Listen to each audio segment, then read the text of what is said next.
Desk Temptation. The Billionaire's Hidden Baby Audiobook. The Sons of Sin, Book 3. By Michelle Love.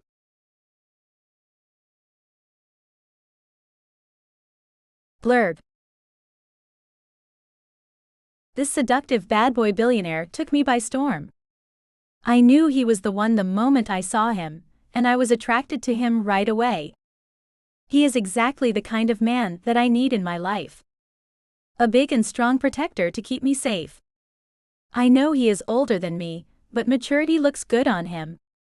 The only thing standing in between us is my father and his daughters. I hope we find a way to be together before our little secret is born.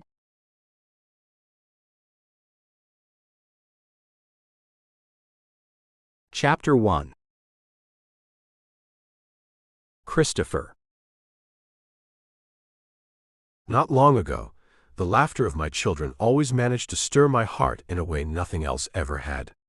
Even as adults, the sound of their laughter riding the wind made me smile. When they were young, I lived my life for my girls.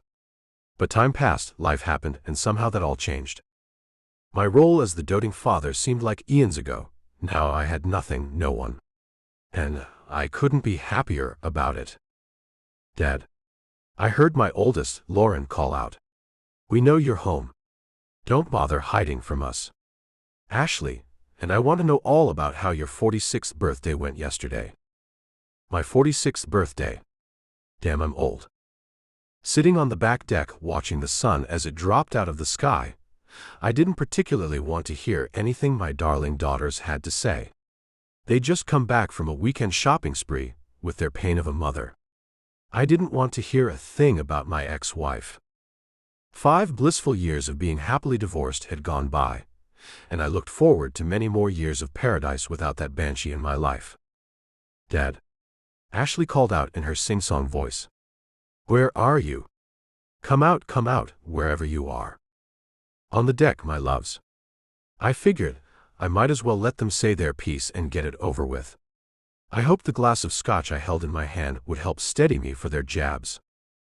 High heels clicked over the wooden floor as my always fashionable daughters made their way out to me. Lauren, at 25, had done little with her life thus far. It seemed she planned on majoring in purchasing all the clothing possible at the college of Daddy's credit card. There you are. Shuffling through her enormous purse, she fished out a yellow envelope. From me, Daddy. Happy 46th birthday. She punctuated her sentence with a kiss on my cheek. Thank you, my dear. Opening the envelope, I found a blue card inside. Fireworks covered the front of the card, and exclaimed that I should have a happy one. Inside, there was a signature, Lauren Taylor, and nothing more than that. Well, it's only a day late. And $1 and sentiment short. Thank you, darling. Ashley took a seat across from me, and then smoothed her hand over new denim jeans that fit her like a glove. I didn't have a chance to get you a card. Her narrow shoulders moved with a shrug. But you already have everything money can buy, so that makes it pretty hard to buy gifts for you. Sorry about that. I found it odd that my youngest daughter would try to make me feel guilty for not needing anything. Ashley, at 23, wasn't exactly a scholar either. Unfortunately, Lisa, their mother, never taught them much in terms of ambition. My ex's master plan was for our girls to do what she did. Find a man, train him right, help him become a success, and then his coattails. Lisa had done that for 21 years before I found out she'd been cheating on me throughout most of our marriage. I had been unhappy with our marriage for at least 5 years before I found her in our bed with another man. Whether it was wrong of me or not, I was happy to have a legitimate reason to divorce the woman who'd made my life hell for what felt like an eternity. Lauren took a seat at the table, grinning like the Cheshire Cat. Mom said we should get you a cane for your birthday, old man. I didn't find that so funny. I suppose it must be all the surgeries that made her forget she's a week older than me. But when you have to go in once a year to get your face lifted, and every couple of years to get your fake boobs pulled up, I guess you forget how old you really are. I knew it was a shitty thing to say, but I didn't care. Put your claws away, Dad. Ashley said with a smirk as she raked her hand in the air. She told us to tell you happy birthday from her, and that she would like nothing more than to join us some weekend here at the lake. It would be a cold day in hell before I invited that woman to my home. No. I took a sip of the scotch to stop me from saying anything else. I prided myself on keeping most of my unkind remarks to myself, trying not to vent to our daughters about their shitty mother. Today felt extra challenging. When I left Lisa, I left her with the home we'd raised our children in. She could have that place. Rushing to find a place of my own, I bought myself a small 4-bedroom, 5-bath home in Manchester. I had to stay in New Hampshire. My company demanded too much of my attention not to. After the divorce was finalized, and I was no longer afraid that Lisa would get half of everything I owned, I bought a large, stately mansion on the shores of Massabesic Lake just outside of Manchester. Settling down in my own house, I was finally able to feel like myself again. It was my very own mansion, which I could furnish and decorate as I saw fit for once and not how my wife dictated. I wasn't in the new lake house long before Lauren came to me, asking if she could move in. Watching the unending parade of men through her mother's bedroom was getting old even for her. Not long after she moved in, Ashley showed up with her driver struggling to unload all of her things. "I'm moving in, Dad." "I see that." With a nod, I'd let her move in. Life returned to a bit of the routine I'd left behind when I moved out of our family home. Having them in the house wasn't nearly as bad as it had been with their mother around to stir things up. The girls didn't bicker with each other as much as they had when we all lived under the same massive roof. They got along quite well, as a matter of fact. We all did. Of course, I didn't try to make them do much of anything. They came and went as they pleased. Each had their own credit card that I would pay off each month. They weren't completely spoiled. I did set limits on their cards. Only $50,000 a month. If they met their limit, then they had nothing more to spend until the next month came around. I thought it fair enough. Somewhere deep inside, I knew I should point my girls in some kind of direction. I wasn't getting any younger, and I wanted to make sure my girls could take care of themselves if anything should ever happen to me. "I think you two should start thinking about college or a career or something." "Why?" Ashley asked as she rolled her blue eyes. "We're just kidding about your age. You've got tons more time. No reason for us to get all worried about money right now." Lauren smiled at me as she batted her long dark fake lashes. "Yeah, Daddy, why start worrying now?" Taking another sip of scotch, I wondered how I could possibly explain something as profound as doing a job because you should be skilled in at least one thing in life. But nothing came to mind. "Okay, forget it. Even when you do kick it, we're set." Ashley reached out, taking the glass out of my hand. "You should stop drinking and maybe take up yoga so you'll live longer." I took my glass back. I don't need yoga when there's alcohol to help me relax after a tough day at work. Inspiration struck. "See, that's what I'm talking about. You girls should know how it feels to do a good day's work, to reap the rewards from doing that. It feels great to accomplish something. To set goals and to be able to see them through, it's more than satisfying." No," Lauren spouted. "Mom says that we don't need to work. She says we're always going to have money. She made sure that you made tons of money, so she would never have to worry about it. And that money will continue to make more money until the day you die, and then it will still keep growing because of the investments you've made." My gosh, these girls are spoiled rotten. Pinching the bridge of my nose, I had to remind myself that I'd married their mother at the tender age of 20. The sweet way she'd say my name in her quiet, shy voice was, "Christopher, come here, baby."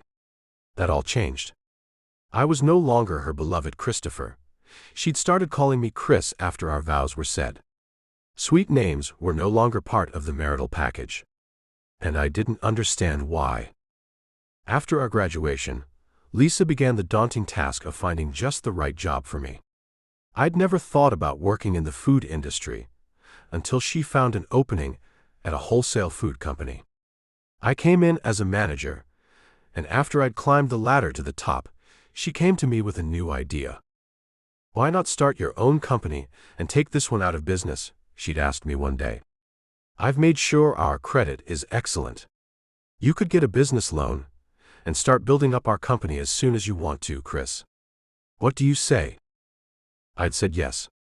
I did it all, just like she told me to. But I didn't make her my partner in any of it. Thank God. She might have had the idea, but her involvement and interest in the company ended there. As long as I was bringing in money, she didn't care about anything else. My divorce lawyer had been damn proud of me for leaving her out when I'd asked him to help me keep as much as I could with the divorce. Lisa had wanted half, and she wasn't budging on that. Thanks to her infidelities, she got way less than half. I gave her our home, and she got to keep the 3 cars I'd paid for. In the end, all I had to provide her with was $1 billion from my company, Global Distributing. I counted myself lucky to have gotten away, only losing that much. But I had to admit, she took much more than money from me. My ability to trust, to love, had crumbled along with my marriage. My desire to have a woman in my life was gone too. All I really wanted was to live happily ever after, alone. Well, my girls could be around. But no romance was required, or even desired in my life. Too many years of living with a self-serving narcissist had taken its toll on me. Love, lust, and even attraction were lost to me. "Daddy, did you hear me?" Lauren asked. I hadn't heard a word, as I drifted off in my own thoughts. "No. I said that you should think about letting Mom come over, for at least a cookout or something. You know how much she's always loved this lake. We could take her out on the boat. She'd love that. And she really wants to be your friend, Dad. She talked about you all weekend." She patted my hand. "Please." I always had a hard time saying no to my girls, except when it came to their mother. "No way in hell, precious. I don't want your mother to come here. This is my place. One day, when you fall in love, you'll understand better. I don't hold any grudges or hate in my heart. That said, I don't want your mother involved in my life in any way." Ashley swiped blonde locks that were so similar to her mother's out of her face. "See, I told you, Lauren. He can't get over what she did to him." "Oh, I'm over it." I got up to go inside, needing to leave the whole conversation behind me. And I want to stay over it. Night-night, girls. Aside from my daughters, women weren't something I wanted in my life, friend-wise or romance-wise. I'm done.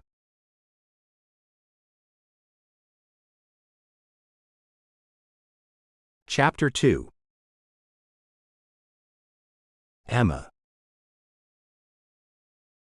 On my 20th birthday, my dad had terrible news.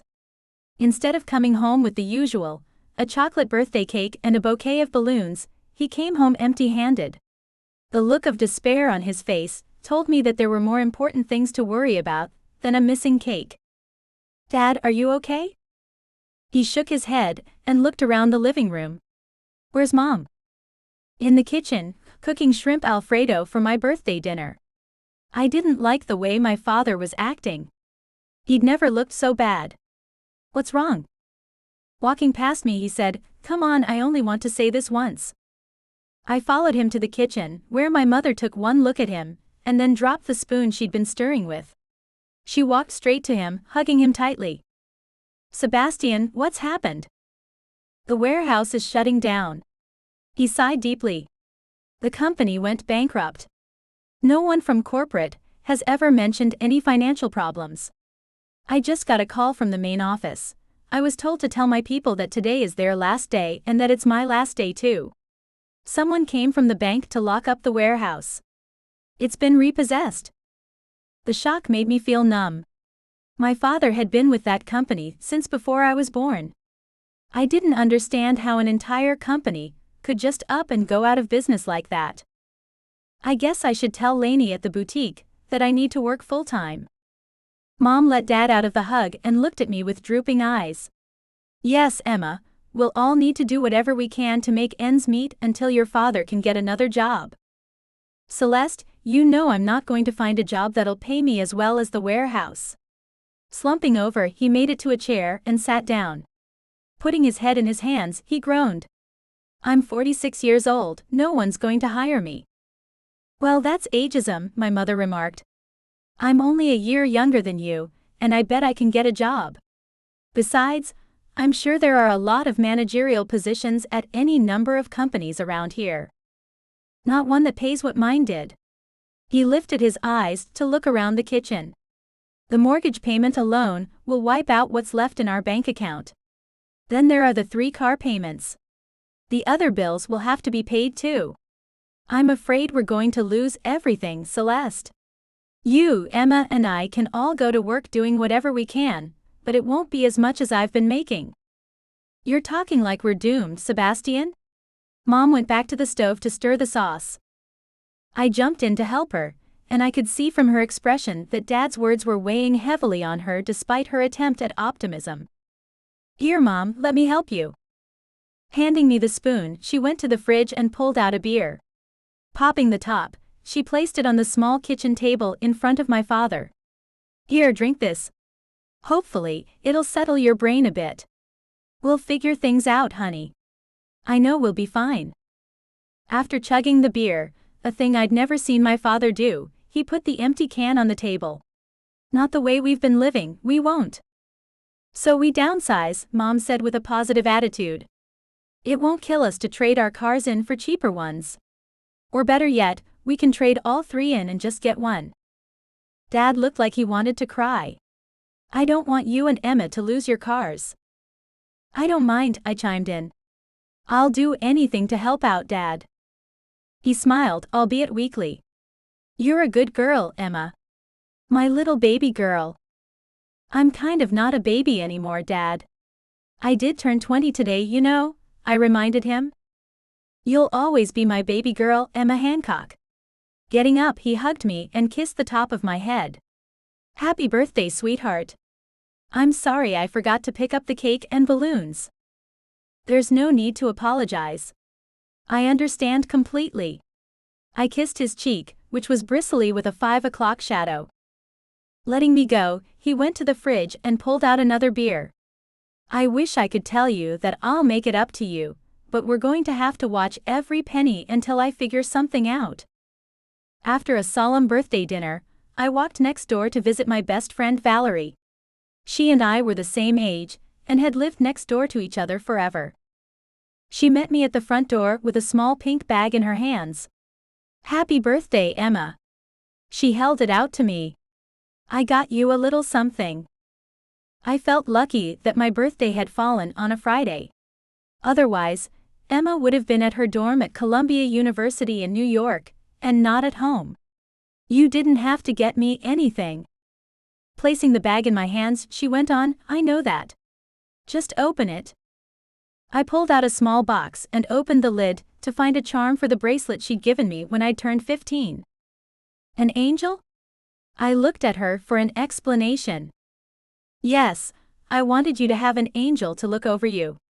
She ran her arm around my shoulders, and then pulled me to walk with her to the back patio of her parents' house. You see, Emma, I feel like you need some type of guardian in your life. You seem to be kind of stunted. Stunted? I asked, feeling a little surprised by her words. Yes, stunted. She let go of my shoulders to take a seat at the patio table. I sat down as well, and then looked at the little angel with a sparkling clear crystal set in the middle of it. This is very nice, Val. Thank you so much. I was trying to put an end to this conversation, wanting to move on from that awkward, stunted comment. But she came right back to it. Emma, what do you want to do with your life? And there it is. I work at the boutique, and I like doing that. I put the angel back into the box and back into the pink bag, before placing it on the table, feeling a little prickly. Working at a boutique isn't a career, Emma. Her hands settled on her lap, psychiatrist style, not that Valerie took those types of classes at Columbia. She was majoring in English, with the goal of becoming a teacher. And what does that mean, Valerie? I knew what she meant. She meant that I should go to college too. It means that you need to broaden your horizons, and that means getting an education. Her dark eyes peered into mine. If you don't want to go the traditional route, you can always get some type of certification. That never takes long. I don't have anything I want to get certified in. Then, I thought about my father's job predicament. Plus, Dad lost his job today. He can't pay for me to take any classes right now. I don't have any money saved, and even if I did, I would use it to help out my family. She looked shocked. Your dad lost his job? Yeah. Fingering the fringe of my cut-off denim shorts, I felt an odd sensation in the pit of my stomach. I think there are a lot of changes ahead for my parents and me. I'm so sorry, Emma. She looked genuinely sorry too. If I would have known that, I wouldn't have brought this up. It's just that you're 20 now. A grown-up. Not a kid anymore, you know? Valerie had always looked out for me. I knew she meant well, but she didn't understand me for a person who'd known me nearly my entire life. I know I'm not exactly a kid anymore. I just don't know what I really want to do with my life yet. I like where I work now. And Lainey, let me help out by ordering the merchandise. I really like that part of the job. Besides, some people do work in retail their whole lives, and there's nothing wrong with that. Slowly, she nodded. Maybe you could be a buyer for a larger store like Macy's or something? She always did think big. But I've never cared about flash or grandeur. I like the size of the store I'm working for now. You might not believe it, but making sure I pick out things that will sell in that small of a shop isn't exactly easy. The pressure of buying for a department store like Macy's would just be too much. Pressure isn't such a bad thing, Emma. She looked over the thick black frames of her glasses, giving me the teacher's expression she was starting to perfect. Sometimes pressure helps build perfection. You just made that up, didn't you? I laughed as she shrugged. I knew it. All I'm saying is that pressure is inevitable in life. Stop running away from it and embrace it. She pushed the glasses back up on her nose. I think that's why you've kept all the boys at a distance too. You're afraid of the pressure they'd put on you if you let any who've made googly eyes at you over the years do more than speak for 2 minutes. Rolling my eyes, I had to correct her. I give them all at least 3 minutes of my time, Val. You know that. Shaking her head, she laughed, but she wasn't done with me. A guy needs more than 3 minutes to get to know you, or you him for that matter. I haven't wanted to get to know any of the guys I've met like that. And I don't want any of them to get to know me. Besides, there was a bit more to it than that. I sighed. First of all, you should know something. I haven't talked about it because frankly, it's embarrassing. I promised my father that I would let him talk to any guy they first find myself interested in, before ever going out on a date. The look of pure confusion on her face told me that most girls didn't have the same problem I had. Why would you make a promise like that, Emma? What is this, the 1950s? Are you insane? No. But the way she looked at me had me rethinking that assessment. Look, Dad knows me. He trusts me and I trust him. And I do believe he has my best interests at heart. You're fooling yourself, girl. She leaned back in the chair, fanning herself.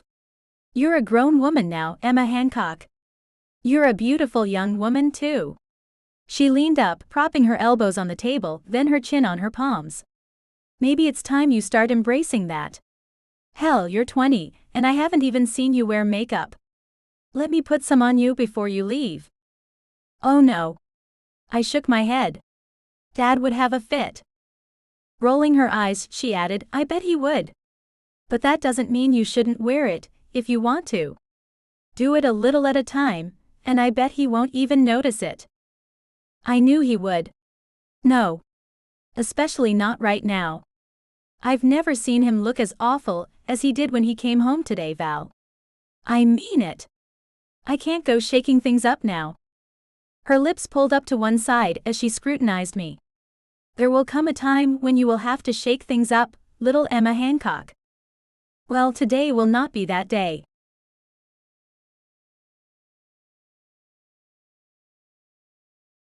Chapter 3 Christopher. A soft rapping on my office door pulled my attention away from the computer screen. My assistant, Mrs. Kramer, opened the door, letting herself in. "Mr. Taylor, how are you doing this morning?" "Fine. I've received an interesting email this morning. I may be on the next flight to China if the Skype meeting I'd like you to arrange works out." I turned the screen around for her to see. A handful of farmers wanted to grow organic crops, and they wanted my company to distribute them. Before I agreed to anything, I'd have to visit the farms myself. They would have to prove to me that their products were truly organic, or I wouldn't put them on my lists. Sliding the tortoiseshell-framed reading glasses onto her thin face, she read the email. "This is interesting." Turning my keyboard around, she tapped away on it, forwarding a copy to her email. "I'll get on this meeting right away." Great. Sitting back, I put my hands behind my head. A trip, even if it's just a quick business trip, will do me good. I've been in the office way too much the last few years. "You have." She walked over to the coffee pot to make me some of her famous coffee. But then again, you can't deny that focusing on work helped you forget about all the crap that was going on in your personal life. That's much better than turning to alcohol or something even more destructive like so many people do when dealing with divorce. Well, there is that. But I probably drink a bit more than I should, too. I'm merely human. I thought about how different my life had been since leaving my wife. But then again, I don't drink to drown my sorrows. I don't have any of those anymore. I do it because I can, without anyone trying to make me feel guilty. Not one to pry much into anyone's personal life, Mrs. Kramer quickly turned the conversation. "Mr. Taylor, I've been kind of falling behind on my work lately." I hadn't noticed. The woman never fell behind on anything. "Is everything okay?" "Sure." She brushed her graying hair back after turning on the coffee machine. "It's just that you keep coming up with new projects so quickly that it's getting hard for me to keep up." I had to remember that the woman was well past the age of retirement. But she had many good years left in her, and wasn't the type to stay home and knit. Should I slow down some? No. She shook her head and then went to look out the window. "This company needs you to keep on doing what you've been doing." She turned to look at me again. "I love my job. I want to keep working until I can't anymore. With my husband gone now, being home doesn't feel the same." Mrs. Kramer's husband had died 2 years earlier. The woman had handled herself professionally throughout the whole ordeal. "I'm sure it doesn't feel the same." I nodded to her. The coffee machine dinged as the brew filled the cup below it. She watched the dark liquid as it poured into the mug. "It never will." Her eyes cut to mine. "So, you see, I want to keep this job as long as you'll let me.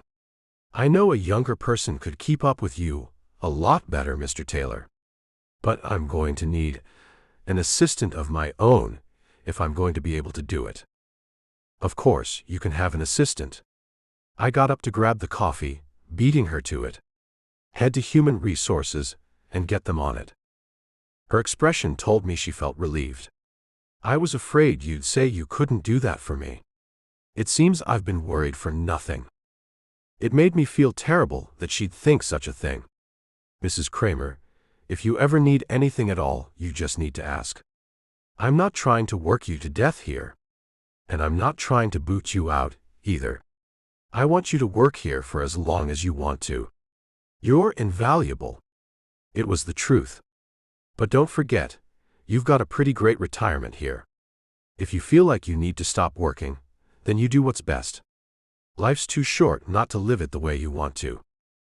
She nodded in agreement. "For now, I want to continue working. And getting an assistant will make things better. Take some of the pressure off me." She made her way to the door. "I'll get to work on that meeting.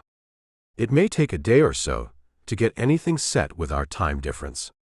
I'll let you know as soon as I've got it all hashed out." As she left, I thought about what it would be like when she wasn't my assistant anymore. Perhaps her new assistant might one day take her place. I jotted a quick email to her, telling her I wanted to be involved with the hiring of the new assistant. If that person could one day work for me, then I wanted to make sure I could get along with them too. I'd become picky about the people I surrounded myself with since the divorce. Too many of my ex-wife's romantic partners were men I thought of as friends. And too many of the women that I thought were friends stopped talking to me in favor of maintaining a relationship with my ex. To be honest, I'd lost a bit of my faith in people as a whole. Life hadn't turned out the way I thought it would. The relationship I put all my hopes and dreams into sank like the Titanic. My daughters had grown into shallow people. My friends were all but gone, as I'd cut them out one by one. Life wasn't going anywhere near the way I'd planned it. Even though things hadn't worked out the way I'd thought they would, I wasn't sad, upset, or mad about it. I'd grown quite content with my life. So what if my daughters were shallow? That was their life, not mine. I still loved them just the same. So what if I made the mistake of marrying a woman who eventually cheated on me? It didn't ruin me. At least not completely. I still had my company, I still had my wealth. And as far as cutting out the friends I'd had, I hadn't really lost anything. During my marriage, I'd surrounded myself with people just like Lisa. And who needs people around who are just trying to use you? There wasn't anything for me to complain about. My company thrived. I spent my time spent wisely. And I had nothing or no one to worry about. My daughters did make that part easy. Neither of them ever got into any trouble. No illicit substances. No partying like so many other rich kids. No promiscuous behavior. They could have been just like their mother, and that would have given me a reason to worry. But they didn't act like her in that regard. Thank God. However, I knew if I ever tried to bring a woman around, there'd be trouble in my little slice of paradise. My daughters would turn into nasty little weasels then. I knew that for sure. They weren't shy about telling me that it was their mother or no one for me. And not even their mother, unless she turned over a new leaf. Funny how they'd turned the tables on me. As their father, I should have been the one to give them hell about who they dated. But I stayed out of their love lives, preferring to remain ignorant on that score. It might have been nice for the girls to butt out of my love life. But I didn't have one, so it never occurred to me to tell them off. And the fact that I had no desire to date made the idea of putting up a fight with my kids feel like an unnecessary chore. Things were simple, and I adored simple. Simple things always appealed to me. I liked Scotch neat, my favorite color was white, and hands down, I always prefer a peanut butter and strawberry jelly sandwich over any other food.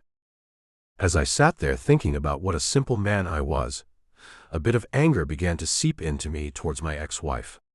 She didn't have it bad with me. We rarely fought about anything. I let her have her way all the time. I gave her expensive gifts when she left hints about what she wanted. And I gave her everything, and then some in our bedroom. The slightest zing of pain shot through my heart. With a sigh, I released the pain, letting it all go. No reason to be hurt by what she did, old man. Selfish people only ever think of themselves. Don't take it personally. I'd made it through all the divorce ugliness by using those words. Not taking things personally was the key for me. Those words had kept me sane for the last 5 years, and I had a firm belief that they'd continue providing me with peace of mind for years to come. Another soft knock at my door, and Mrs. Kramer peeked her head in again. "Excuse me, Mr. Taylor. I wanted to ask you if you thought you could come back here around 9 tonight for that Skype meeting. Mr. Wong and Mr. Lee will be available at 9 in the morning, Beijing time." "That's not a problem at all." "Set it up." Getting out of my chair, I put on my jacket. "I'm going to go home and get some lunch. I'll take the rest of the day off, then come back up here for the meeting. Since I'll have to be here for that meeting too, may I also take the remainder of the day off, sir?" She looked at me with hope-filled eyes. I had no idea how it had happened, but my assistant, the one who'd been with me from the very beginning, seemed to not know me at all. Of course, you can take the rest of today off. I won't be here anyway. I'll see you at about 8:30 then. Yes. She nodded, then turned to leave. Thank you, sir. Reaching out, I put my hand on her shoulder, feeling like she needed a bit of reassurance. Mrs. Kramer, you're a valued employee here at Global Distributing. I want you to know that. Thank you, sir. She looked at me with pale green eyes. I've started worrying so much lately, wondering if the job I do could be done better by someone else, someone younger. Stop wondering. It can't be done better by anyone else. Patting her on the back, I hoped to make her feel more like herself. Mrs. Kramer, not only are you a tremendous asset, you're a wonderful person, and I love having you as my right hand. I thought I saw a glimmer of unshed tears in her eyes. Thank you, Mr. Taylor. That's wonderful to hear. I don't know what's gotten into me lately. I just keep thinking about how I'm the oldest person working here, and how I don't belong. You most definitely belong here, Mrs. Kramer. Please never doubt that. Now I really felt bad about how much I'd been shutting people out of my life. I know I've been distant for the last few years. I need to make some changes in myself. If I'm so closed off that I haven't noticed you feeling insecure, if I've been contributing to this issue of you feeling out of place, then I need to do something to change that. Thank you for opening my eyes. See you this evening. Maybe my life did need to be punched up a bit, but how was I supposed to do that?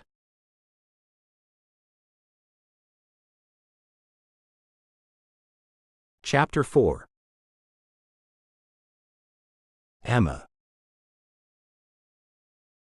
Pink chiffon scarves littered the counter as I tagged them before putting them on display. Lainey came out of the back with another box. These were just delivered. I'm so happy they came in. These pink sunglasses will look so good displayed with those scarves you picked out. I think so too. I picked up a handful of the scarves. I'll use that display stand over there since we'll be adding the sunglasses. Lainey put her hand on my shoulder to stop me. Hang on a minute. Slipping a pair of sunglasses on me, she looked me over and then took a scarf out of my hand to wrap it around my neck loosely. Yes, you look great in pale pink. It goes so well with your golden brown hair and green eyes. A smile curved her lips. You keep these. And start wearing some of these clothes, Emma. You make them look great. It'll boost sales. Ducking my head, I felt my cheeks heat with embarrassment. I can't accept these. You can? Lainey took the scarves from me. I tell you what, go pick out an entire outfit to match the glasses and scarf. Then go put it on and cut the tags off. I'm serious. I want you to wear the clothes I have on my rack, girl. You've got a great body and you're so pretty too. I need to use that to get some sales. Running my hand over my large hips, I had to disagree. Lainey, I don't have a great body. I've got a great big body. Looking in the full-length mirror, I shook my head at my reflection. My butt is big and not in a good way. Laughter pealed through the air. Your butt is fantastic, Emma. Go pick out an outfit. I saw her fishing through a basket full of makeup. And once you're all dressed, I'll do your makeup. My dad will get mad if I come home with makeup on, Lainey. Saying it made me feel like a little kid, but it was true. He would get mad at me if I came home like that. Then you can wash it off before you leave. She put some of the things she'd found on the counter, as she looked at me with a no-nonsense expression. I'm not taking no for an answer. Knowing she wouldn't let me get out of it, I turned away to find something to match the new accessories. I found a blouse with blues and purples and the slightest bit of pale pink. Pairing the shirt with a pair of billowy white slacks, I felt good about the outfit I picked out. You like this, Lainey? She shook her head. Pick out something that will flatter your figure, not hide it. What you've got there is more for a woman with 30 extra pounds to hide. She eyed something across the boutique and went for it. Like this. After putting the clothes I'd picked back on their racks, I turned to find her holding up a top with a plunging neckline and a pale pink pencil skirt that would fit me like a glove. No way. Cocking one brow, she laid down the law. Yes, Wei. Put them on. I'll grab a pair of heels to round this all out. In the dressing room, I pulled off the loose-fitting dress I'd worn to work. Staring at my reflection, I looked at my white cotton panties that covered my stomach to just below my belly button. With a sigh, I put on the clothes I never would have chosen for myself. The outfit definitely didn't fit the way it would if I had something less unwieldy underneath. I went out to show Lainey. See, this won't work. She looked me over as she walked toward me with a pair of 4-inch lilac heels. Shaking her head, she walked over to the lingerie section and picked out a white satin set. Put these on too.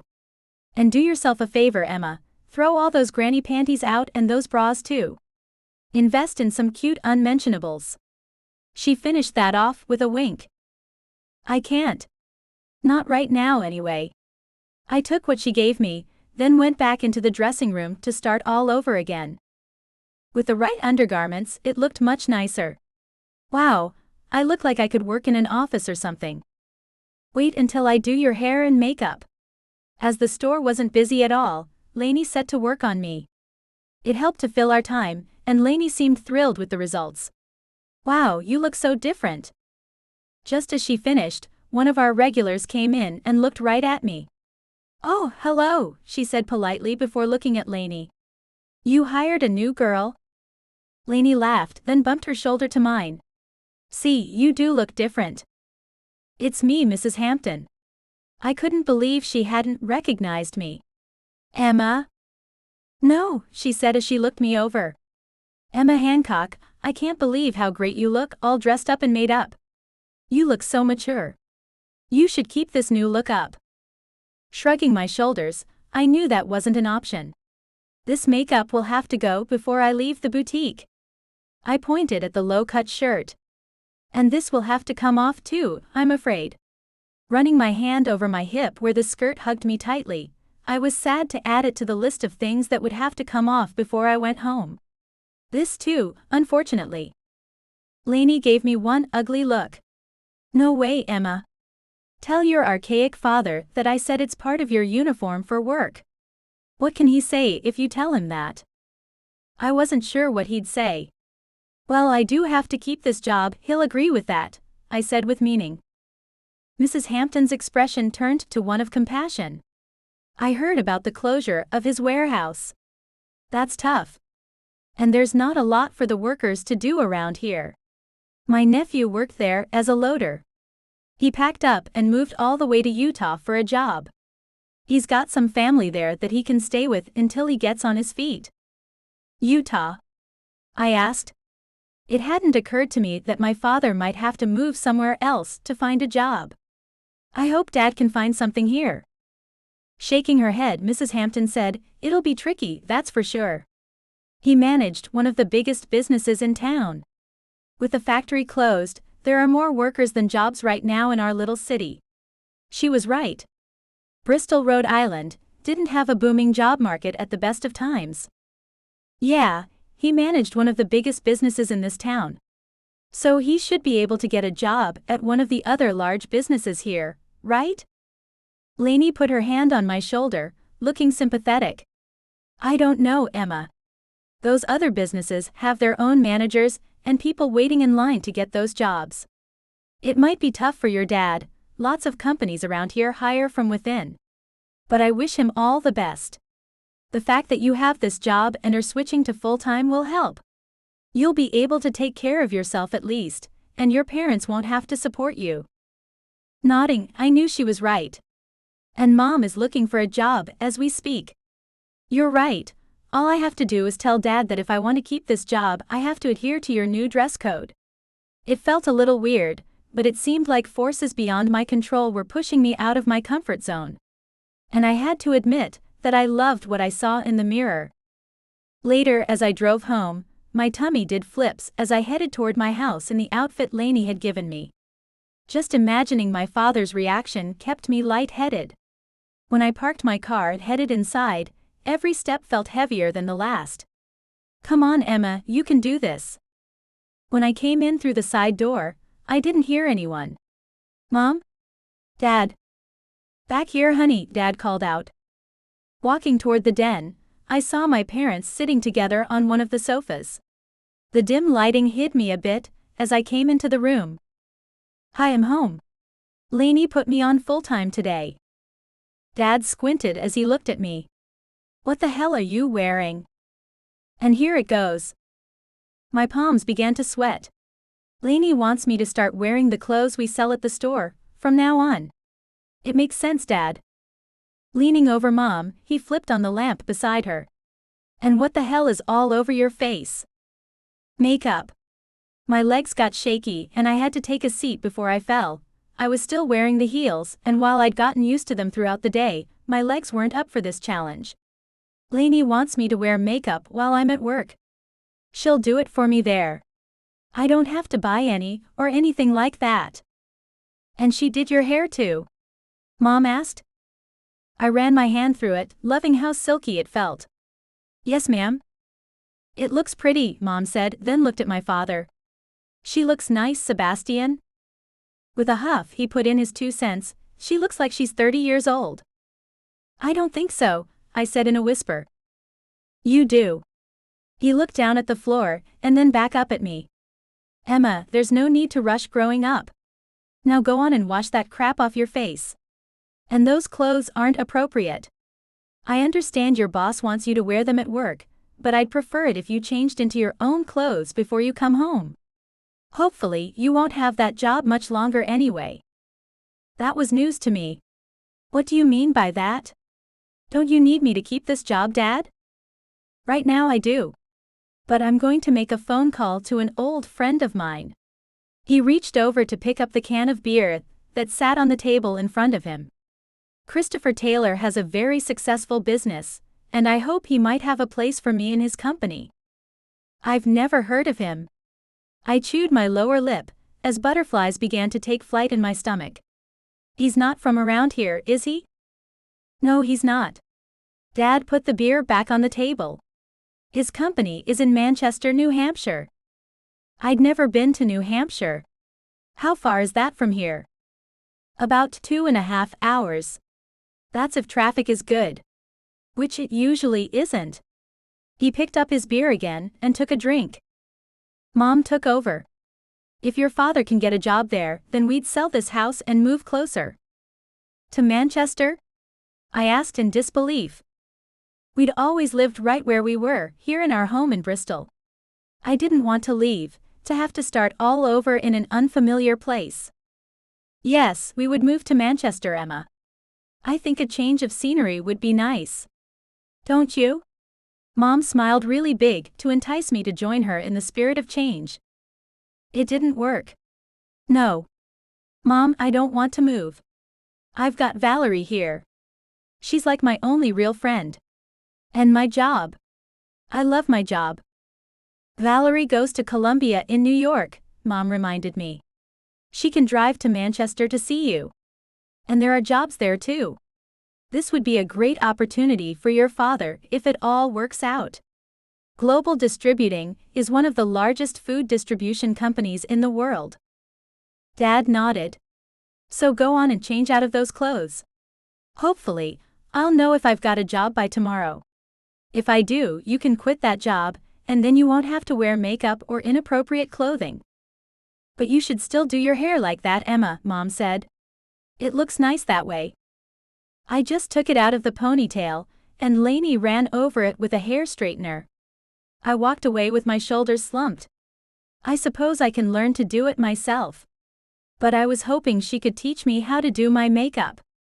You don't need to know how to do that, Dad called out after me. You're just fine without it, honey. But I'm better with it, I mumbled underneath my breath. Crossing my fingers, I silently hoped Ted's friend wouldn't have a job for him. Soon after, I uncrossed them and changed my negative thought to a positive one, hoping for the very best for all of us. And hoping that the very best thing would be what I wanted, which was to stay right where we were.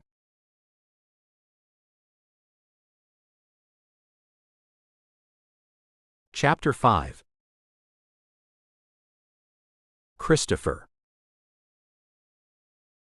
Sounds great, Mr. Lee. The Skype meeting was successful, and the men were able to show me enough of their operations to prove the quality of their organic crops right then and there. No trip to China would be necessary, but they wanted to come meet me sometime in the near future and tour our facility. We'll set up a trip for you two soon. Mrs. Kramer wrapped up the session as I walked out the door to head back home. I turned my cell on silent for the meeting. Taking it out of my pocket, I saw I'd missed a call from an old friend from my college days. It had been many years since I'd seen Sebastian Hancock. The call piqued my curiosity, making me wonder what he could possibly be calling about. Meeting my driver outside, I got into the back seat and called Sebastian back right away. "Hey there, old buddy." His tone was happy as he said, "Christopher, glad you called me back." Of course. It's nice to hear a friendly voice. I couldn't even count the number of years that had passed since we'd seen each other. What's it been, 5 years? 10. How's Celeste doing? She's doing fine. As beautiful as ever. He sighed. I'm one lucky son of a gun, and I know it.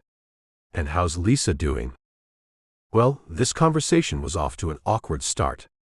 We divorced 5 years ago, when I found out she was cheating on me every chance she got. Damn. Sebastian sounded shocked. I'm sorry to hear that. Did you guys have any more kids? How are the girls doing? They must be pretty grown up now. No, just the 2 girls. They're 25 and 23 now. I watched as my driver pulled into the garage and saw that neither of the girls' cars was there. They live with me now, but they're hardly ever home. And did you and Celeste have a brood of kids? Not hardly. He chuckled. We've just got our one daughter. She just turned 20 and is trying to act 30, if you know what I mean. Oh yeah, I do. I knew he called for more than a little catch-up, so I cut to the chase. So, what have you called your old friend, Sebastian? I suppose it's best to get right to the point and not skirt around this. I heard him take a drink of something, maybe to work up his courage. I lost my job. The entire company just went belly up. It was a shock to me and everyone who worked under me. I'm looking for a job, buddy. I'll take whatever you can give me. My heart went out to the guy. I'd seen many companies close in my time. That's precisely why I worked as hard as I did to keep mine in business. What were you doing at that company? Managing the warehouse, he answered. Getting paid really well for it too, after giving them my life for the last 20 or so years. That is tough, Sebastian. I thought about what I could offer him. He'd been a great friend back in our college days, and I didn't want to let him down. With that experience, I'm sure you could be a great help to me. Glad to hear that, he sounded relieved. I'm a fast learner, so anything you've got, I can learn. I'm sure you could. I had a couple of guys I could move around to fit my old buddy in. Tell you what. How about I get my human resources department to give you a call tomorrow morning at about 9 or 10. I'll talk to them and see what we can offer you. Will you be able to relocate here? I can. We can put our house on the market, and my family can stay here until it sells. I'll stay in a motel until then. His voice went a lot quieter as he continued. It'll be the first time I've been away from them for any length of time, but they'll be okay. The thought of him having to separate from his family didn't sit right with me. Is your daughter still living at home too? Hasn't she gone off to college? Maybe your wife could come to stay in a motel with you if your daughter's away at school. That's not the case. Emma is still living at home. I don't mind though. I like having her close. I heard him take another drink before saying, I'll just have to do what I have to do is all. Maybe because my earlier conversation with Mrs. Kramer was still lingering in my brain, but I suddenly found myself putting forth an uncharacteristic offer. I've got a house you can stay in. I bought a small home when I left my wife. It is nothing too fancy, with 5 bedrooms, 6 baths, and only a 4-car garage, but it does have a pool in the back and a hot tub too. I left all the furnishings in it too, once I bought my new place on the lake. You're all welcome to stay in it. That would be awesome. His excitement was obvious. "What do you want for rent?" "Rent?" I couldn't charge him anything. "No, there won't be any rent. Hell, if you like the home, you can buy it from me directly, and we can take the payments out of your check. But until you decide, you'll be my guest. I'll have my staff go over there and make sure it's all cleaned. Make sure the yard's taken care of and the pool is up and ready to use too." Now that the offer was out there, I felt great about it. The fact my old friend would be around made me lighthearted and happier than I'd been in a very long time. I'd been avoiding people for much too long. Maybe this was the beginning of a change for me. Perhaps I could make room for at least one close friend in my life. "Christopher, that's more than generous. I'm sure your HR department and I can come to an agreement on the job and the money. And let me tell you that my family will be over the moon with this news." He seemed very happy, and that made me happy.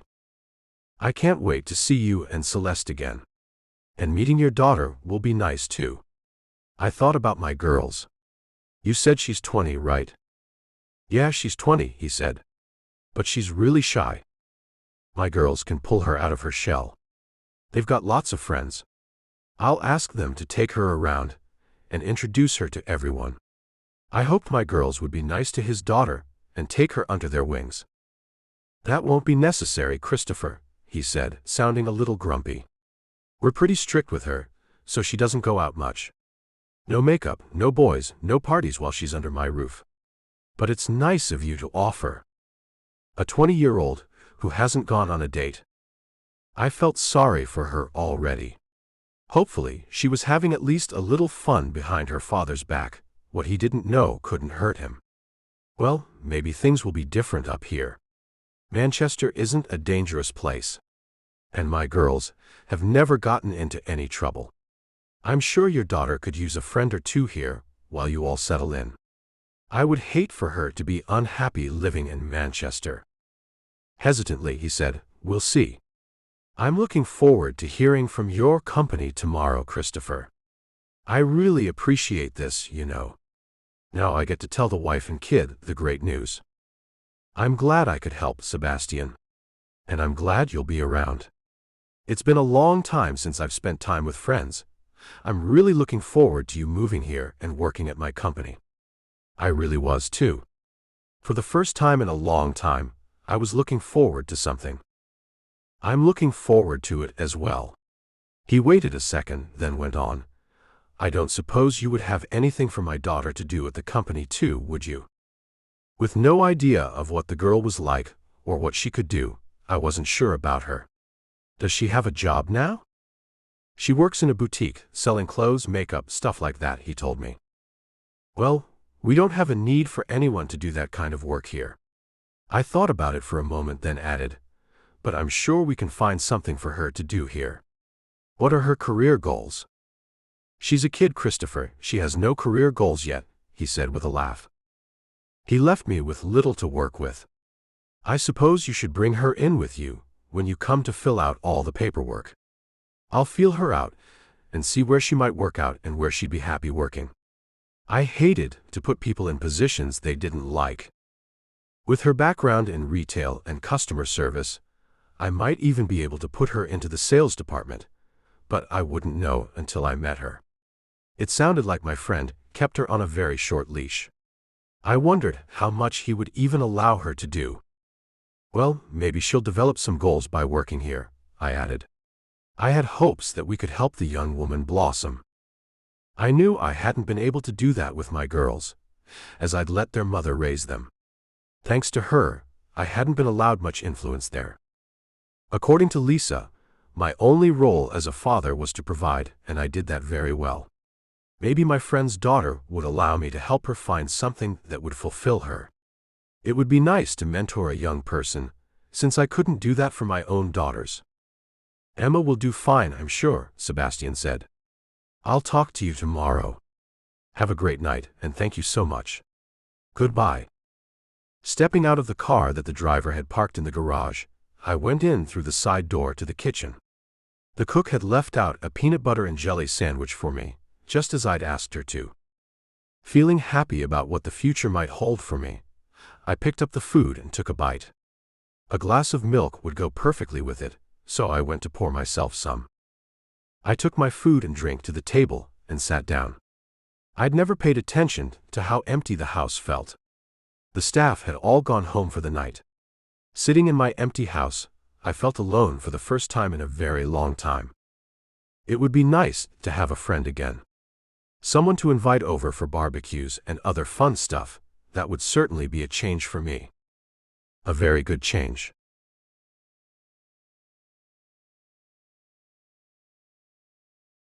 Chapter 6. Emma.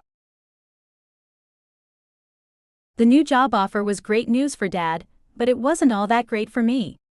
His friend had come through for him big time. Dad landed the job as the manager of Chinese produce, a new division that Mr. Taylor had just started.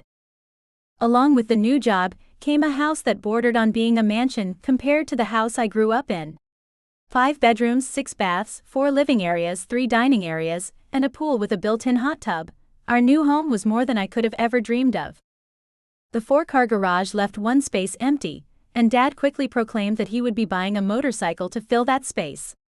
Mr. Taylor paid Dad a salary that was twice as much as what he had been making at his old company.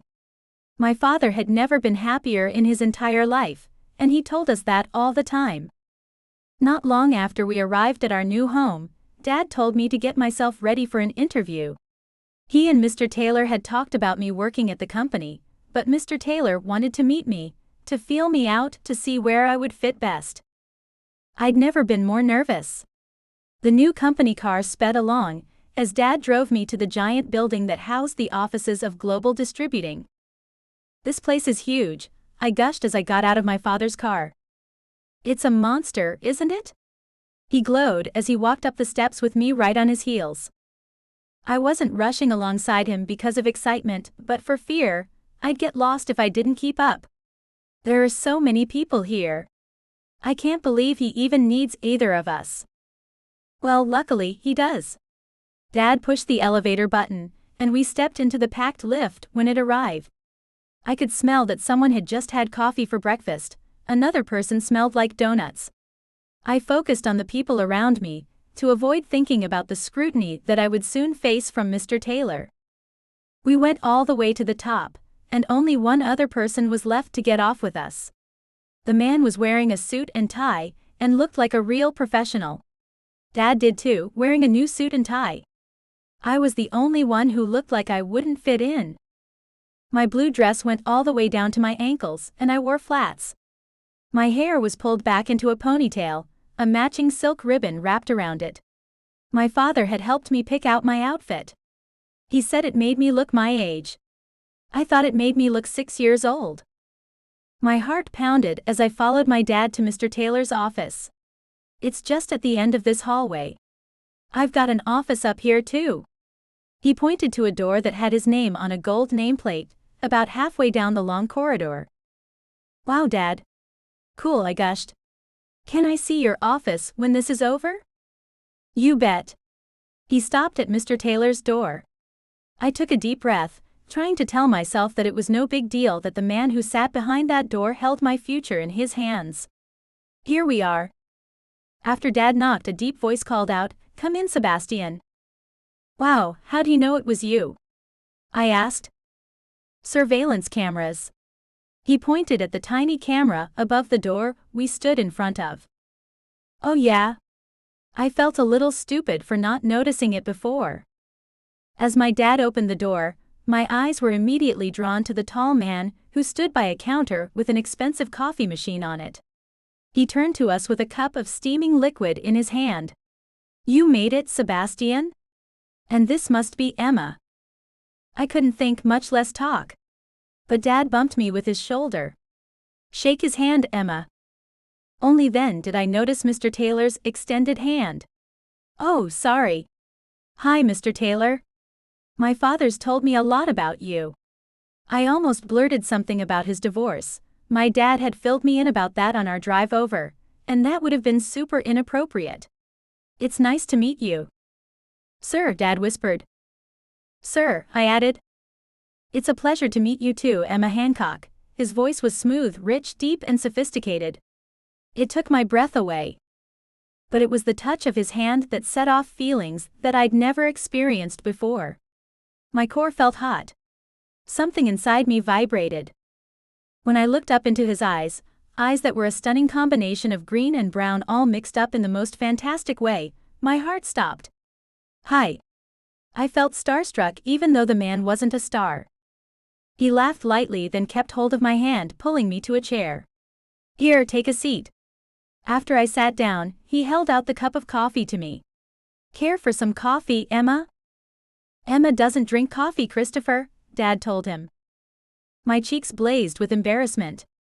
I'd never wanted anything more in my life than for this man to look at me like a woman, and not like the little kid my dad wished I could still be.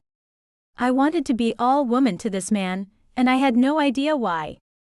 Mr. Taylor looked at my father for a second before drinking the coffee himself. Well, let's see how to go about this. He paused for a moment but quickly continued. Emma, tell me what kinds of things you like to do. Hobbies, special interests, anything like that. He leaned back on his desk. The length of his legs made my mouth water, and I didn't understand that reaction at all. Thick as tree trunks, I could see his thighs were all muscle. The suit he wore did little to hide the fact that his arms were massive as well. Do you work out? I asked him, instead of answering his question. Emma? Dad snarled. I dropped my head. Sorry. That's okay, Sebastian, Mr. Taylor said. I do work out. Is that something you like to do as well? I never have. I looked up at him. But I think I would like it. Especially if I could work out with you. Something was wrong with me. I wasn't thinking straight. I definitely wasn't talking straight either. I caught my father pinching the bridge of his nose. Emma, try to concentrate, honey. Tell Mr. Taylor what kinds of things you think you might be able to help with at the office. I can type really fast. I tried not to look directly at the man. He stirred me in such a way that it made it hard to think or breathe. I'm a fast learner. I can do just about anything asked of me. That's good, he said. He moved around to sit behind his desk. I looked him over as his back was to me. He kept his dark hair short and parted on one side. It made him look both masculine and dashing at the same time. I'd never thought of anyone as dashing, but that's the exact word that came to mind as I thought about Mr. Taylor. I can also clean pretty well too, Mr. Taylor. The way his name slipped off my tongue felt good. And I noticed his eyes jumped a bit when he turned to look at me before sitting down. I'm not going to put you into the janitorial department, Emma. I'm leaning toward making you an assistant.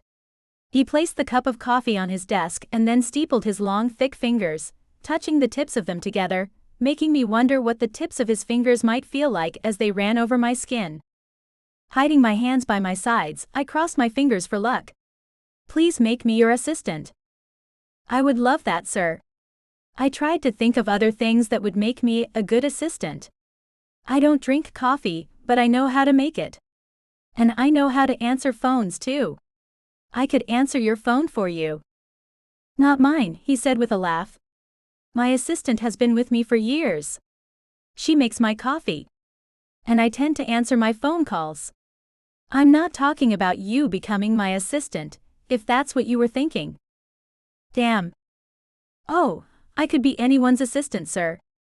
I hope that helped make me look a little less stupid to the man. He and my father were the same age. Yet he looked so different. So agile. So sensual. Do you drive, Emma? He asked as he opened a file he'd pulled from the top drawer of his desk. I do, sir. I had to put my hands in my lap to hold them still. They'd begun to shake. Why does this man have to be the first man to turn me on like this? Why does he have to be my father's friend? Why does he have to be my father's age? What the hell is wrong with me? I'd never gotten flustered with any guy my age. And I knew some good-looking guys.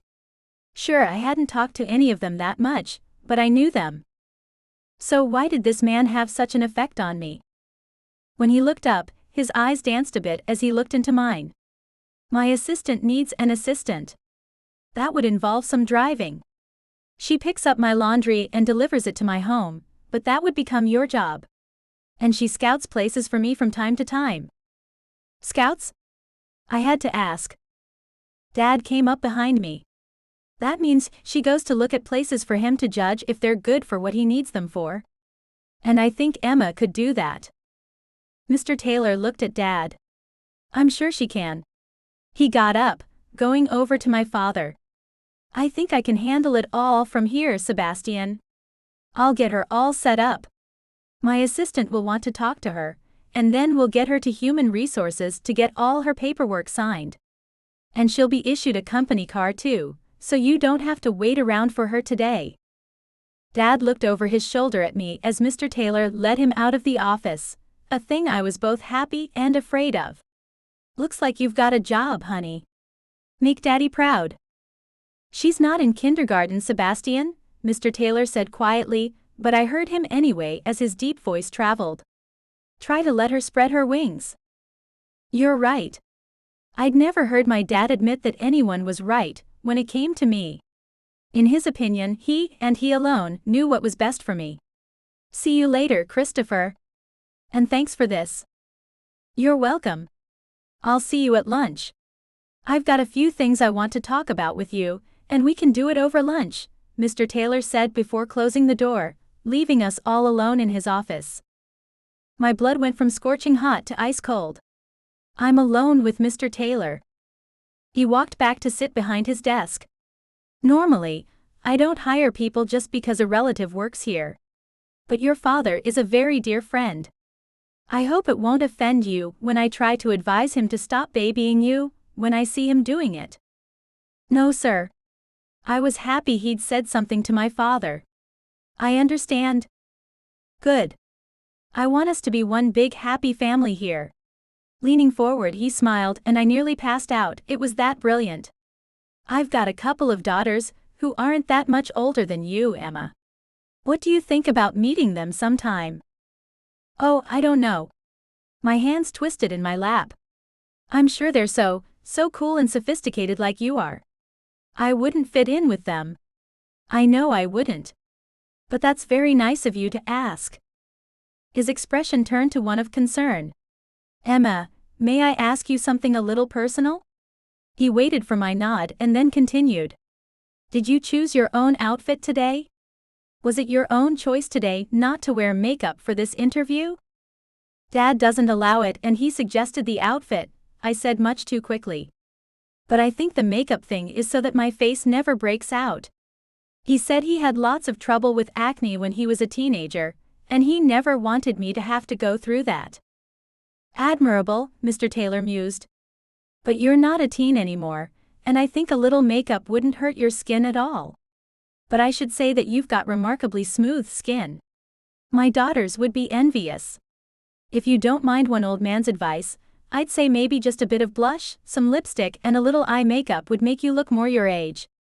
Right now you resemble a 12-year-old, no offense intended. My cheeks went red and my head dropped. I agree. The next thing I felt was his hand on my chin, pulling my face up. No reason to be embarrassed, Emma. So what do you say? Would you like to be my assistant's assistant? I would, sir. I would love that.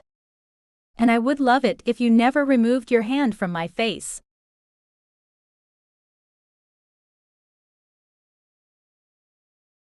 Chapter 7. Christopher. Touching her made things stir in me that hadn't rustled in years. My hand lingered, fingers barely touching her chin, as sparks radiated throughout my body. Good, Emma. I think we'll work well together. The urge to draw her lips to mine had me pulling my hand away, as if burned. I'd never been so tempted in my life. Her golden brown hair, pulled back into a sophomoric ponytail and tied with a blue satin ribbon, looked ridiculous on a girl her age. I yearned to pull it out, to let her hair fall down her back. I imagined she'd have beautiful loose waves when it was unrestrained. Her dark green eyes looked like translucent pools on a forest floor. I could drown a happy man in those pools. What am I thinking? She my friend's beloved daughter. It was remarkable that she was the first person to spark any kind of attraction in me since my ex-wife, over 20 years ago. I think we'll work well together too, Mr. Taylor. She licked her pink lips as her eyes cut to the floor. She needed to gain some self-esteem, and I knew I could instill that in her. I needed to think of her as a young person, and not a grown woman who attracted me more than I knew was possible. First things first, then. I went back to take a seat behind my desk, to make myself feel more like her employer, and less like some old dude. Mrs. Kramer will talk to you about appropriate office attire, and I want you to make sure you listen. You'll be issued a company credit card for all the expenses that pertain to your job here. And that means getting clothes, shoes, makeup, etc., to make yourself look the part of an administrator's assistant. That's your job title, by the way. Her pretty face lit up like a bottle rocket. I got a credit card and a company car on my first day. You do. I loved the way she'd perked up so quickly. And then my eyes, unfortunately, lingered. She sat up straighter, a natural posture of excitement. I had to remind myself to focus. It was distracting how vibrant she was. Stop it. The fabric stretching across my engorging male member became uncomfortable, to say the least. It took all I had to write down what I wanted Mrs. Kramer to do for Emma. But I got it done. This is like a dream come true. She laughed lightly, and the sound made my heart thump hard in my chest. Although I must say, I never dreamt about an opportunity quite like this one. I guess I just never dared to dream this big. And Dad told me that you're letting us live in your home. And what a beautiful home it is. Her eyes sparkled, holding my attention as she gushed. It's like a mansion to us. We've never stayed in anything so, grand. If she liked that place, she'd love my lake house. I'll be sure to have you all over for dinner sometime soon, and you can see my lake house. That would be so cool. The way her face radiated with excitement turned me on even further. So not right. Yes, so cool, I mumbled. I wanted to close my eyes for a moment to distract myself, but I knew that would come across as weird and probably even creepy. I took a deep breath instead and thought about baseball statistics. Anyway, let's get you all set up. You'll have the office next to my assistant's. Her eyes went wide as she looked thoroughly surprised. No way. My own office too. She looked out the window. Is it up here on the top floor? It is. I couldn't help but smile at how excited she was. Never in all my years had I hired someone who got such a kick out of the little things. You'll have your own desk and computer, and even a private bathroom. No way, she whispered. I can't believe you're doing all this for me. How can I thank you properly? Well, you could come on over here and bend over my desk for me. I shook off that thought. Just do a good job, and that will suffice, Emma. With a sigh, she said, I'll give it my best shot. You'll get 100% from me, sir. I promise you that. Inappropriate thoughts flooded my brain.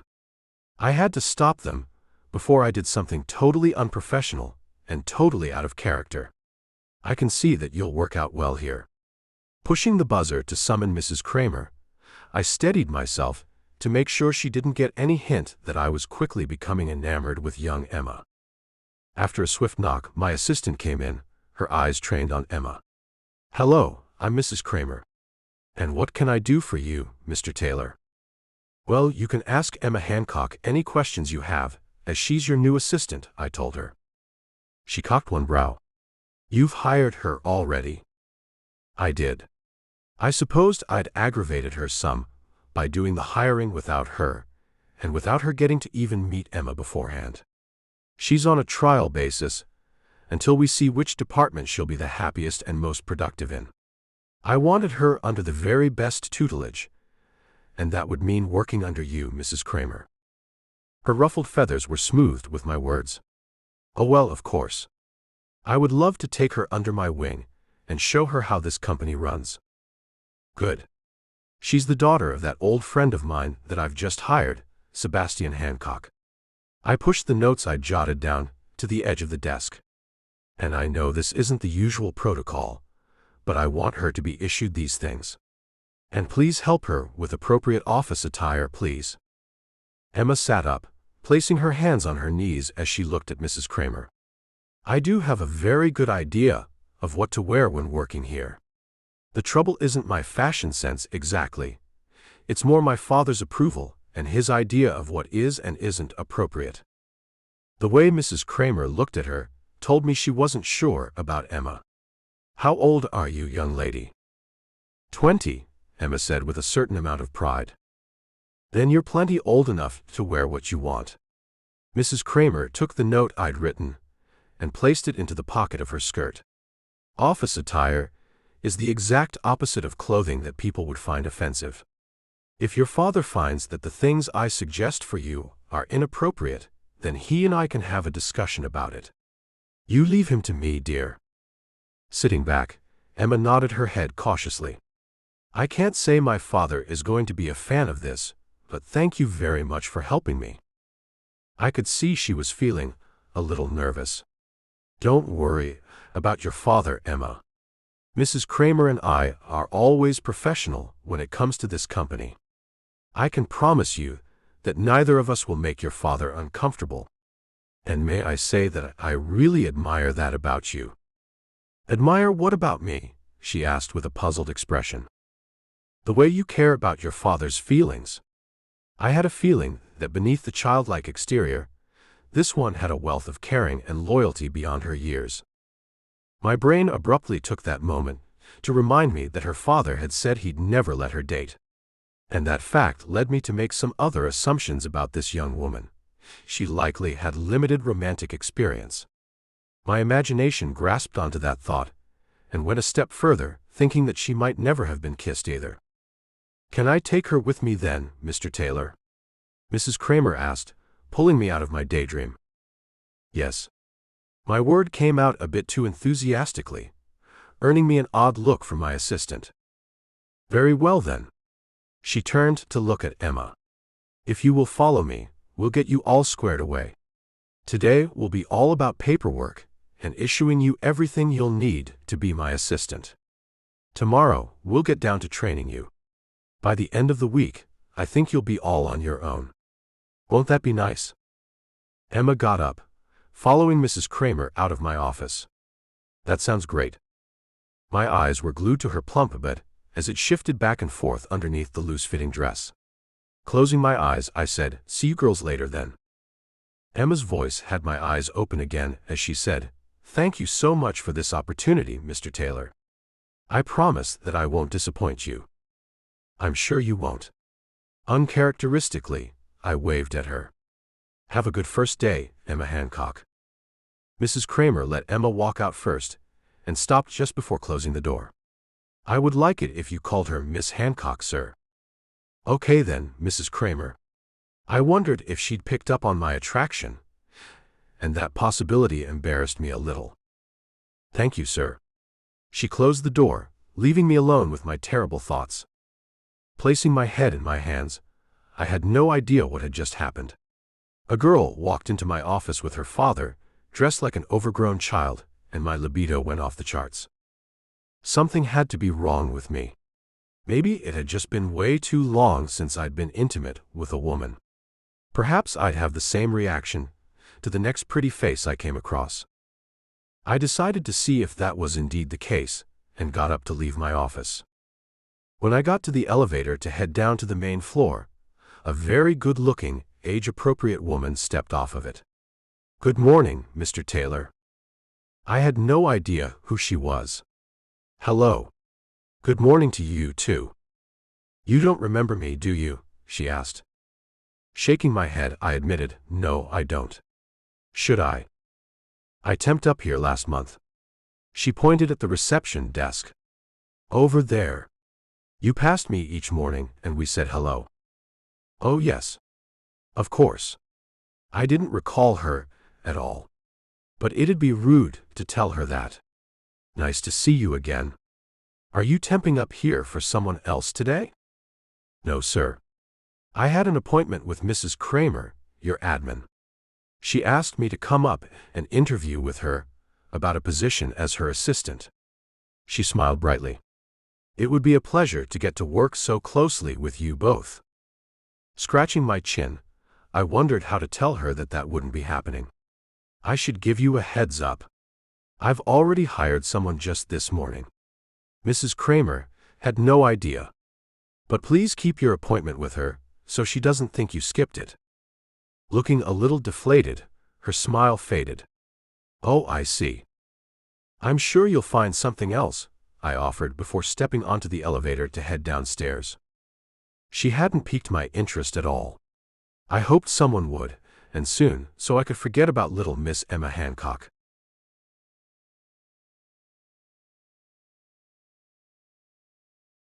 Chapter 8. Emma. Driving home in my new company car, a brand new Ford Fusion in dark blue, I listened to the radio and thought about how much my life had just changed. The day progressed swiftly, and I had felt a bit overwhelmed by everything. This could be the start of a real career for me. What if I ended up spending my whole life working at Global Distributing? Working with Mrs. Kramer had gone well though, the woman couldn't have been nicer. But she had seemed a bit surprised by all the things Mr. Taylor had given me. I couldn't say that I was all that surprised. He and my father were good friends, after all. Mr. Taylor had proven to be a very generous man. Pulling into the drive, I decided to park in the garage in the space occupied by my current car. That one could be parked outside and maybe even sold sometime soon. After all, why would I need to drive it anymore? Jumping out to move my old Chevy, I ran around until I got everything situated. Just as I pulled the company car in, a delivery truck pulled up. Surprisingly, the clothing items Mrs. Kramer had helped me order online were already being delivered. Hurrying out to meet the delivery man, I greeted him cheerily. "Hi." "Well, hello there, miss." He opened up the large back door, then took out 3 boxes. "These are for a Miss Hancock. Does that happen to be you?" "It does." Giddiness took over as I thought about all the new clothes I could add to my closet. "Can you sign this for me?" He held out a clipboard with an invoice on it. I signed the bottom, and then dug in my purse to give the older man a tip. "Here you go, sir." He shook his head. "No need. Your boss took care of that." Mr. Taylor gave me a generous tip when he came by to make sure the clothes would be delivered today. He did. I had no idea he'd done such a nice thing. That was nice of him. Yes, it was, he agreed. I couldn't help but wonder why Mr. Taylor would go to all that trouble for me. But then I thought about how I'd dressed that day, and how helpful he had been in dealing with my father. It started to make a bit more sense to me. He wanted to help me become more independent, and getting clothing I actually liked was the first step. Taking the boxes, I thanked the man and went inside, marching straight up to my bedroom. After trying on each and every item, I put them all away, and then laid out the outfit I'd chosen for the next day. Mom opened the door, looking with surprise at my now-filled closet. "And what's all this, Emma?" Mrs. Kramer, the woman I've been hired to assist, helped me pick out all these clothes. I pointed at the clothes lying on the bed. "I'm wearing this tomorrow." "Your father told me you'd been given a company car," she said. "Were you given an expense account too?" I pulled the credit card out of my purse. "I got my own credit card to help with anything I'll need for my job, clothes included. Mrs. Kramer said my limit each month is $5,000. Can you believe that?" "No." She took the card out of my hand. "Let me see that." "It works," I said. "I used it to purchase all this online." Mr. Taylor stopped by the actual department store downtown to make sure they got delivered today. "He's so nice, Mom." "I know he is. I met him when he was one of your dad's groomsmen at our wedding." Mom handed the card back to me. "So he's been very generous with you, I see. I bet if you want a job there, he'll give you one too." I thought about how cool it would be if we all worked at the same place. She didn't seem to like that idea much. Dad and I spend enough time together. It's best to have a bit of distance, in a healthy relationship. Think about that while you're working, Emma. Dating someone you work with can get very hairy. It's not something I recommend. I rolled my eyes. As if Dad would even let me date Mom. Honey, she wrapped her arm around my shoulders, pressing her head to mine. You're 20 now. Do you know what that means? Not really. I pulled away from her so I could look at her. What does that mean, Mom? Your father hasn't told you this yet, she whispered as if he was somewhere near when in fact he hadn't come home from work yet, so don't tell him I told you this. Curiosity compelled me to ask, tell me what, Mom? She winked at me. That your father has decided that he doesn't need to meet any young man you want to date before you can go out now. But again, I must tell you that dating someone you work with is just a terrible idea. I cannot stress that enough. I had no idea my dad had been planning on lifting his archaic rule. And I also had no idea who I would even want to date. What I did know was that Mr. Taylor immediately flashed into my mind. Well, there's no one to date yet. Maybe I'll meet someone somehow outside of work. I didn't know how that would happen, as I had no friends yet and had never made friends quickly. But maybe things would be different here in Manchester. Things already felt different. I had to admit that I'd never felt the way I had when Mr. Taylor talked to me. The shyness that usually prevented me from getting to know people had all but disappeared when I spoke with him. And Mrs. Kramer made me feel okay too. She was sweet and so much older that I hadn't initially put her in the same league as one would put a friend. But in what league did I put Mr. Taylor? There's a pretty cute young man who delivered the newspaper today, Mom said as she wiggled her eyebrows at me. A paper boy, Mom? I wiggled mine right back at her. Come on. I think I can do better than that. How about the owner of a multinational company? Who was I kidding? Christopher Taylor would never be interested in me. Mom walked toward the door. Dinner will be ready in an hour. It's Swedish meatballs. And your father called to tell me that Saturday evening we'll be going to Christopher's lake house for dinner. He's set on introducing you to his daughters, I think. My stomach twisted. No.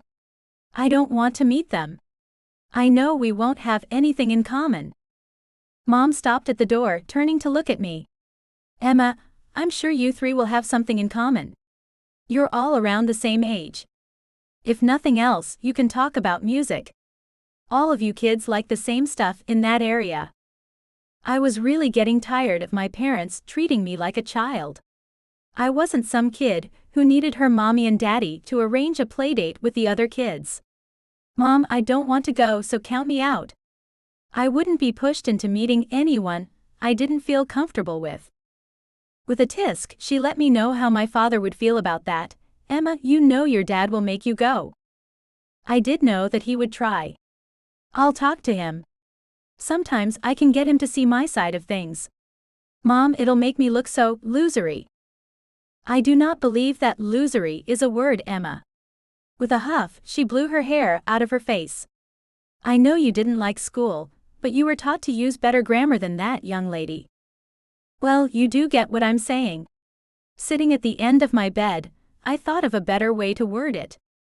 I'll come off as a loser who has to use her parents to meet other people my own age.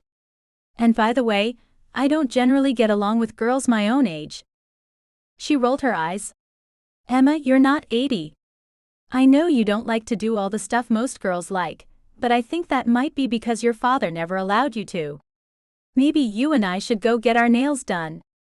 We could even get facials and haircuts from a fancy salon.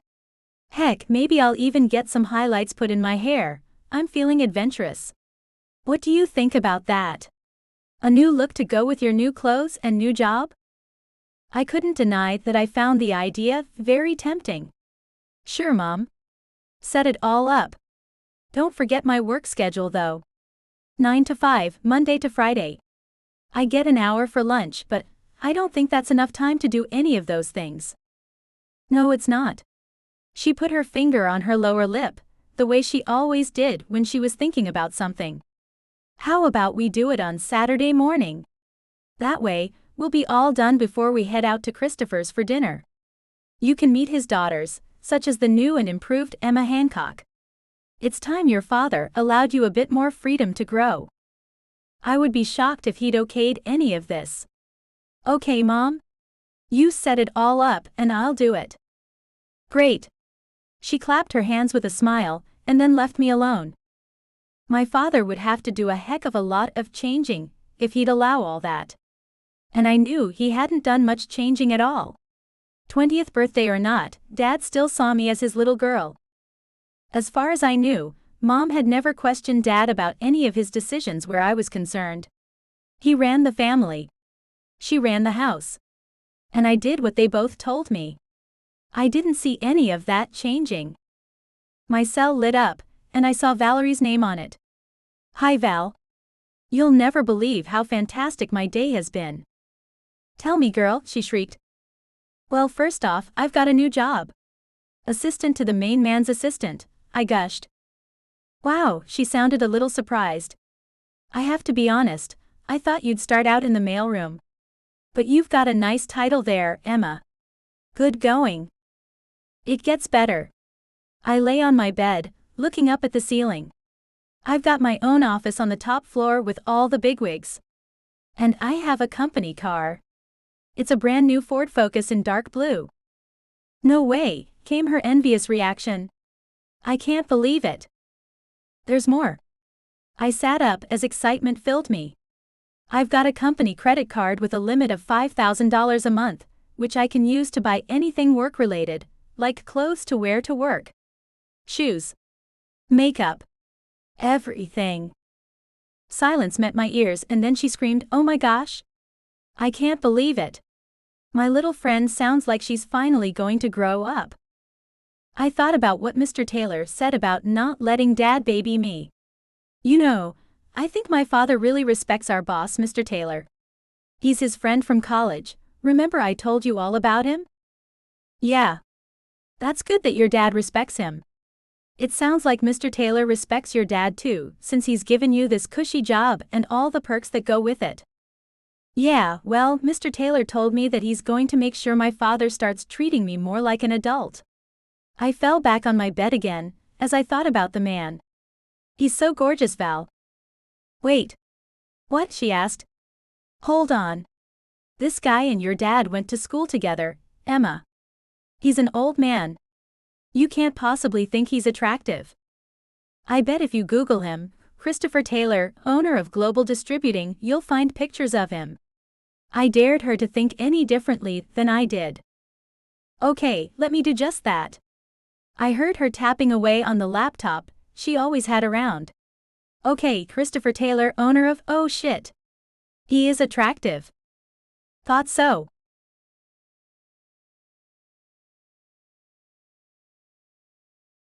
Chapter 9. Christopher.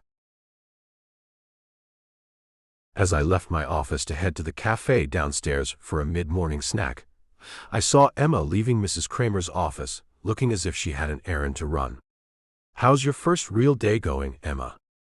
She looked up, seeming stunned to see me. It's going okay.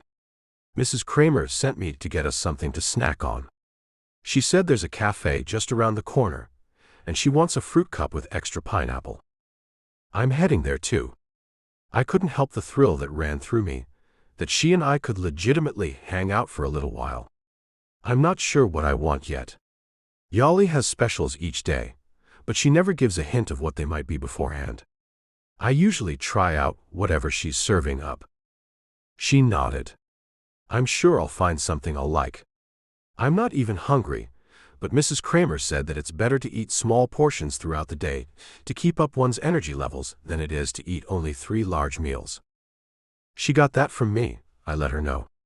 When I got divorced, I started working out, and a nutritionist at my gym put me on the right path. With all the unhappiness in my marriage, I'd developed terrible eating habits, and I was consuming way too much alcohol too. But a person has to cope somehow. She looked pained a bit. I'm so sorry your marriage went so badly, sir. I couldn't believe I'd even mentioned my marriage to her.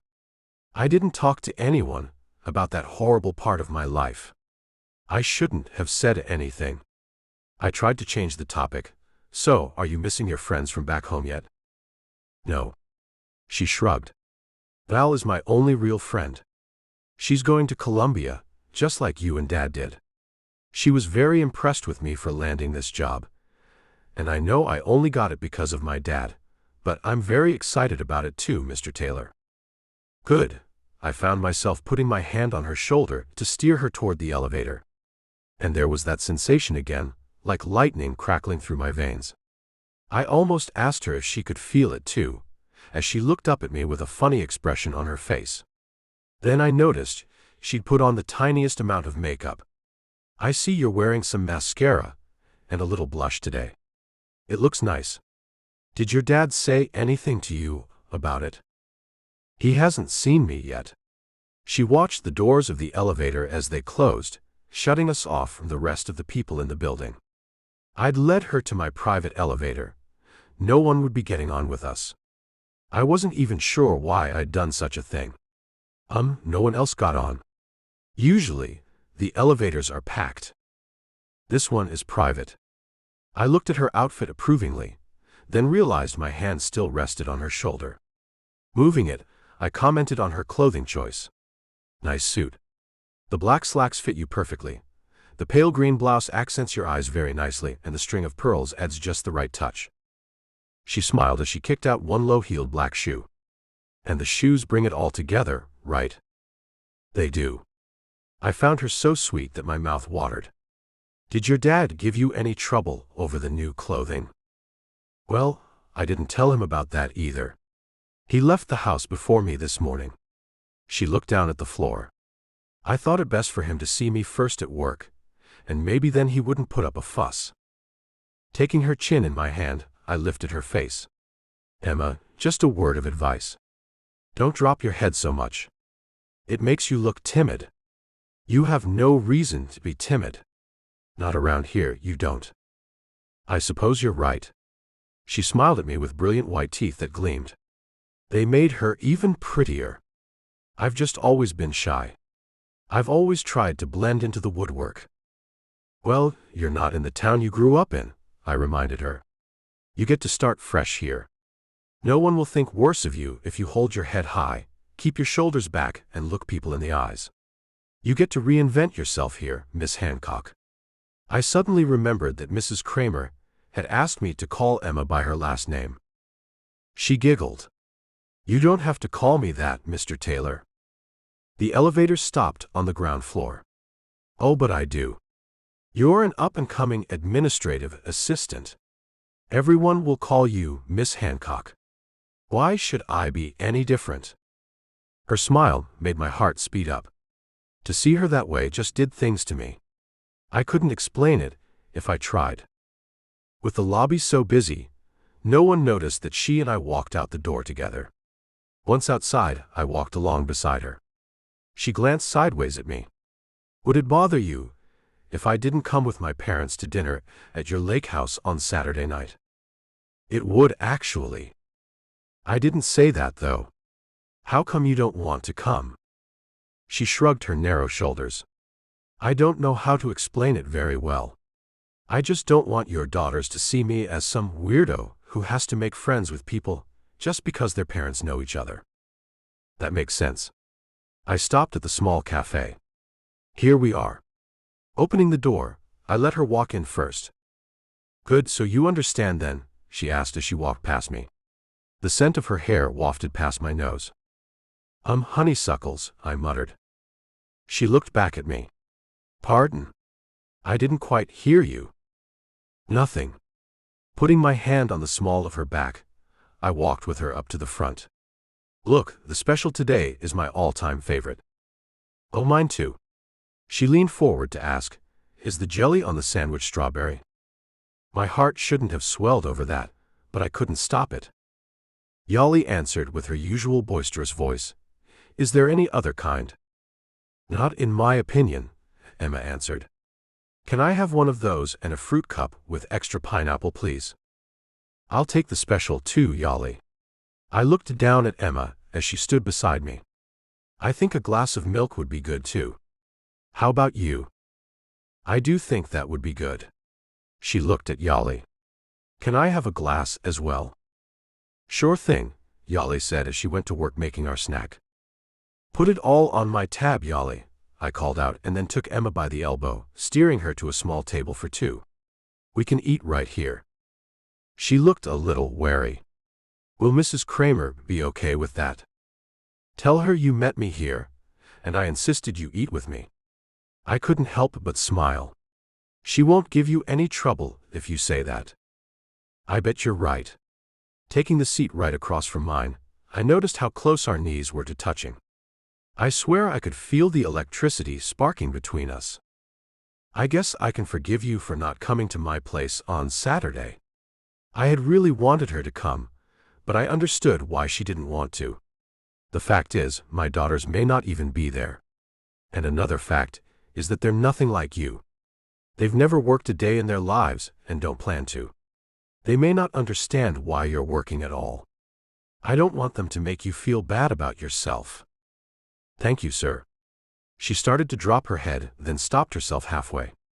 Her eyes came up to meet mine, practicing what I just talked to her about. I don't know that we'd have much common ground between us, since they come from such a wealthy family. But I understand why they don't work. They just don't need to. And taking the place of someone who really needs that income would be selfish. But that's just my opinion.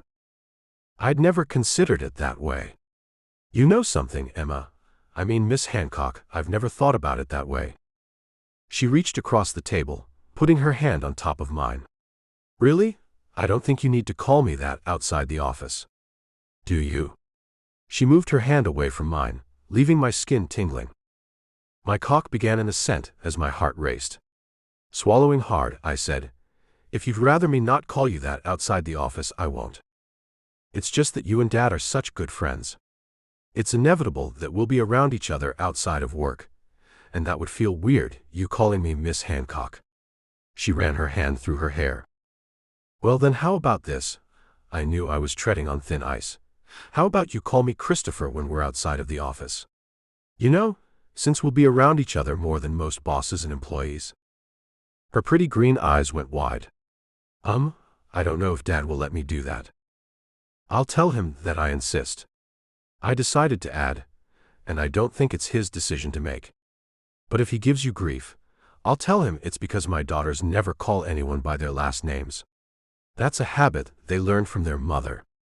She raised them, for the most part. My job was to bring home the bacon, and hers was to rear the children. Old-fashioned, I know. That's just the way it was in our marriage, sham that it was. And there I was again, talking about my marriage. Sorry. About what? She looked clueless. I don't need to be talking about my marriage with you. You probably don't want to hear anything about it. I looked at the counter, as Yali put our order on it. I'll get that for us. Jumping up, I went to grab our food. Let me, she said as she tried to get up. I put my hands on her little shoulders. No. I'll get it, Emma. Every touch fired my blood, and I knew it was all wrong. How can I keep my distance from her? As I went to get the food, I wondered if I should start seeing a shrink or something. What I felt wasn't right at all. Thanks, Yali. I picked up the tray, as she eyed me with a little smirk. What? You have never, in all these years, eaten with anyone here, Mr. Taylor? She jerked her head toward Emma. So, who exactly is she? She's one of my friend's daughters, and she's working for me now. She doesn't know anyone in town or at the company yet, and we just happened to meet up on the way out to grab a snack before lunch. I didn't know why I felt the need to explain everything to her, but there I was, explaining it all. I have to nip these feelings in the bud, before I do something that could destroy my friendship with Sebastian.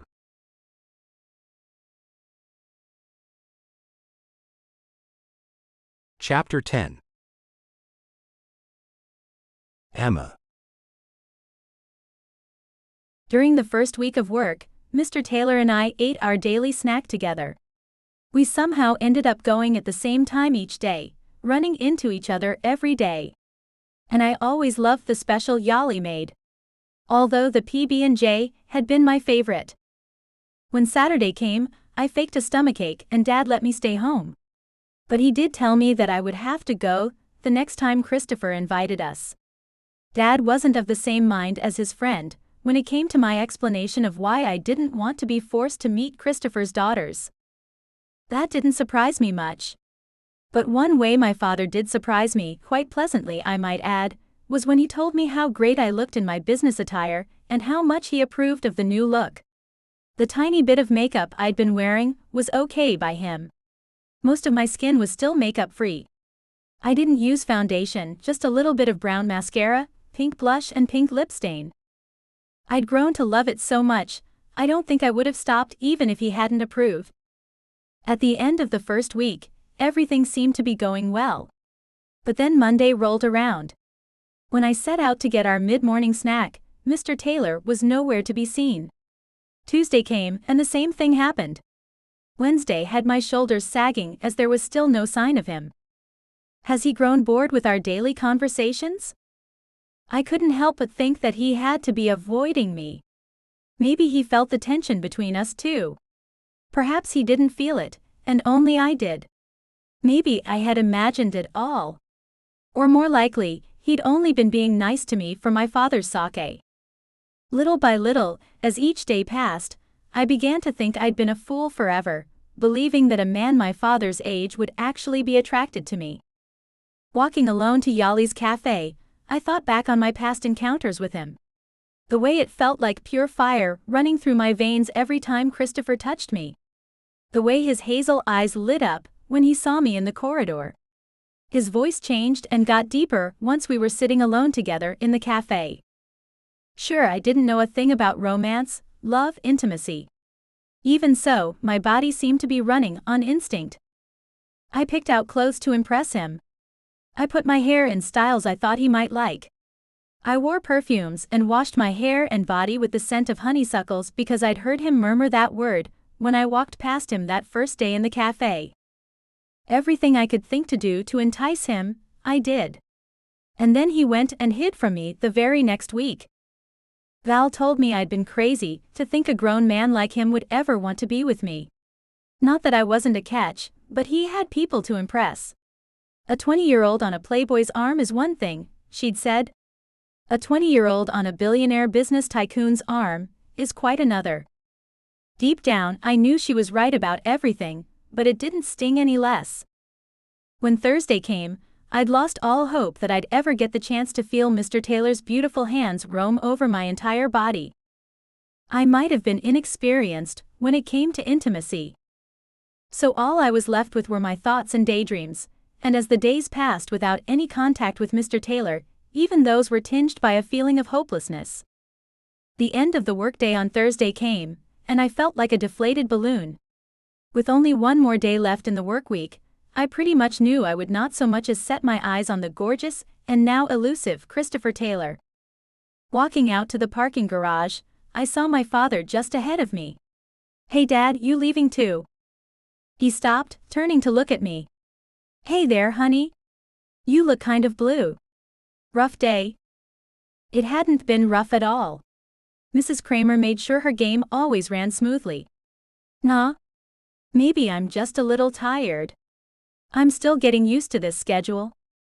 Yeah, Dad put his arm around me and I rested my head on his shoulder. Your old job at the boutique doesn't even compare to this one, does it? But I've got to tell you that I'm the proudest I've ever been of you, sweetie. You are? I raised my head to look him in the eyes to make sure he'd told me the truth. I couldn't remember Dad ever telling me he was proud of me.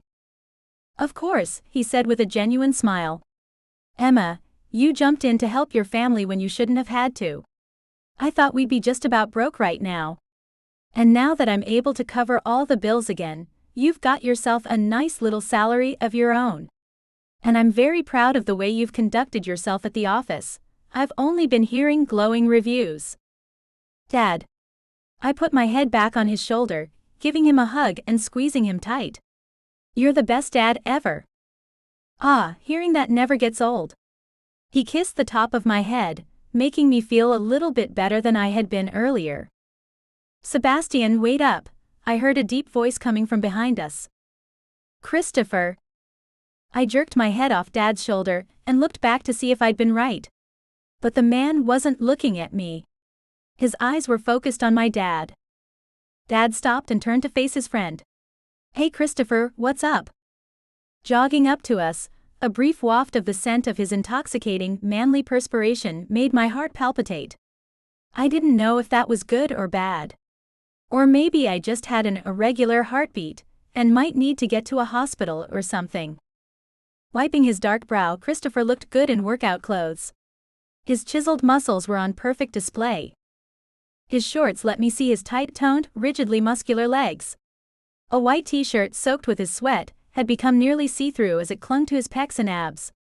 A trickle of sweat moved down the side of his thick neck, and I nearly passed out as I followed its trail with my eyes. How glad I was that Dad still had his arm around me so I could lean on him. "What's up is that I'm going to need you to step in for Brad from the Vermont sector.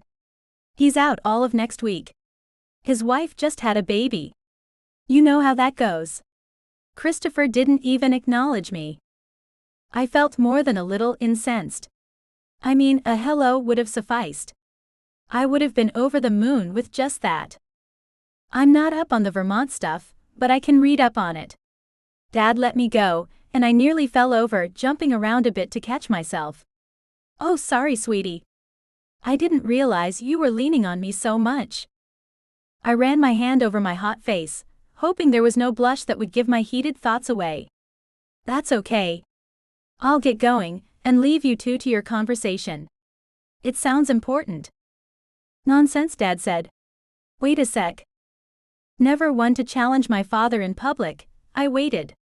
My skin felt like it might be on fire, and my head throbbed in a way I didn't understand at all. To top it all off, my eyes kept on moving all over Christopher's body, urging me to just lean in and take a long, deep whiff of him. Christopher went on, "I'm going to need you to go to Vermont this weekend. You can take Celeste. Hell, make a romantic weekend out of it. You'll be visiting an apple orchard and a vineyard too. Have fun. All I need are lots of pictures. And the company will cover it all, of course. You can't beat that now, can you?" Dad looked at me with a frown. "Can Emma come too?" Christopher's expression went south, and he lowered his voice as if I wouldn't be able to hear him. "Why would you want your daughter to come with you and your wife on a romantic weekend, buddy?" With a shrug, Dad answered, "'Cause I don't like to leave her home all alone." The way Christopher's eyes cut to me for only the briefest of seconds made me think he had a plan, and that my father's question might just ruin it all. "I'm sure Emma will be fine. She's not a child, Sebastian." "I know that." Dad looked at me for an answer. "Will that be okay with you if your mom and I go off for the whole weekend?" "Yes." I took a quick glance at Christopher and saw the slightest of smiles on his lips. "See," he said without looking at me. "She'll be fine. Hell, if she needs anything, I'll be home. She can call me." My heart really went wild. Was he trying to get me all alone this weekend? I knew I was grasping at straws. There was no way that man wanted me in the way I'd been dreaming. But what a great fantasy. "Well, if Emma's okay with it, then okay," Dad said, smiling. "This actually might be pretty fun. I can't recall the last time Celeste and I went on a weekend trip alone." "Never," I blurted out. "I can't remember a single time you and Mom went anywhere alone." Christopher blinked a few times. "Really?" he asked Dad. "I guess she's right. Maybe it was before she was born." He shook his head. "Damn, time flies, huh?" Finally, Christopher looked at me. "Seems it's high time they did a lot more on their own, huh, Emma?" "Seems so," I agreed with a huge grin on my face. When he reached out his large hand, I didn't know what he wanted. "Give me your cell, Emma." Without hesitation, I reached into my purse, took out my phone, and placed it in his hand. "Okay. What's the passcode?"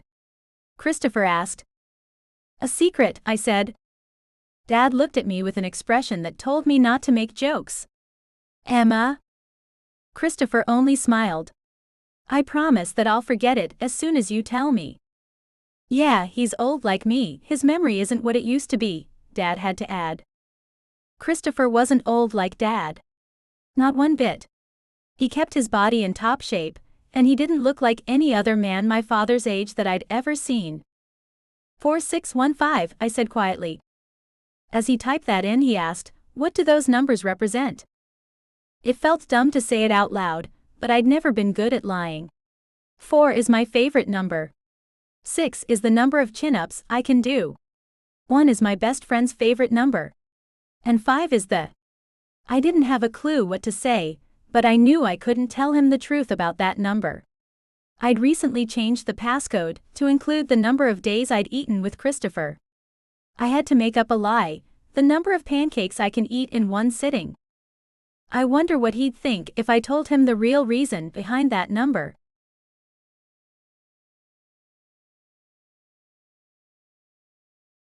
Chapter 11.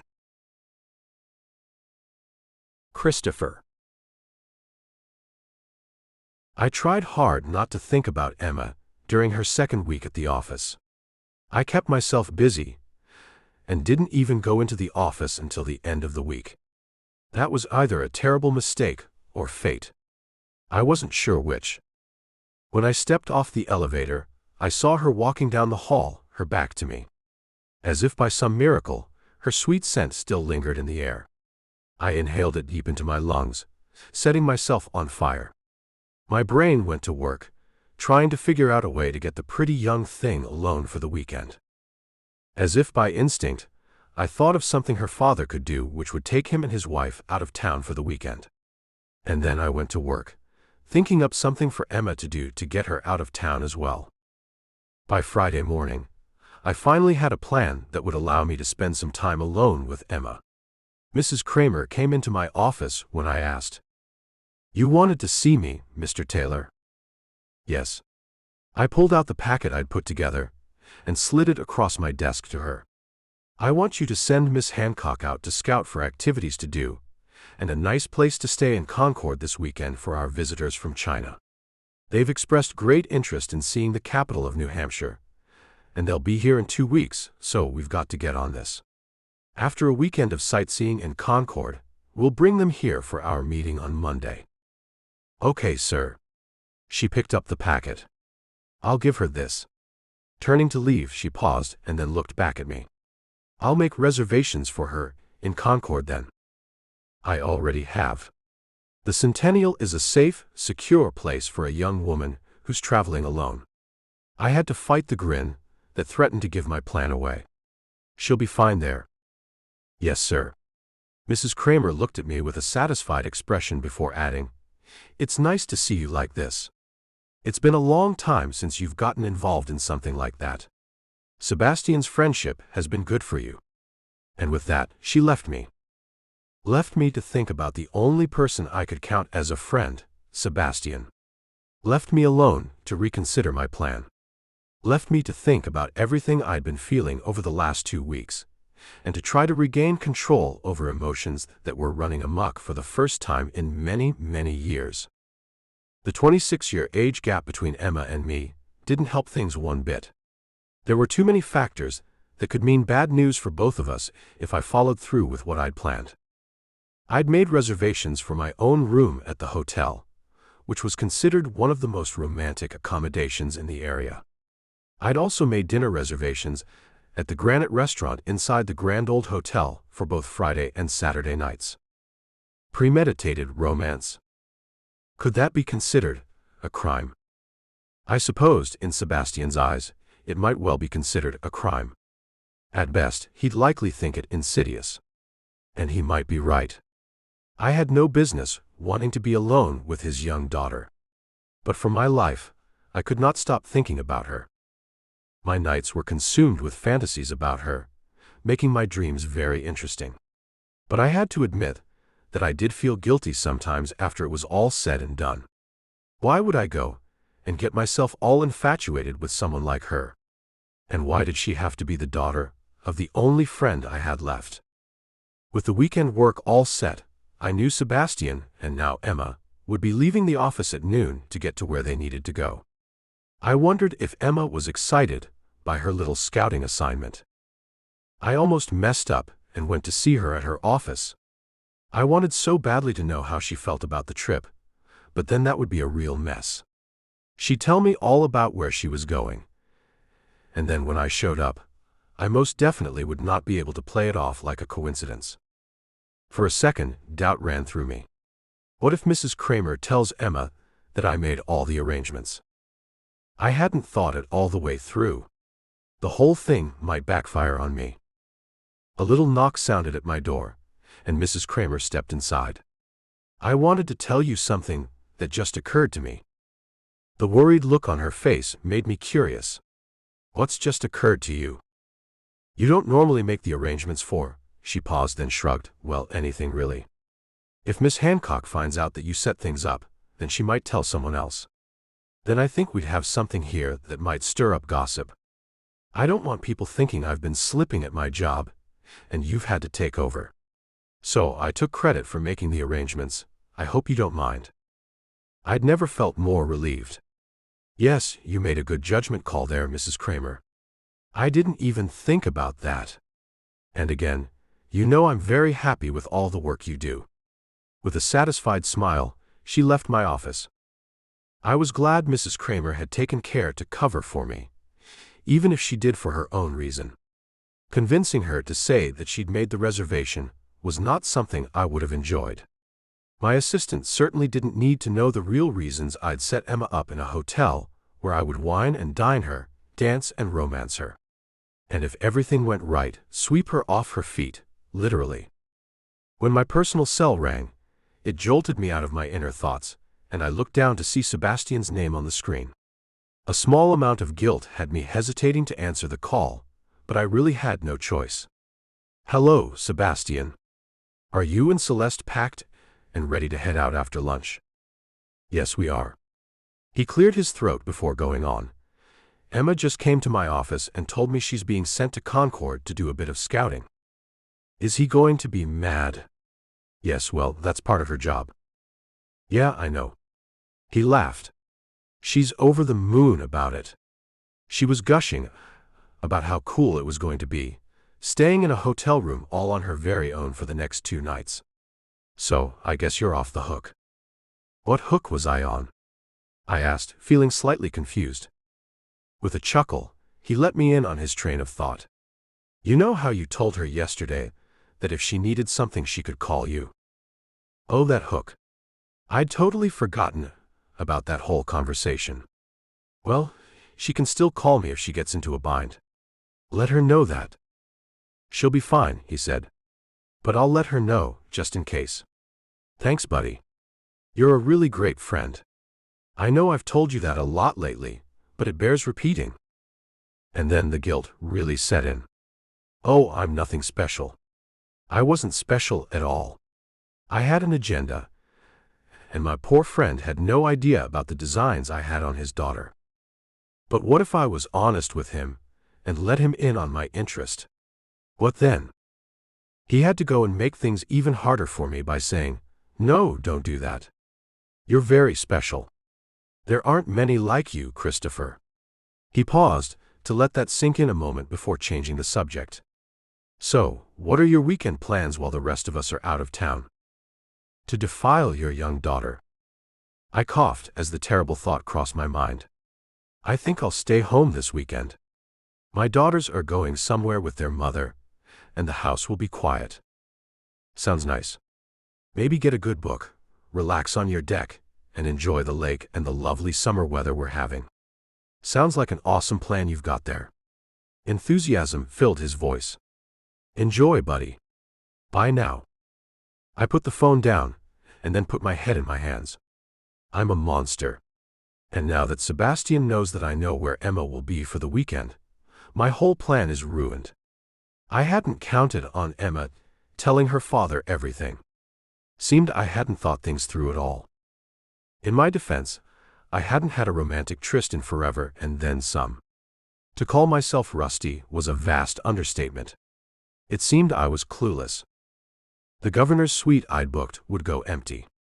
The dinner reservations would have to be canceled, and I would have the saddest weekend I'd had in a while. I was no stranger to lonely weekends, but I knew this one would be even worse than the sad ones I'd lived through after I found out Lisa had cheated on me with every man I knew. At least those weekends had had some relief to them. They signified the end of my loveless marriage. And the best part about it was that she'd done wrong, and that meant I wouldn't have to hand Lisa everything I'd worked so hard for. This weekend, the only plans I could imagine would involve sitting around alone, wondering what Emma was doing. Wondering if she was having fun and looking beautiful as she toured the town. I could imagine her golden brown hair swept up in a high ponytail, blowing in the warm summer breeze as she strolled the sidewalks of downtown Concord. Her pink lips would pull into a smile every time she caught her reflection in a window pane. And I wanted to be there, just on the other side of her, seeing it all with her. Holding her soft hand, our fingers entwined, kissing her hand once in a while as we walked and talked. Why can't I be 20 again? How come I've got to be old enough to be her father?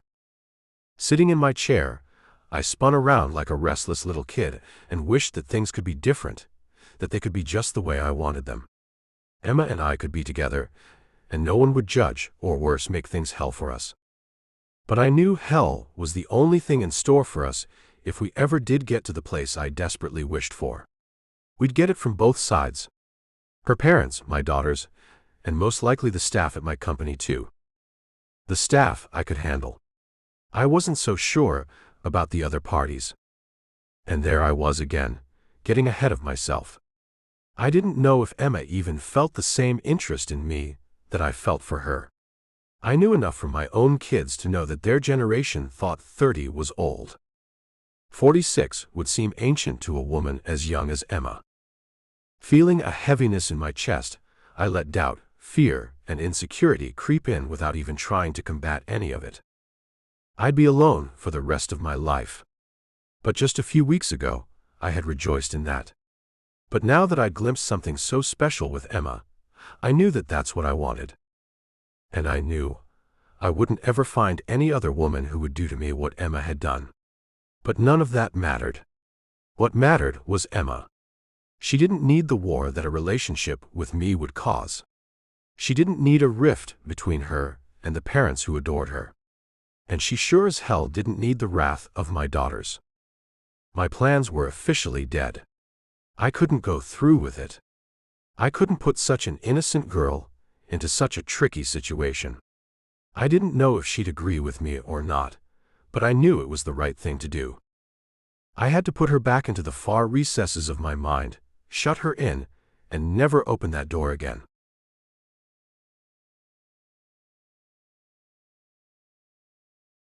Chapter 12. Emma. After running home at lunchtime to pack, I kissed Mom and Dad goodbye before they got into Dad's company car. I got into mine and we all headed off to our work weekends. To some, a weekend away from work may have sounded boring, but to us it sounded like fun. I'd never gone on a trip alone before. Mom was a little worried about me, but I told her that I had my cell, and that meant I had GPS, and they would know my whereabouts at all times. It eased her mind some. Dad said he'd already thought of that, and that's why he'd felt comfortable with me making the trip. I'd secretly rolled my eyes at that. While I never wanted to worry my parents unnecessarily, I was a working professional now. I would take work trips whether Dad felt comfortable about them or not. When Mrs. Kramer came into my office with the packet she'd put together for my excursion, my bubble burst just a bit. I'd honestly thought Christopher might have had an agenda, sending my father and mother away. But I'd been wrong, it seemed. He had no plans for me at all, other than work plans it seemed. The brief interaction I'd had with him the day before had left me with enough of a glimpse of his skin and his body that my dreams were the sweetest ever, visions filled with the two of us lying on a beach, running our hands over each, kissing tenderly. Sure, I didn't know what any of that really felt like since I'd never done any of it before, but it didn't seem to matter in my little dream world. Nothing mattered in my dream world. If by some miracle Christopher Taylor did want me the way I wanted him, there would be so many obstacles in our way. Somehow I didn't care. If it meant I got to be with Christopher, I could deal with anything. Not that I thought I would ever get that chance, but it was a pleasant fantasy, and it kept me going. The 30-minute drive to the Centennial Hotel passed in a flash. Walking up to the entrance, I admired the red brick structure that I'd read had been opened in 1876 as a home for elderly residents who didn't have enough money to live on their own. Later, it was transformed into a luxury hotel. And now I was getting to stay in it, thanks to my fabulous job. Entering the lobby, I felt as if I'd stepped back in time, the building's long history seeming to hang heavy in the air. "Good afternoon, miss," the receptionist greeted me with a smile. "How are you doing today?" "Great, actually. I'm Emma Hancock. My company made a reservation for me." I put my suitcase down only for a bellhop to appear out of nowhere to pick it up for me. "I'll escort you to your room, miss," he told me. I could handle my one suitcase on my own, but I let the young man do his job while the receptionist looked up the reservation. "Oh yes. You're in one of our turret suites on the 3rd floor. Jason will show you to it." She handed me a keycard. "It's the King Turret, Jason. Thank you for staying with us, Miss Hancock. If you'd like to dine in our restaurant, you can make reservations using the phone in your suite. Or you can order in, and we'll have it brought to you." "Thank you. I'll see what I feel like doing once I get settled in." Following Jason to the stairs, I took in a deep breath. The air felt electric, like something special was about to happen. Even though my plans were pretty mundane, I'd be touring the town and finding things our Chinese guests would hopefully find exciting and pleasing. I felt a charge that couldn't be explained. When we got up to the room, my jaw dropped as I looked around. "This is so beautiful." Jason put my suitcase just inside the door. "Glad you like it. If there's anything you need, please call the front desk and we'll bring it right up to you. We've got every toiletry you can imagine, if you've forgotten anything." I reached into my purse, pulling out a $5 bill. "Thank you so much, Jason. You've been very helpful. If I need anything, I will call." With a smile and a wave, he closed the door, leaving me alone. The first thing I did was look at the vast king-size bed. I kicked off my shoes and ran to flop down on it. Oh, how soft. Running my hands over the bedspread, I nuzzled a thick plush pillow and thought I might just take a little nap. A few minutes would be all I'd need. 2 hours later, I woke with a start. My cell was ringing, and my mother's name was flashed on the screen. "Hi, Mom." "I made it all right," I croaked. "Were you sleeping, Emma?" she asked, sounding surprised. The first thing I did was fall on the bed. This is the comfiest bed I've ever laid down on, and this is the most magnificent room I've ever been in. It seems I did fall asleep. I guess I needed to catch up a bit. I rubbed my eyes as I sat up. "What time is it?" "4," she said. "Have you made reservations for dinner yet?" "Your father said that if you're going to eat in the room, which is what he'd prefer, then you should make reservations at the hotel restaurant. He doesn't want you out exploring an unfamiliar city after dark. Man, he really knows how to make me feel like a baby. I don't want to go eat alone in some fancy restaurant, Mom. I'll get room service." Wondering how long it would be until it got dark, I looked out the window to see where the sun was. I've got things I need to do before it gets dark. I might just pick up something from a drive-thru and bring it back here to eat. Dad called out in the background, "You don't need to eat crap, Emma. Get something healthy. And put it all on the company card. You don't have to spend your own money on things like this." "I know, Dad. Mrs. Kramer told me that already. She's told me everything I need to know." I rolled my eyes even though no one could see me. Sometimes my parents could exasperate me. I can handle this and myself. How about we give each other some space this weekend? I'll check in each night by text, and then we'll see each other at home on Sunday evening. "Are you sure about that, sweetie?" Mom asked. "You've never been alone that long." "Yeah, I know. I'm perfectly safe here. No reason for anyone to worry about me, okay? I reassured them as I went to the bathroom. I'm going to freshen up, then head out. I'll text you tomorrow night. No, came Dad's answer to that. Tonight too. Around 9 or so. Not any later than 10. Got it? Sure. I couldn't expect miracles. Bye. I ended the call, and then placed the phone on the vanity as I looked at my reflection. Yup. You look like an adult. Why don't they see you like one? After running the straightener through my hair, I washed my face, then applied a little mascara, some pink lip gloss, and added a little blush to top it all off. I changed into a pink sundress and some tan flats, then left the room to go take a tour of the town. Walking down the stairs, I felt that charge in the air again. The hotel must have seen some pretty amazing people in its time. At least, that's what I chalked the energy up to. Just before I entered the lobby, I heard a deep voice that seemed familiar. And as I rounded the corner, I saw why. Christopher, I whispered. His head turned as if he'd heard me. Then, a smile pulled his chiseled lips up at each corner. Emma, how's it going? I stammered, having no idea how it was going. The bellhop was the same guy who'd helped me. He stood on the other side of Christopher, who turned to tell him, "Take my things up, please. I'll be up later." Then Christopher came toward me. So, how do you like Concord so far, Emma? I took a nap, I blurted out like some kind of idiot. A nap? He came to stand right in front of me. His expensive cologne tickled my nostrils. This schedule is new to you. I'm sure you needed to catch up on your sleep. What are you doing here? I asked, my body tingling at the thought that we'd be spending the night under the same roof. Just a little getaway. My daughters went on some excursion with their mother, and I was home alone. He shifted his weight and then looked past me. I wanted a change of scenery. Wow. My parents had told me that the scenery from his mansion was to die for. I guess you don't like to be alone much, do you? His eyes came back to mine. It's never bothered me. It wasn't that I didn't want to be alone. I just wanted to do something a little different, and that's all. Then I realized that he probably wanted to be alone to enjoy his getaway, and I was getting in his way. Well, I'll get out of your way then and leave you to it.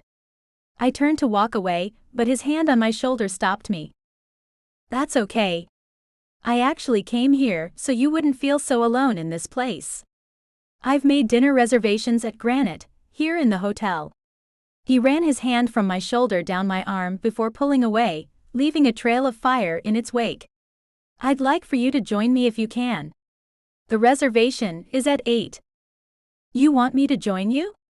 I asked with surprise, shaking my head in disbelief. Yes, please. He smiled at me again, and it made my heart skip a beat. Or would you hate to be seen in the company of an old man like me? Old man? He was anything but that in my eyes. I wouldn't hate to be seen in your company at all. And I don't think you're an old man either. I thought it might be embarrassing for you to be seen with me. His smile turned into a frown. And why's that, Emma? Shrugging, I didn't know quite how to put it. Just 'cause I'm a nobody kid, I guess. With a sigh, he looked me right in the eyes. You're not a kid, and you're not a nobody. He took me by the chin, his thumb rubbing my skin the slightest bit. And I would be the envy of all the men in the restaurant, if you would join me for dinner. You would? I couldn't believe he'd said such a thing. I would, he said. He moved his hand away from my face, and I felt its loss in every part of my body. The thought of spending the evening with this man sent a bolt of sensation through me. Is it a formal dress code? I asked. I hadn't brought anything formal. What you have on now is perfect, Emma. He chuckled quietly, the sound deep and sensual. Are you trying to make excuses to not join me? No. I wasn't doing that at all. I just couldn't rationalize why he'd want to eat dinner with me. My father might not approve, Mr. Taylor. What's this Mr. Taylor stuff? He took my chin in between his fingers again. I thought we'd already discussed that. When we're not at work, you're Emma and I'm Christopher. And as far as your father's approval goes, I don't see him here, and you're not a baby. So, will you join me for dinner, or leave me to dine alone this evening? I didn't know what to say, so I just nodded, to which he frowned. I could see that my way of answering wasn't enough for him, so I said, "Okay, I'll join you for dinner." And that was that, my first date. If that's what it really was. A girl could dream.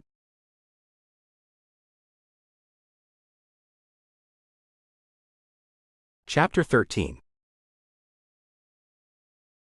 Christopher. I didn't recall ever being so, for lack of a better word, giddy. This wasn't exactly a feeling I was used to.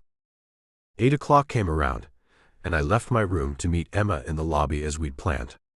My heart raced with each step I took. I'm really doing this. Or was I?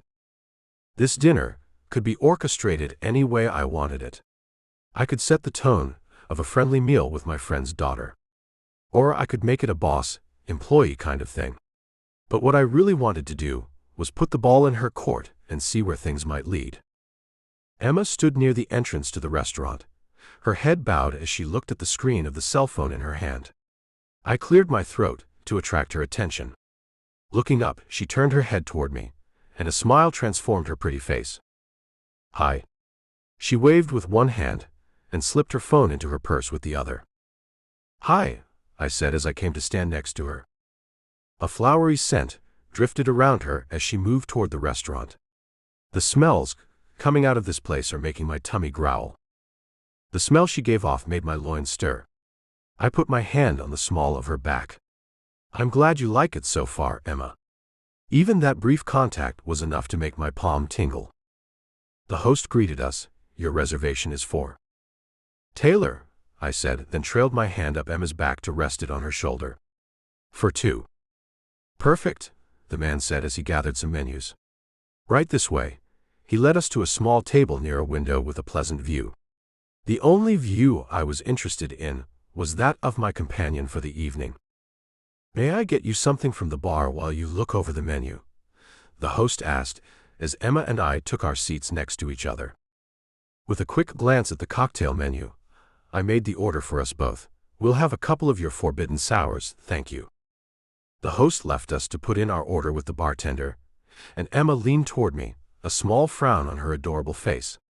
"Christopher, you might have forgotten this," she said in a whisper, "but I'm only 20. Not old enough to drink yet." "I won't tell if you won't," I teased her. She sat back, a blush staining her cheeks. "I've had a little bit of wine with my mom and dad. I guess this will be okay too. But promise me you won't tell my father, please. He'd definitely have something to say about it." There were so many things I would never tell her father, so that promise would be easy to keep. "Sure thing, Emma. This will be our little secret." She looked over the menu with wide eyes. "Oh, these prices are out of this world. I can't even look at the dishes because my eyes keep getting stuck on how much they cost." "Order whatever you want, Emma. This is on the company, remember?" I asked as I grinned at her. "But I just can't make myself do it," she said, then put the menu down. "Would you mind ordering for me?" There was nothing more sensual than the thought of her putting herself in my hands, trusting me. "All right, Emma. Do you like beef, chicken, or seafood?" "Seafood," came her quick reply. "In order of preference, I like seafood, any kind at all, then chicken, and then beef. And if you're going for a steak, then it has to be fully cooked, no pink." "I see." I put the menu down, as I already knew what I wanted. "I'll have to make you a steak at my place sometime. Rare is the only way to truly enjoy steaks. And I make a mean one on my outdoor grill. I'll bet if you had a properly cooked steak, you'd like it." "I don't know," she said as she wrinkled her nose and made a funny face. "Bloody meat is kind of, well, gross. You'll see. Maybe Sunday you can come over, and I'll make dinner for you before your parents get back." I knew setting up another time for us to be alone might be pushing it, but I had to try. She eyed me warily, making me a little nervous. "Christopher, I'm still not ready to meet your daughters if that's what you're up to. Relief washed over me. Oh, I'm not trying to do that, Emma. Not at all. They won't be home until late Sunday evening, or maybe even Monday sometime. It would just be you and I. Then I got nervous that would scare her off. She seemed to consider her answer as she looked up at the chandelier hovering over our table. Well, then that sounds like fun. Her eyes came to rest on mine. But don't be upset if I don't like the steak, okay? I had another date with her. Nothing would make me upset. I promise not to get upset with you, Emma. Our waiter came to us with our drinks. Good evening, Mr. Taylor. I'm Raphael, and I'll be your server this evening. He placed Emma's drink in front of her as he smiled at her. And what may I call you this evening, miss? Emma, she said with a shy smile. Well, Emma, it's a pleasure to serve you this evening. He bowed, and I could see from the grin on his face that he liked the looks of my dinner companion. And he must have thought I was her father or something, and not any kind of competition, because he slid my drink to me without so much as glancing my way. I had to admit, that bothered me a hell of a lot. We'd like to start things off with the artisanal cheese plate, followed by the New England clam chowder. Then for the main course we'll both have the seared scallops with smoked ham. My words came out sharper than I meant. He finally pulled his dark eyes off Emma to look at me. I'll put that order in right away. He took the menus, leaving behind the dessert menu. And I'll leave that for you, sir. Thank you. I slid the menu to Emma. I think you can decide on a dessert. As the boy left us, I wondered if Emma thought he was as cute as he thought she was. But I didn't say a word as she looked over the menu. These all look so delicious. She put the menu down. But I hardly ever eat sweets. My parents don't keep much sugar in the house, and it's probably for the best.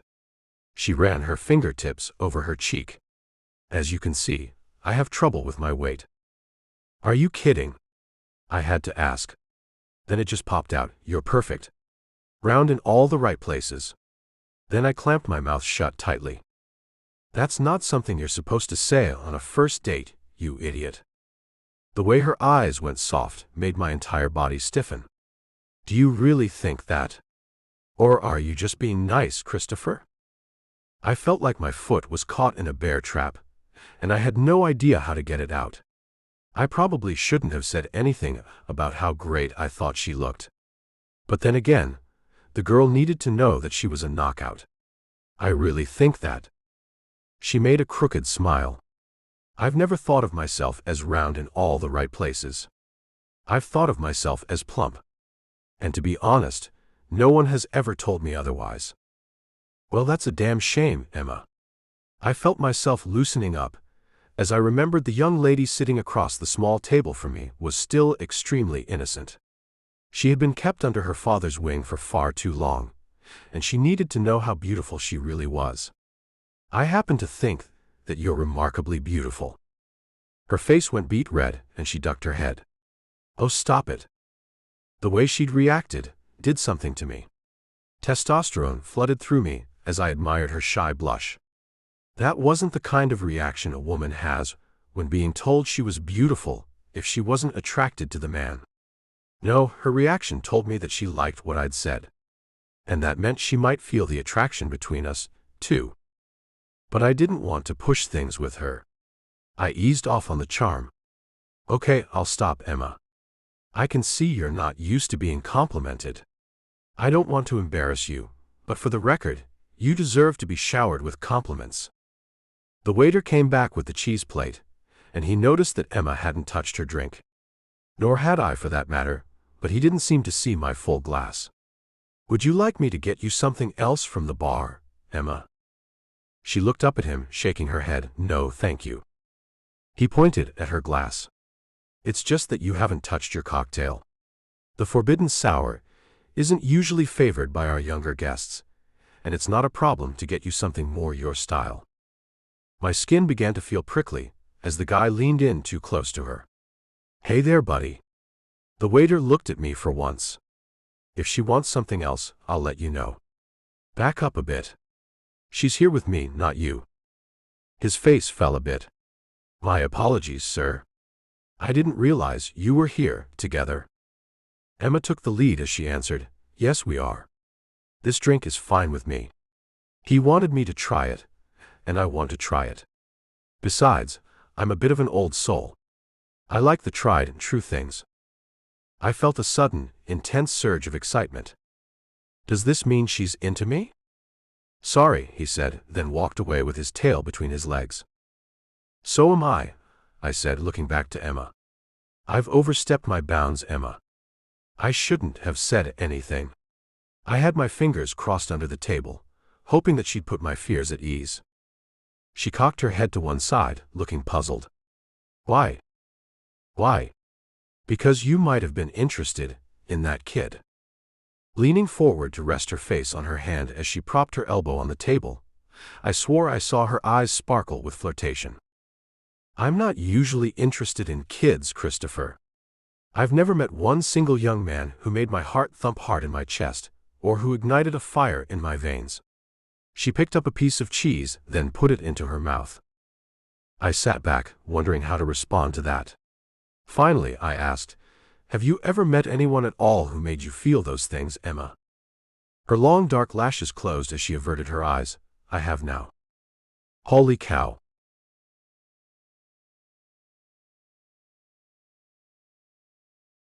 Chapter 14. Emma. There was not an ounce of liquid courage in me, and I'd said more to Christopher than I'd ever planned to. With the moment of truth at hand, I held my breath, waiting to hear how he'd respond to my bold statement.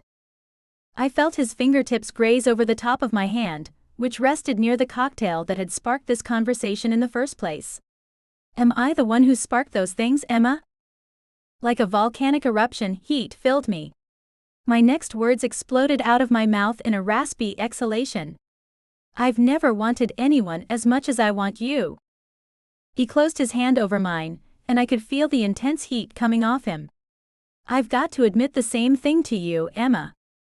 Slowly, I opened my eyes and raised my head to look at him. Is that true? It was too hard to believe that he might share my desire. I'm young. Inexperienced. It's a little taboo, isn't it? I know you're young and innocent. Christopher bit his lower lip. And I haven't stopped thinking about you since I first laid my eyes on you. He moved his hand around mine until our fingers were entwined. Can I ask how long you felt this way about me? The same, I admitted. Since I first saw you. But I honestly never imagined you'd be attracted to me as well. I've never been so attracted to anyone, Emma. He looked me right in the eyes, and I thought I saw his sincerity, but I still couldn't make myself believe his words. Don't, I whispered. Don't tell me anything that's not true. You've been married, Christopher, you must have felt this kind of attraction before. I didn't want to think about his ex-wife, but I didn't want him to lie to me either. He took my hand, placing it on his chest. I held my breath. You affect me, Emma, he said, his voice low. Only you. So many years have passed and no one has stirred me like this. I've never felt this for anyone. Not even her. I know you must know about my ex. I nodded, trying to steady my breath as our eyes met. I do. She sounds difficult. Yes. He leaned closer, his breath warm against my ear.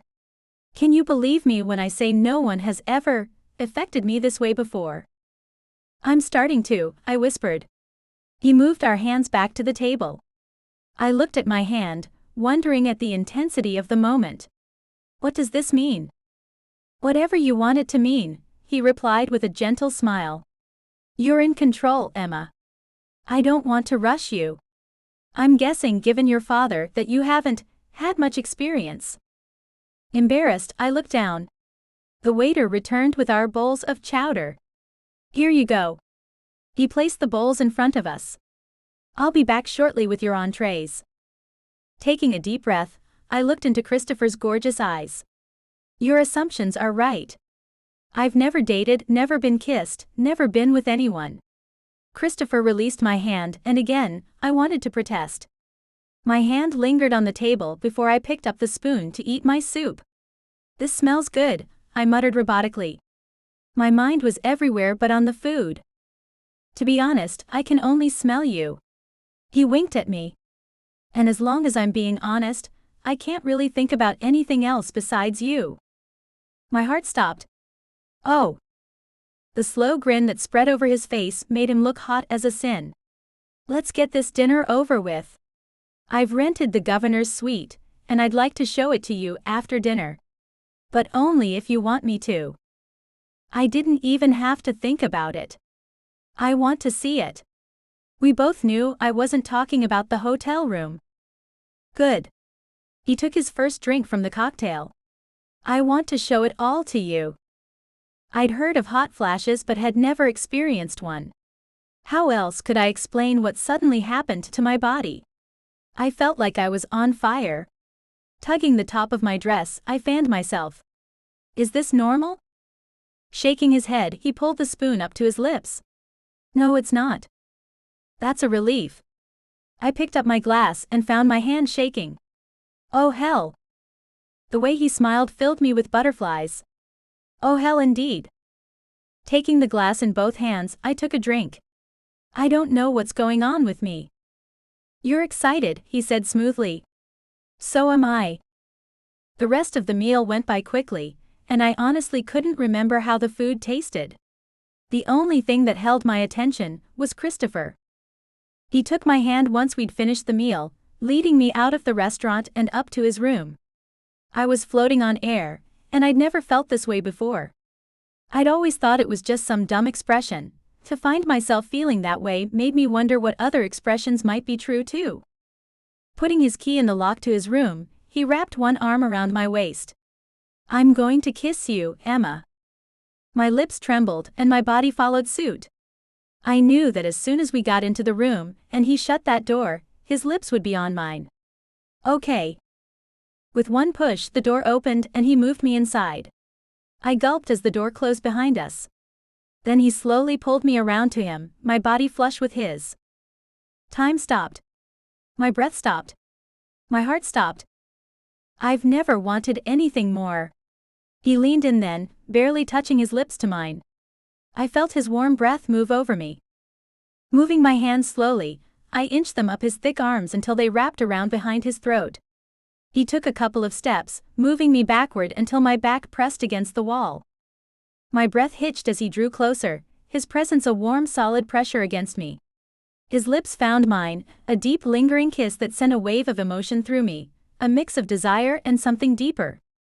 His hands moved along my sides, a gentle exploration. He lifted me slightly. The closeness was intoxicating.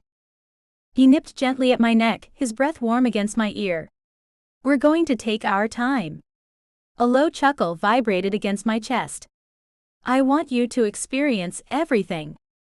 A wave of impatience washed over me. "Please," I repeated. "Just." "Soon," he promised, his voice a low rumble. He carried me to the bed, laying me down gently. His gaze lingered on me, a silent conversation passing between us. He moved to lay next to me, propping his head on his hand as he looked down at me, his fingertips trailing gently over my body. His lips pressed against my cheek as he murmured against my skin, "You know we've got to keep this a secret, right?" I opened my eyes, looking at him. "I do know that. My parents will want to kill you. And my daughters will want to do the same to you." He kissed my lips so tenderly it made a tear slip from my eye. This was like nothing I'd ever experienced before. "But we can have this. No one needs to know." Moving my hand up his muscular arm to rest on his bicep, I felt a pain in my heart. "How long can we have this for, Christopher?" "For as long as we both want it." He kissed me again.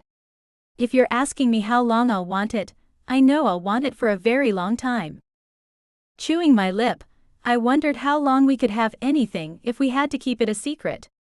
And then doubt, as well as a good amount of despair, filled me. I think I should go to my room now. This is a lot. I don't know if I can do this. He tried to stop me. "Wait." Jumping up, I grabbed my dress off the floor and flung it on. I scooped up my purse and ran out of his room, which was only a few doors down from mine, thankfully. I just can't do this.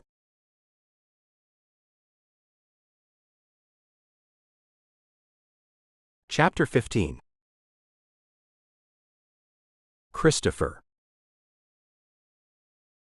As Emma left my room, I sat there shocked and speechless. I didn't know what to do. All I knew was that I wanted her more than ever, and I knew she had to want me too. I knew it was the secrecy of it all that had stopped her from letting anything more happen between us. I didn't know how to get around that, though. No matter what scenario I imagined, to tell her parents about my feelings for Emma, nothing seemed like it would work. How was someone supposed to approach their friend with that kind of information? "Oh, hey, Sebastian, I really like your daughter, so she and I are going to start hitting it hard and heavy. Okay, old buddy." I could just imagine how that would end, with me on the floor after a well-deserved punch to the face. Needless to say, the rest of the weekend passed with no contact between us. After trying to find Emma the next day with no luck, she must have been avoiding me. I decided to head home.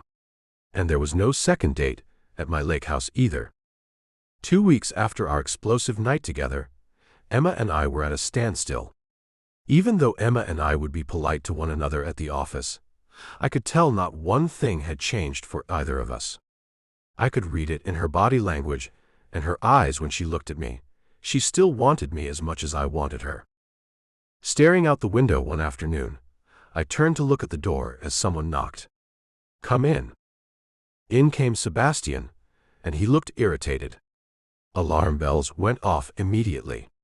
Did she tell him about Concord? "I need to talk to you, Christopher." He slammed his fist into his palm. "There's a son of a gun nosing around my girl, and I want that to stop. Please tell me you can do something about it. It's inappropriate in the workplace." I didn't want anyone nosing around his daughter, either. "I can." "Who is it that's bothering Emma?" "Randy from accounting." He took a seat, then tapped his foot relentlessly, his protective instincts apparently getting the better of him.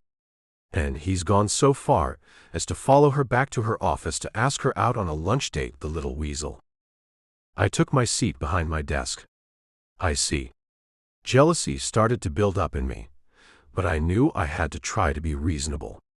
"Did she tell you that he was bothering her? Or is it just you who has a problem with it, Sebastian?" He shook his head. "No, she told me about it and asked me how she could make him stop. I told her not to worry and that I would handle it. She pleaded with me not to embarrass her and said I should come to you for help." "Oh, she did." I knew then for certain that she wanted me to stop it, and that made me very happy. "Well, I'll have someone from HR tell the kid that his behavior is inappropriate, and if he pursues it further, it will be considered harassment. If he values his job, which let's hope he does, that should be deterrent enough." Sebastian calmed down right away. Emma was right. It was best to come to you with this problem. Yes, she was. I couldn't help but feel a little hope that like this meant she might want to see me again. "She admires you, you know," he went on to say. "She talks about you a lot." My interest piqued. I asked, "She does?" "Yeah," he said as he got up to leave. "She feels very bad about how your ex did you. We saw Lisa walking down the sidewalk last weekend, by the way. I pointed her out, and Emma mumbled something about running her over. So she's jealous too." "That's nice of her," I mumbled. Sebastian laughed. "Nice? I wouldn't say that. I told her that wasn't a nice thing to say, much less think." With a shrug, I admitted, "I've thought about the same thing myself once or twice." "Yeah, but that's you." He headed toward the door. "Emma doesn't have any reason to want that woman dead." Opening the door, he reminded me with a tight smile, "Please get on with Operation Reduce Randy's presence in my daughter's life. The sooner, the better, in my opinion." "Mine too. I'm making the call to HR now." After getting that taken care of, I decided to head home. On Thursdays, Emma usually picked up my dry cleaning and took it to my place. So, it being Thursday, I knew I'd run into her at home, and then we could have a little discussion. We had to come to some kind of agreement, or I would go crazy. That one taste of her had only served to make me want her more. And I knew she wanted it too. A little while later, I sat in the foyer waiting for Emma to arrive. Whenever she came over, she placed my clean laundry in the closet in that room, so I knew I'd catch her. The door opened, and in came Emma. She was holding the plastic-covered suits so high in the air that she didn't see me until she'd placed everything in the closet. When she turned, she found me standing in front of the door I'd closed. "Hello, Emma." Her jaw dropped and she shook her head. "No, Christopher. I'm not going to touch you." I crossed my arms over my chest. It wasn't that I didn't want to touch her. I wanted to pull her into my arms more than anything, but I didn't want her to feel threatened at all. I just want to talk. About what? She looked over her shoulder, as if looking for an escape route. I knew she'd never been in my home, other than that front room. "I'm not going to hurt you, Emma. There's no need to run from me." Looking back at me, she nodded. "I know you won't. It's just that, well, to be honest, I don't trust myself around you when we're alone." I liked hearing that. "Because you want me." She nodded again. "Yes. But I don't like the idea of hiding things." "Me neither." I held out my hand, but didn't take a step toward her. "Can you come with me so we can just sit and talk a little?" With a heavy sigh, she agreed. "Okay." When I took her hand, I felt it all over again, the flush of electricity that moved through me. "I've missed you." "I've seen you nearly every day," she said as a smile moved over her pretty face. Pulling her hand to my mouth, I kissed it. "You know what I mean, baby." "I've missed you too," she whispered, as if someone could overhear her other than me. I took a seat on a chair in the living room off the foyer and pulled her to sit on my lap. Stroking her soft hair, I breathed in her scent. "We can figure something out." "I know we can." She placed her hands on my cheeks as she looked at me, desperation filling her face. "My parents will never approve." "I know." I took one of her hands, then pulled it to my lips, kissing it softly again, loving the way goosebumps pimpled her flesh. I ran my other hand over her arm to feel them. Keeping things to ourselves might seem like the wrong thing to do, but it's the easiest right now. That way, I won't have to fight with your parents, and you won't have to fight with my daughters. They can be just as bad as their mother when they want to be. Her green eyes danced as she looked at me. "So, how would we do it then?" The fact that she even asked the question made me think she didn't have much of an argument to make. I'd been toying with an idea, and I let her in on it. We could get a little place. No one would need to know about it. On weekends, you could make some excuse, like you're going to see a friend back in Rhode Island or something. I can make up excuses for things I'm going off to do too. No one has to know that we're meeting at our love nest. "A love nest?" she asked with shining eyes. "That sounds kind of romantic." "I think it sounds very romantic." I traced my fingers down her long neck, and then over her soft lips. "I want you, Emma. I want as much of you as I can have. If that means only on weekends, then I'll take it." "It'd be like we're together for real," she said, then ran her hands through my hair. "I'd like that." Kissing her softly, I resisted the temptation to let it go further, even though I really wanted to carry her up to my bedroom. When our mouths parted, I could barely breathe. "I'll get something as soon as I possibly can. If I get something by this weekend, will you come?" She looked surprised. "Do you really think you can get something so soon? It's already Thursday, you know." "Money speeds things up, baby." I kissed her again, because I couldn't help it. Her body melted into mine, and her heart pounded against my chest. This woman, who'd never been touched by any other man, would belong to me. But no one could ever know. A relationship between Emma and I would never be accepted by either of our families. Not ever. Would spending the weekends together as romantic partners be enough? Was it a smart thing to do, or was it just courting disaster? The last thing I wanted was for us to end up hurting each other. Or would it all work out somehow?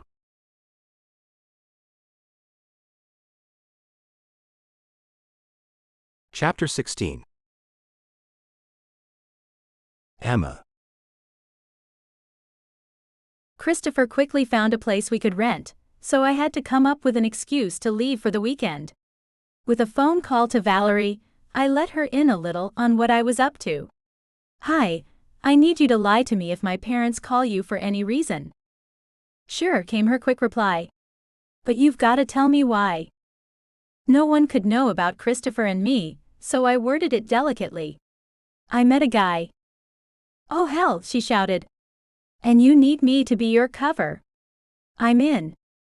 My prayers had been answered. "I was hoping you'd say that." "I can't tell you much about him, just that he's fun and great in every way that counts." "Have you guys done it?" she asked. "Not all the way." I closed my eyes as I remembered the previous day's activities. "But we've done a lot." "You've gotta give me details, girl," she demanded. "Well, we've kissed," I teased her. "Come on, Emma." Okay, I said, then flopped on my bed to spill the details.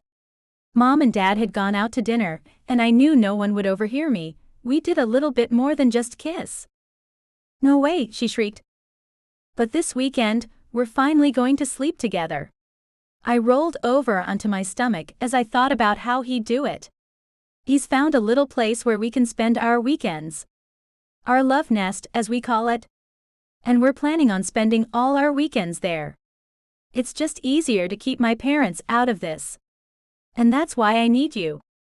I always knew they would get in your way of becoming a woman, Emma. So I'm proud to lie to them for you if need be. I felt a rush of relief at her words. "Good. If you get a call from them, just say that I've been with you every weekend." I thought about it for a second, wondering just how far they'd go if they ever got suspicious. "Wait, what if they call your parents?" "Oh, that's not a problem," she assured me. "See, Mom caught Dad flirting with some old girlfriends on Facebook, and they got into some big argument. Anyway, long story short, they both got new phone numbers, so your parents won't be able to reach them." "Great." I thought about what I'd said and tried again. "Not great about your dad and the old girlfriends, but about my parents not having their numbers. I'm sorry about that other stuff, and if you need to talk about it, you know I'm here." "Oh, it's fine, they love making each other jealous every once in a while." She paused for a moment, as if she was thinking hard about something. "Please be careful though, Emma," she cautioned. "I mean, don't let this guy do anything to you that you don't want. And if he treats you badly, then definitely tell your dad about him." "I don't think he'll treat me badly, or do anything to me that I don't want. Mostly because there wasn't a single thing I could think of that I didn't want Christopher to do to me. But I will tell Dad if I think I need to." "Good. I don't much like the secrecy of all this, but I know your dad." It felt good to have someone who understood me the way Val did. "Okay then, I'm going to text them and tell them I'm heading to see you right now. I'm telling them I'll be back late on Sunday night." I thought about it a second and then added, "Where are you going to be this weekend so that I can tell them the truth about that, at least?" "I'm staying on campus this weekend. There's a bunch of freshmen who'll be coming to school here in the fall, and I'm giving them the whole tour of the campus." She sighed, then added, "I guess I won't see much of you anymore now that you've gotten yourself a secret boyfriend." "I've promised him I'll spend every weekend with him, but I'm sure I can make an exception to see you every now and then." The thought that I might become distant from my best friend made me a little sad. But then I thought about seeing Christopher, and that all went away. Okay, I've got to get the heck out of here before they come home. I've never lied to their faces before, so I want to be gone before that happens. Okay, have fun. Ending the call, I grabbed the bag I'd already packed and headed out to my car. Just before I pulled out of the garage, I texted my mom that I would be in New York with Valerie for the weekend. With my parents handled, I set out to make the 15-minute drive to the address Christopher had given me right before I left work. The small cabin was located on the lake, not too far away from his home, and was nestled in a private wooded area. As I pulled up, I found that the two-car garage door had been left open on one side. That meant Christopher had beaten me there. I pulled in, grabbed my bag, and then closed the garage door before heading up to the front of the small log home. The front door opened, and there stood Christopher, wearing nothing but a towel around his waist. "Hey baby, you're home." He held out his arms, and I ran into them. "I just got out of the shower and heard you drive up. The door was locked, that's why I'm wearing this towel." I didn't really care why he wore the fluffy white towel, all I cared about was wrapping myself around the man. "Well, let's get inside and get that thing off you." I wrapped my arms around his neck, and he picked me up and carried me inside. Barely noticing our surroundings, I gazed into his hazel eyes as I ran my hand through his dark hair. As he walked past the sofa, I tossed my bag onto it. "Want to see our bedroom?" he asked. "I do." I giggled at the thought. "Our bedroom?" He kicked open the door that was just off the living room, and took me into what would become our bedroom. "I had this delivered today. I hope you like it." Looking at the big bed sitting in the middle of the room, I said, "What's not to like?" Laughing, he tossed me onto the bed, making the pale green blanket fly up on either side of me. That's what I thought too. He opened his arms to encompass the entire room. "Welcome to our love nest, baby." "It's beautiful," I gushed as I looked all around the bedroom. Dark green curtains covered the windows, and a ceiling fan stirred the air over the bed. "I'm going to cook us some steaks on the grill in the backyard. It's pretty secluded out here. No one can see us even from the lake if they pass by on a boat." He leaned down, giving me a sweet little peck on the nose. "I've got to get the grill started.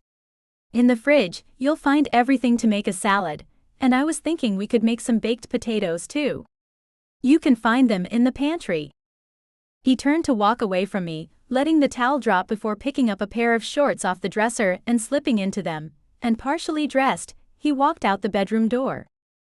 It wasn't the way I thought our weekend would start, but I guessed he wanted me to treat the place like our home, to play husband and wife or something like that.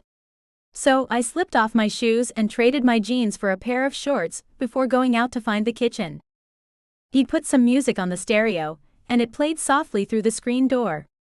I danced a little as I found the potatoes and put them in the oven. Christopher poked his head inside, grinning at me. "Wrap those in aluminum, baby. And make sure the oven's on 425, okay?" Pulling them back out, I looked for the foil after turning up the temperature on the oven. "You got it, boss." He pushed the screen door open and came inside. Pulling me to him, he put his arms around me and then kissed the tip of my nose. "Nah, boss. Come up with some other nickname or something sweet for me, baby." I don't really know what to call you." I felt a little awkward because I did not know what to say. An affectionate nickname should be easy to come by, shouldn't it? "Think about it." He kissed my cheek and then nuzzled my neck. I thought about the way he made me feel, all warm and attractive. His grin told me he liked that very much. "You can call me that. But only if you really mean it." Trailing fingers over his bare chest, I let him know exactly what I thought of him. "Christopher, you are the most attractive man I've ever met. Of course I mean it. Now get out there and make me some steak that I may or may not eat." "Oh, you'll eat it." He let me go, and then slapped my butt when I turned to get back to my potatoes. He'd stunned me with the smack, but I was even more stunned by how much I'd liked it. "I will, huh?" "Yeah, you will." He walked out the screen door, leaving me blushing like crazy. Damn. I fanned myself with my hand, before going back to the work of wrapping the potatoes in foil. A short time later, he came in with a platter of some juicy-looking steaks in one hand, and a cold beer in the other. "Mine's ready. How about yours?" Putting the salad on the small table in the dining nook, I couldn't help the smile that seemed to be glued to my face. "I've got mine ready too." He put the platter down, then went to get some steak sauce and a couple of beers out of the fridge. Steak and beer, the perfect pairing. He placed them on the table as I put the other things down too, and then he grabbed me and sat me on his lap, giving me a kiss that had me thinking more about the bedroom than about food. When the kiss ended, he rested his forehead against mine. Just like me and you, baby. I have a feeling that our weekends are going to be better than any we've ever had. I think so too, I whispered, still trying to regain my breath from that devastating kiss. Before I knew what he was doing, he'd picked me up and sat me down in the chair beside his. Okay, we don't want the meat to get cold. He stabbed the steak on top, and then put it on the plate in front of me. This one is yours. I made sure to trim off all the fat for you. That was nice of you. I looked at the charred surface, and thought it looked cooked enough for me. But when I cut into it, and some red liquid ran out onto the plate, I looked up to find him smiling at me. I don't know about this. He leaned over, cut a nice-sized chunk off, and then held the fork near my lips. Open up. After taking a deep breath, I closed my eyes and did as I was told. The warm meat melted on my tongue. More. When I opened my eyes, he'd leaned back in his seat. I think you can feed yourself now. I'd like to eat mine while it's warm too. Sitting like that, just eating at the table like a real couple, I felt happier than I could ever remember. This is nice. I agree. He leaned over to peck my cheek. Eat up. I want you to have lots of strength for the night I've got planned for you, baby. Oh hell.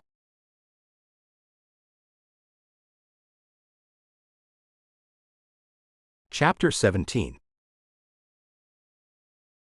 Christopher. Wanting things to feel nice and normal, the dinner we'd made set the tone. After eating, we washed the dishes side by side, her washing, me drying. As boring a chore as that is, I had to say that I'd never been more entertained. Emma made me happy just by being near me. I noticed that you ate every last piece of the steak. You were right. What can I say? She said with a shrug. I guess that shows you can trust me even more now. I nudged her with my shoulder, feeling some heat rising up inside of me. She stopped what she'd been doing to look at me with serious eyes. Christopher, I trust you completely. That was never in question. Good. I pecked her cheek. You should. I wouldn't ever hurt you, Emma. I believe you. She smiled at me and then added, I wouldn't do anything to hurt you either. I believe you too. I took the last dish from her and wiped it with a towel before placing it on the rack. Now it's time to wash you up, my little love snack. Giggling as I picked her up bridal style, she wrapped her arms around my neck. Love snack. Nodding, I kissed her neck and then nipped it playfully. Yummy. A nice hot bubble bath for the two of us should loosen her up. With her back to me, I ran my hands over her narrow shoulders and then kissed one of them before pulling her back to lie on me. Every part of her body was beautiful. The way her hips curved, the way her stomach wasn't completely flat, but a little plump, everything combined to make her perfect in my eyes. I knew if it weren't for the fact that there were so many people in our way, then we would already be together by now, truly together. I wouldn't have hesitated to have our relationship out in the open. But that wasn't the case. So we just have to make sure we made the most of our weekends. Our secret love. In the short time I'd known her, my feelings for Emma had already gone a long way to making me feel whole again. I also hoped our relationship would help Emma with her self-esteem and confidence. Emma moved around to lay her head on my chest. You've spoiled me for other men, you know. I wrapped my arm around her and kissed the top of her head. I hope so. It wasn't fair, and I knew that. Emma deserved more than a secret love affair.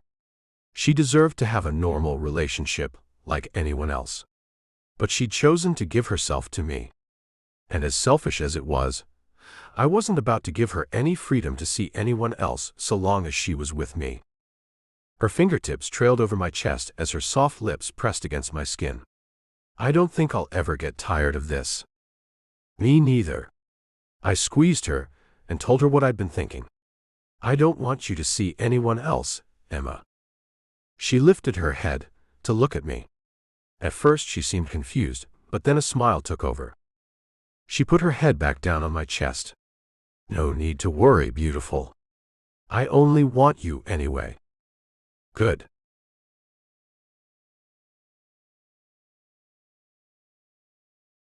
Chapter 18. Emma.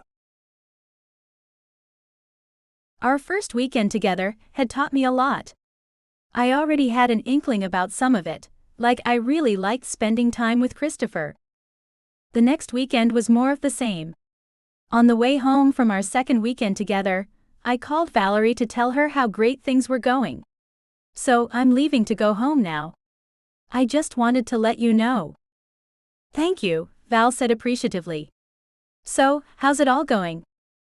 I didn't know where to start, but ventured forward anyway. Well, he's fantastic. And I'm having the best time of my life. Naturally. She snickered. First love is always the best time of your life. And then it fades away, and life gets in the way. With a barely suppressed laugh, she continued, I just want you to know that this will end, is what I'm trying to say, Emma. I didn't want to think about it ending, even if she was joking. Shut up.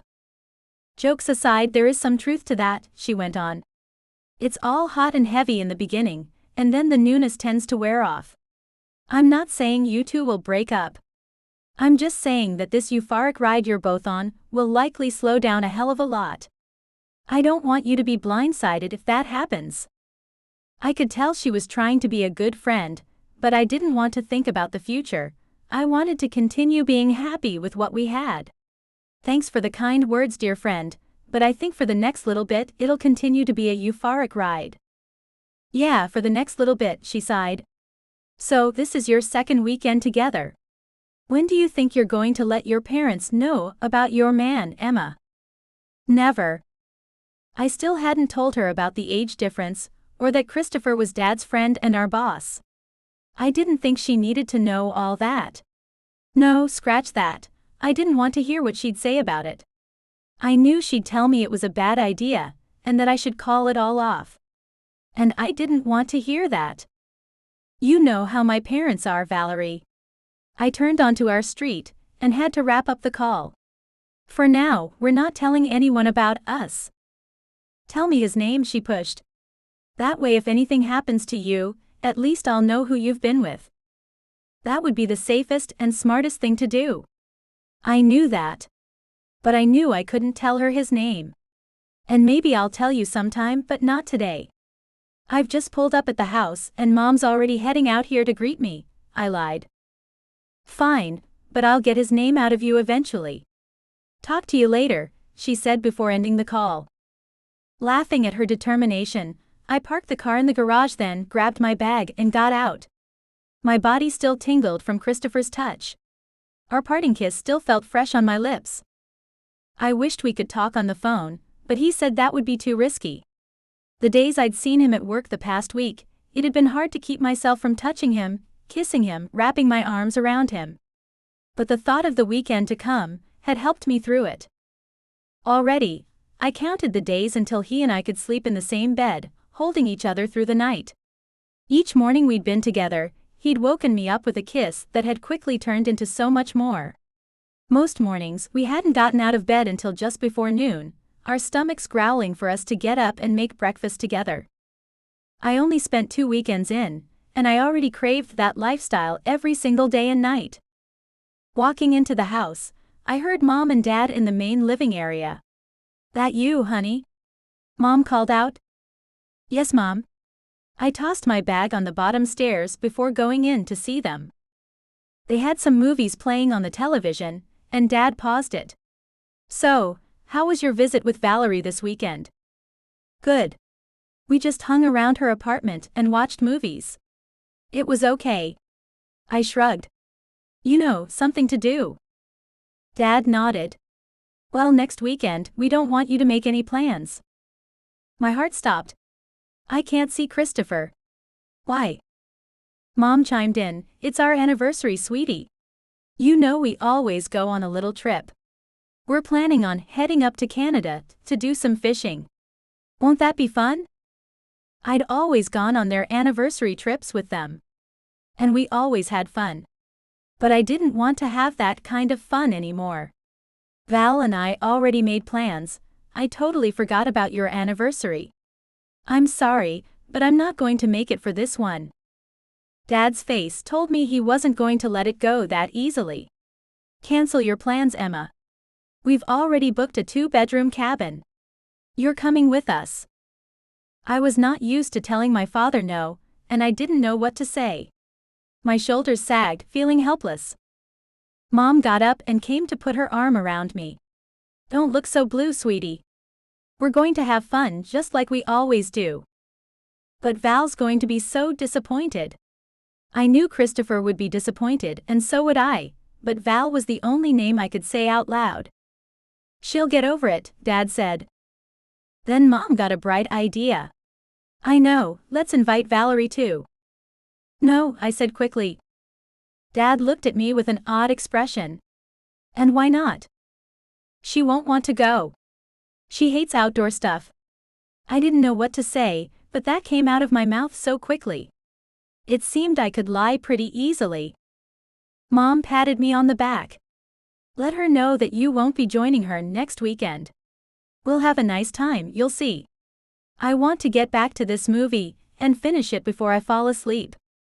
And you've got work to get up early for. It's nearly 11 now. You came in later than you did last Sunday night. It was much harder to pull myself away from Christopher this time. Heading back to the stairs, I picked up my bag off the step, then went up to my bedroom. My only hope was that Christopher would help me figure out a way to get out of this. The next morning, I hurried to work, only to find that Christopher hadn't come in yet. Then, around 11 o'clock, Mrs. Kramer told me that he'd gone to meet the men from China in Concord. I'd forgotten all about that meeting. He would be bringing them back for the meeting sometime after lunch. That meant he'd be busy with them all day and even into the evening. We'd never get a chance to talk. Suddenly, I hated the fact that we couldn't talk in the open. That I couldn't pick up the phone and call him. Where's Daddy? I heard a woman say as I stepped out into the hallway. Mrs. Kramer stood in front of Christopher's office door, as 2 tall willowy blondes dressed to the nines stood in front of her. He's with some clients. He'll be busy all day. Tomorrow, the client will be leaving, and he can see you two after that. I don't want you girls to bother him today, or tomorrow morning either. One of them rolled her eyes. We haven't seen him in days since he went out of town this weekend. He came in so late last night and left so early this morning that we didn't get to talk to him. And we wanted to talk to him about a surprise we wanted to give our mother. We need his approval for it. Jealousy spiked through me at the thought that he would have anything to do with a surprise for his ex-wife. But Mrs. Kramer quickly put their idea to rest. If it has to do with your mother and him, I can tell you what he'll say. I know. The shorter of the 2 nearly identical girls said. But Mom really wants to spend the 4th of July weekend at our lake house, and that's next weekend. I hadn't even realized this coming weekend was the holiday. And with me having to go with Mom and Dad, what if Christopher did end up spending the weekend with his daughters and ex-wife? Mrs. Kramer gave a quick reply. That lake house is your father's home. And you both know very well that he does not want your mother there. Now, why are you two trying to make them spend time together when you know what happened between them? Your father was very hurt by what your mother did. I thought you loved your father and understood this. She won't stop bothering us about it, Mrs. Kramer, the taller of the 2 confessed. Then I'll give her a call, Mrs. Kramer said. After all she's done to him, I'm not going to allow her to bother him. You two run along now. I've got work to get to. Mrs. Kramer turned and found me standing just outside my office door. Miss Hancock, there you are. I need you to get the conference room ready. Hurry now. I rushed past the 3 women, Christopher's daughters not even bothering to glance my way, which made me feel oddly insignificant. I immediately understood why he worried about his daughters finding out about us. There's no way in the world that he and I could have a relationship that those 2 were aware of. As I hurried to get the conference room ready, I stopped a moment to look out the window. I saw Christopher walking up the sidewalk, his daughters meeting him halfway. He hugged them both, then shook his head as they said something to him. Those girls had asked him about their mother coming for the weekend anyway. I just knew they had. I could tell by his reaction and the stern look on his handsome face. The men I'd expected to see with him were nowhere to be seen, so I hauled ass to see if I could speak with Christopher, if only for a second. Heading down to the main floor in his private elevator, I knew that would be the best way to get a tiny bit of alone time with the man. When I got to the lobby, the doors opened, and Christopher stepped onto the elevator with his head down, not noticing me. He pushed the button to our floor. "Hi there," I finally said, grabbing his attention. He spun around and then frowned at me. "Emma? I've just gotta say this really quick. My parents are making me go to Canada this weekend for their anniversary trip. I don't know what to do." I wanted to reach out and touch him but didn't dare. The way his eyes drooped told me he'd had a bad day already, and that this wasn't helping. "Damn. Are you okay?" I asked, and then I looked at the numbers as they flashed with each floor we passed. Our time was running out. "I'll be fine. The Chinese merchants want a different deal than we'd planned. And my ex-wife is trying to weasel her way into my home. And now this." He stepped toward me and pulled me into his arms. "Gosh, I need you, baby." My heart hurt so much as he held on to me. The ding of the elevator had us jumping apart. We'd reached the top floor. "Maybe we can meet at our place after work. I'll be too busy trying to close this deal with them." He looked at the doors as they opened. "Screw it. Meet me there around 10. Tell your parents you're going to Concord to pick up some things our guests left behind, and that we've set you up to stay the night there." Then he walked out, leaving me there as the doors closed on me once more. I felt as if I were in the middle of a whirlwind. My head was a little out of it, wondering what had just happened, but I was also elated that I would get to spend the night with my man again. But what about the weekend?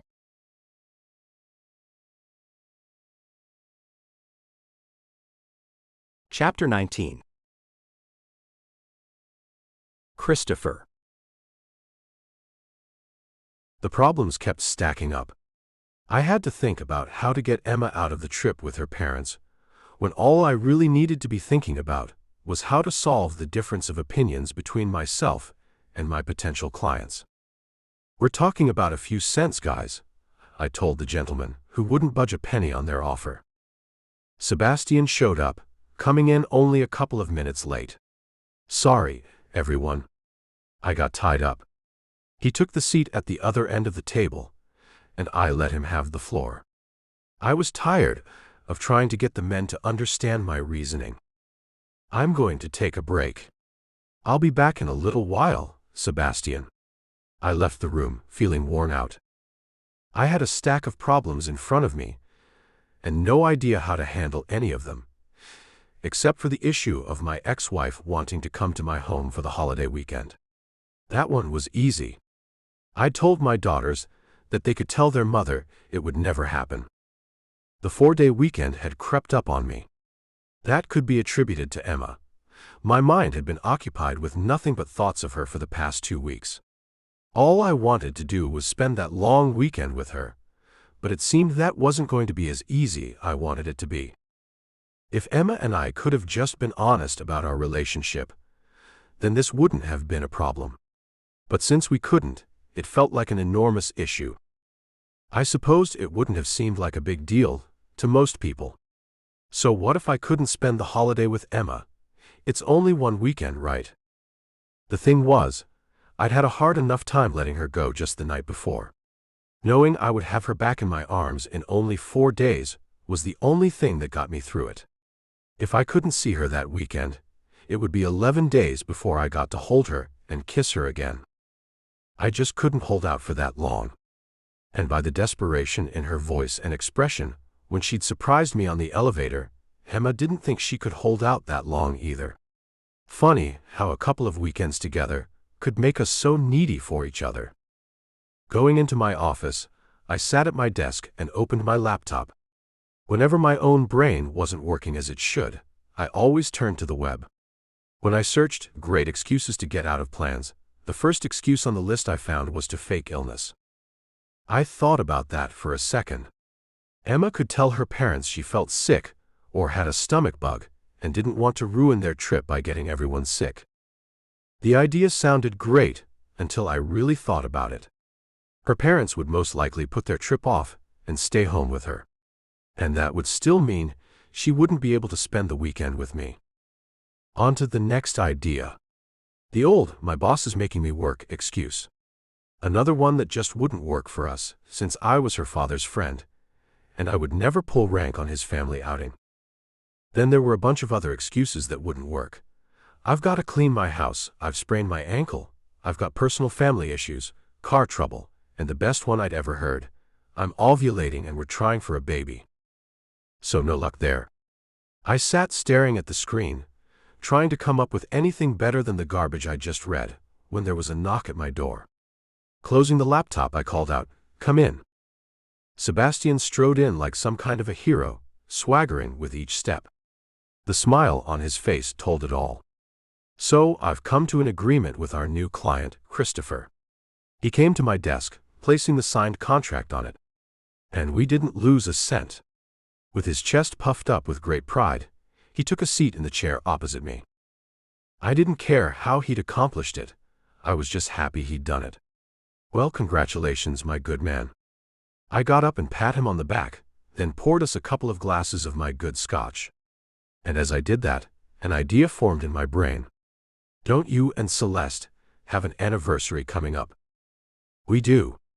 It's this weekend." Sebastian took the glass I offered him. "Thank you."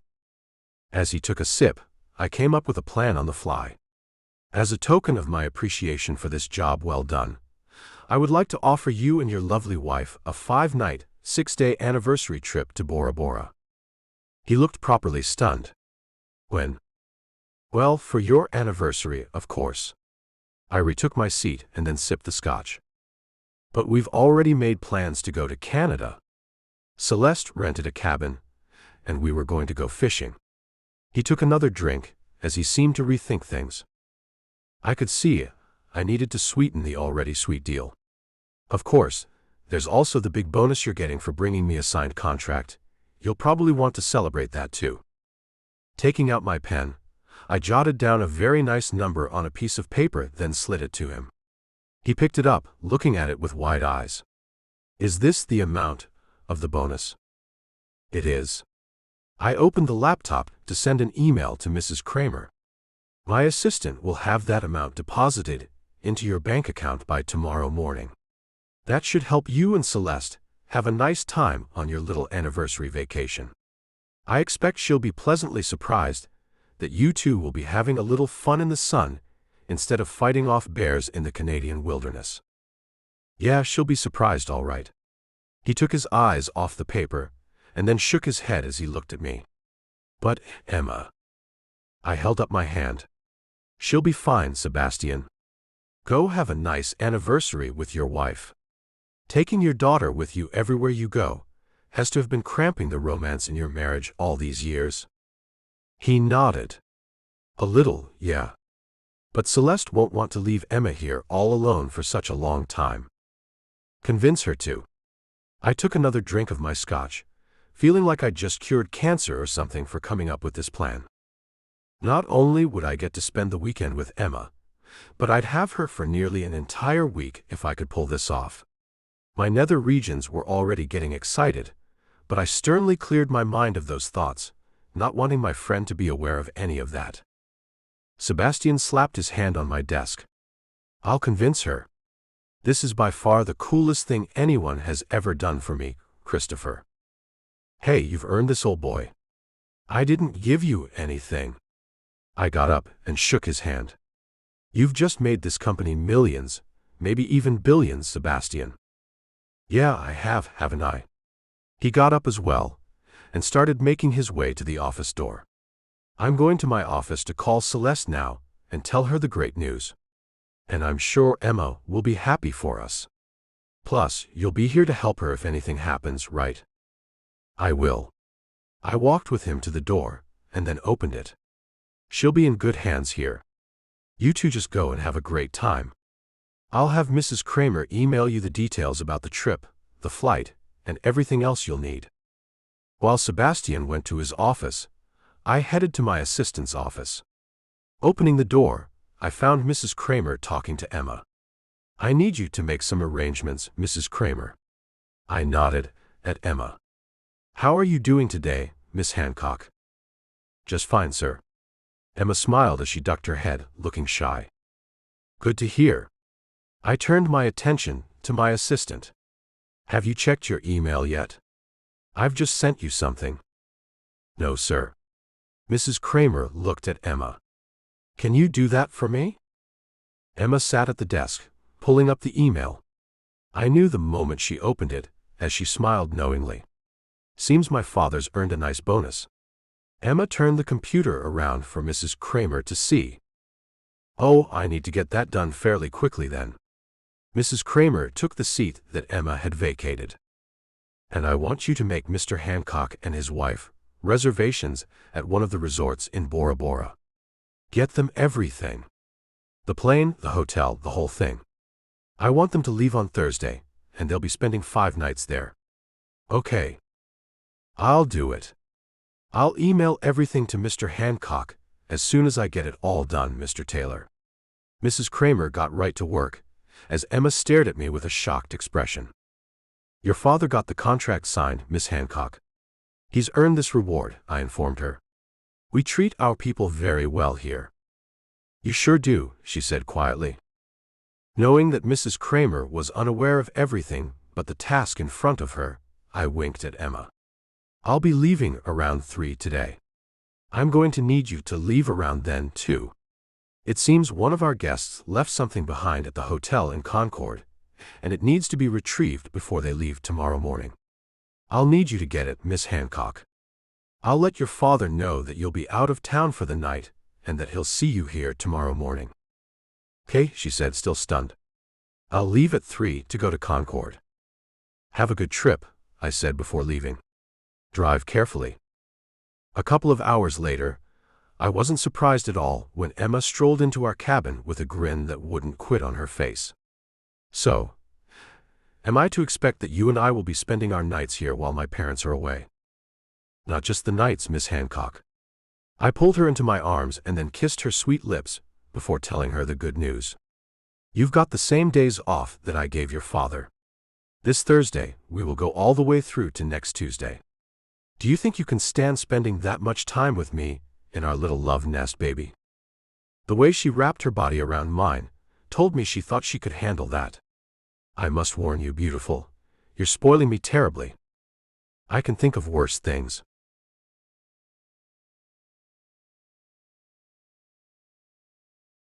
Chapter 20. Emma. 2 months went by with Christopher and me spending as much time together as we could steal at the cabin. Another Monday had come where I'd had to pull myself away from the man at nearly 2 in the morning to go back to my parents' house. The day hit me hard and heavy as my alarm went off. Staggering to my bathroom, I felt a knot in my stomach that made me nauseous. I held my stomach as I went to the sink to brush my teeth. In a sudden wave of heat and dizziness, I changed directions, heading to the toilet instead, where I puked my very soul up. I felt so weak I had to sit on the cold tile floor. "What the hell?" I whimpered. After a few minutes, I managed to heave my body up and went right back to bed, lying down and trying to figure out what I'd eaten or drank to suddenly be feeling so terrible. Christopher and I had made spaghetti for dinner Sunday night.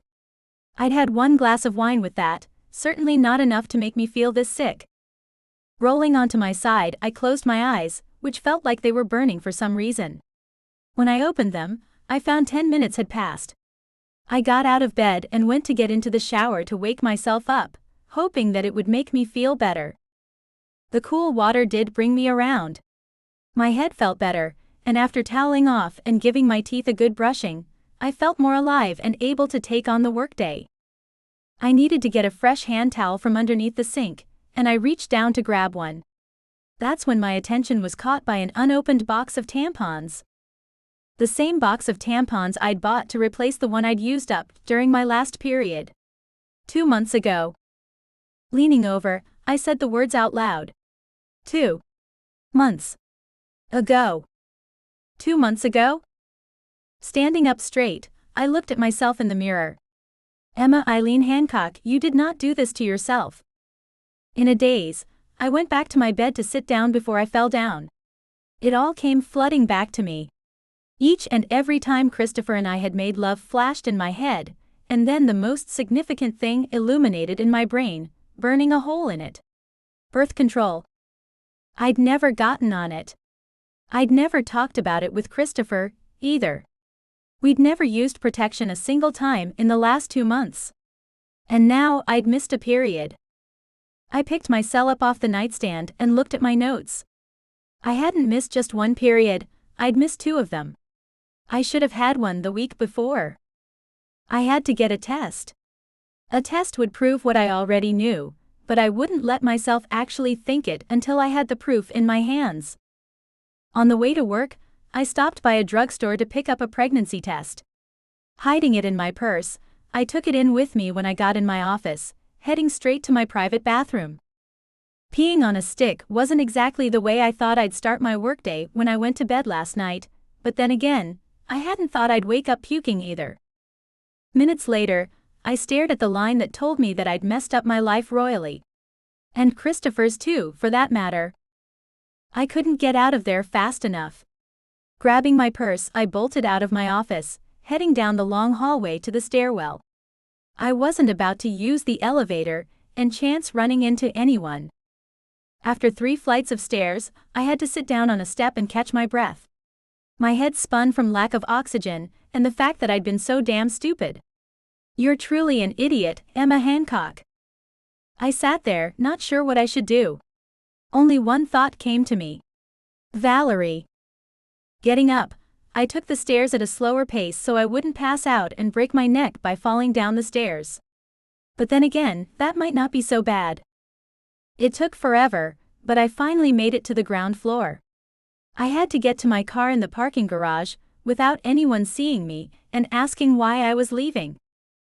Remarkably, I made it out and slipped into my car. My hands shook as I clutched the steering wheel. I had to get to Valerie, she'd know what to do. At least I hoped she would. In my panic, I hadn't even called her, I just drove like a bat out of hell. Pulling up at the dorms at Columbia, I got out of my car and went to her dorm room, only to find that no one was there.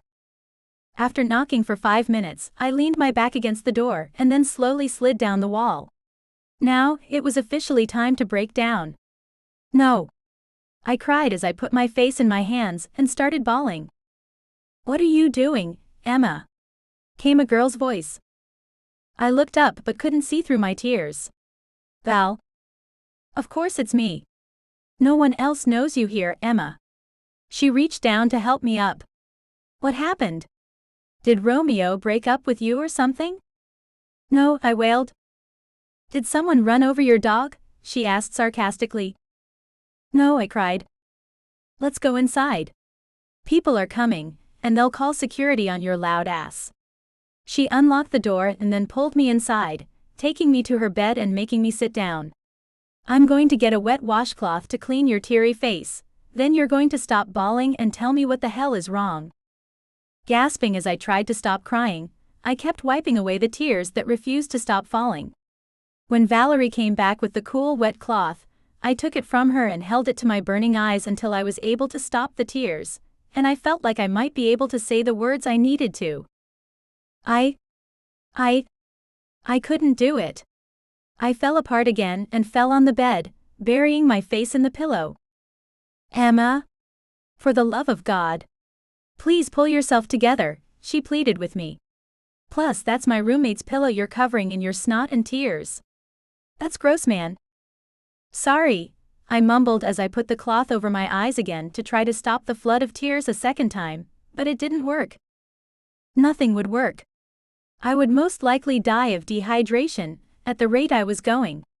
And everyone would be better off that way, anyway. I could never go to Christopher with this horrible news. I couldn't tell my parents, either. I didn't know what I would do. Valerie lay on the bed beside me, holding me in her thin arms. Just try to calm down, Emma. Nothing is this bad. We can deal with whatever's wrong. You'll see. Hush now. No more crying. Crying has never solved anything. I knew she was right. But nothing would solve my problem. At least I had money in my bank account, for once in my life. I could run away and start a new life under an assumed name.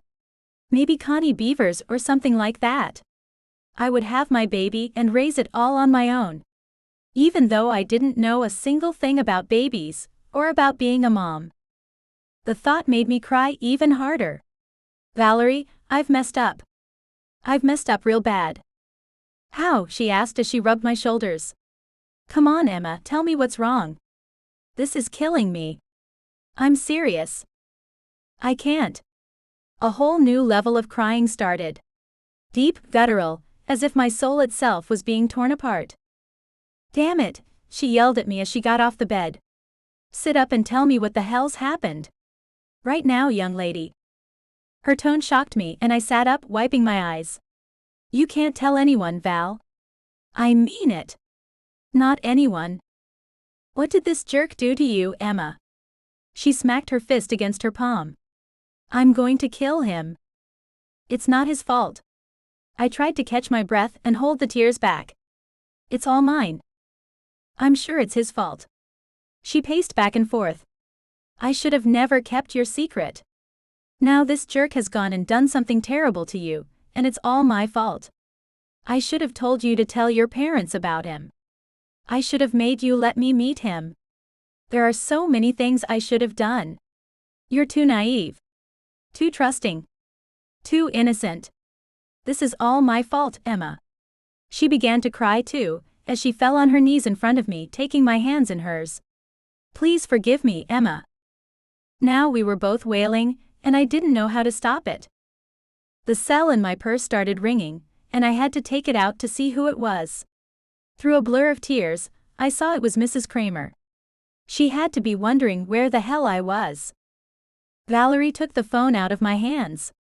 Who's Mrs. Kramer, Emma? Don't answer it. I took the phone back and turned it off. I can't talk to anyone. I'll break down. You've already broken down, she reminded me. As I stuffed the cell back into my purse, I started to calm down a little. I had to think of what to do. I couldn't just spend the rest of my life sitting in Valerie's dorm room, crying my eyes out. That wouldn't be any kind of life for my baby, the one I didn't know how to take care of in the first place. Valerie, I never got on birth control, I finally managed to say. Oh, she said, then stood up. That's not a big deal. She wiped her eyes and then straightened out her shirt, which had gotten all out of whack. I'll take you to the clinic I go to. They allow walk-ins. You don't even have to pay, it's all free. Somehow, the words wouldn't come out of my mouth. It felt like if I just didn't say them, then it wouldn't be true or something like that. No. She shook her head. No? What does that mean, Emma? Don't you want to get on birth control? I mean, you don't want anyone to know you're dating this guy. If you don't get on birth control, then you'll have to tell everyone that you guys have been intimate if you get yourself pregnant. I just stared at her, hoping she wouldn't make me say it. But she seemed kind of clueless. Or maybe, she just didn't want to think it either. Without any idea of what to do, I reached into my purse and pulled out the little stick that had changed my life.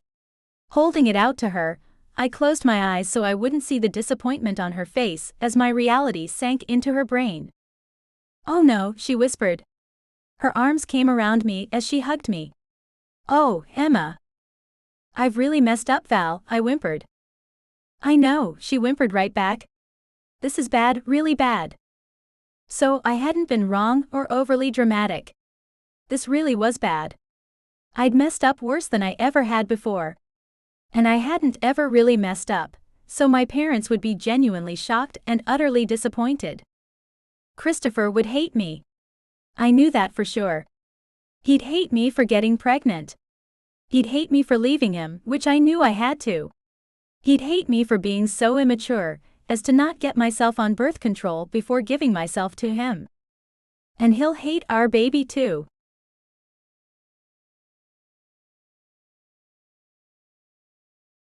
Chapter 21. Christopher. What do you mean she's not answering your calls? I asked Mrs. Kramer, who seemed genuinely worried about Emma and her whereabouts. Pacing in front of my desk, she answered, I've called her 10 times now. It's after lunch, and she still hasn't answered my calls. I went to security and saw a video of her coming in this morning at 8:45. Not 20 minutes later, she left the building, got in her car in the parking garage, and sped off. She looked distraught, Mr. Taylor. The fact that I was just being told about this now aggravated me. Why didn't you tell me this sooner? I got out of my chair, planning to head down the hall to see if Sebastian knew anything about where his daughter might be. Have you asked her father if he knows where she is? No, she said quietly. I didn't want to tell him anything, in case she didn't want him to know what she was doing. She asked me to keep him out of things where she was concerned. You know how he treats her like a child. Surely, you can understand why I didn't go to him about this. You could have come to me, though, I snapped at her, not meaning to. She looked a little shocked as she said, I'm sorry. I didn't think the president of the company would want to be bothered over someone as insignificant as my assistant, sir. I saw her point and tried to control my anger, knowing it would seem unreasonable in her eyes, particularly if my relationship with Emma were truly as innocent as Mrs. Kramer and everyone else thought it was. Sorry for snapping at you, Mrs. Kramer. You keep trying to call her. Leave her a few texts asking her to contact you because you're worried about her. I'll go see her father. We left my office with Mrs. Kramer headed to hers, and I headed to Sebastian's. I heard him on the phone just before I knocked. He ended the call and then called out, Come in. Entering his office, I tried my best not to come across as too worried. Hey, Sebastian. Mrs. Kramer is worried about Emma. She came to work this morning, but then left without telling anyone. And she's not taking Mrs. Kramer's calls either. Do you happen to know if she went home sick or something? She's not home. I was just on the phone with Celeste, and she didn't say anything about Emma being there. He picked up his phone. But I'll ask her just to be sure. Taking a seat, I tried to act like I was only vaguely interested in his daughter's disappearance. I'm sure she's there. Tell her to check her bed and bathroom, just to be sure. Okay, he said, waiting for the phone to be answered on the other end. Honey, did Emma go back home this morning? No, I heard Celeste say. Why? Well, her boss said that Emma was here, and then left without telling anyone. Would you go check her room and bathroom, just in case? He asked his wife. Waiting to hear what she said, I tried even harder not to show the worry that had begun to gnaw at me. Sebastian shook his head as his wife told him something, and then he looked at me, concern clear in his eyes. She's not there, Christopher. Getting up, I knew I needed to go check our cabin to see if she'd gone there for some reason. Give Emma a call yourself, Sebastian. Maybe she's upset with Mrs. Kramer or something, and just doesn't want to talk to her. I will. He called her while I waited by the door to see if she answered him. Emma. My heart pounded. We found her. Is she okay? I asked. He held up one finger. Honey, stop crying. Tell me where you are. I couldn't hear a thing she said through the phone, so I walked back toward Sebastian's desk, hoping I could listen in. But before I even got within eavesdropping distance, he put the cell down with a puzzled expression on his face. What did she say? I asked with concern. That she's okay, and that she's moving away. He shook his head in disbelief. And I'm not to worry about her. She's a grown woman who can take care of herself. That doesn't make any sense. I spun around to go call her myself, but I wasn't about to let her father know that. I'll let Mrs. Kramer know that you talked to her. Going straight to her office, I opened the door to tell Mrs. Kramer the news. I found her on the phone. She waved me in as she spoke to whoever was on the line. "I don't understand, Miss Hancock. Why do you want to quit?" "Emma wants to quit." Nothing made sense. Emma had left me around 2 that morning. She'd said nothing about any of the things she was now doing. Something had to have happened to make her do such a rash thing. My ex-wife popped into my head. Did she talk to Emma and tell her some kind of lie about me? Whatever it was, Emma had to talk to me about it. Tell her to call me Mrs. Kramer. "Miss Hancock, Mr. Taylor wants you to call him." She held out her phone. "Or you can just talk to her now, sir." Shaking my head, I said, "Tell her to call me. Tell her to do it right now." "He wants you to call him right now, Miss Hancock," she said. Then she frowned and hung up the phone. She said no and hung up. No. Resisting the urge to storm off the way I wanted to, I shrugged my shoulders and walked away at a reasonable pace, trying not to show any telling reaction. I kept walking out until I got to my car, which I quickly pointed towards the cabin, all the while trying to get Emma to answer her damn phone. When I finally arrived at the cabin, I found it empty. She wasn't there, and now I was really worried. I took out my phone and texted her, asking her to call me and letting her know that I was sick with worry. I prayed she'd at the very least text me back. But she never did. I knew one thing. Emma had only one friend in this world that she'd turn to if something was wrong. Only one person she trusted, Valerie. The thing was, I didn't even know the girl's last name. I knew she was a student at Columbia in New York, but nothing more than that. Going to the cabin's bedroom, I found my laptop on the dresser. Emma had been using it to play games and mess around on social media that weekend. I hoped I could open her apps to see if she'd left any clues as to why she would run off that way. As far as I knew, things were going exceptionally well. Emma and I were as happy as a couple of clams. She never complained about work, not to me at least. And her parents hadn't bugged her about being gone every weekend. In my opinion, she had nothing to run away from. But then again, I didn't know if she had any outside influences that might have gotten into her head. Popping open the computer, I saw that she'd closed all the apps. Emma was the only one who used the device, so I thought she might have saved the passwords on some of her social media accounts. One by one, I went through her accounts, and nothing jumped out at me. She'd liked some posts and made a few of her own, but nothing pointed to the reason she'd decided to leave. I made sure to check the dates and times of the posts to see if she'd posted anything recently. She hadn't. I did find out Valerie's last name, and I could send her an instant message. I did, immediately. "Valerie, this is Emma's boyfriend. I need to talk to her ASAP. Please have her call me." Now all I could do was wait. And wait. And wait. I fell asleep on the bed as I waited for her to respond or for Emma to call. And the dreams I had were terrible. I'd never had a dramatic imagination, but with Emma's unexpected departure, my brain went crazy. In my dreams, Emma had been kidnapped by someone, and I couldn't get to her. That morphed into Emma secretly hating me, and she ran away from me to put an end to our relationship. When I woke, I was panting. The dream had spiraled into me chasing her, running after her, crying her name. Checking the instant message box on the computer, I found no reply. In desperation, I typed another. "Valerie, please, I am begging you to convince Emma to call me. I've got to know why she left. Was it because of me?" Staring at the screen, I blinked with disbelief as one word appeared. No. I had no idea what that meant, so I typed, "No to what?"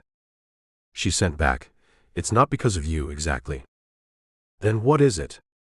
I sent back. I got nothing after that. Not a single word came back to me. What could it mean? Not because of me exactly. Was the girl playing games with me?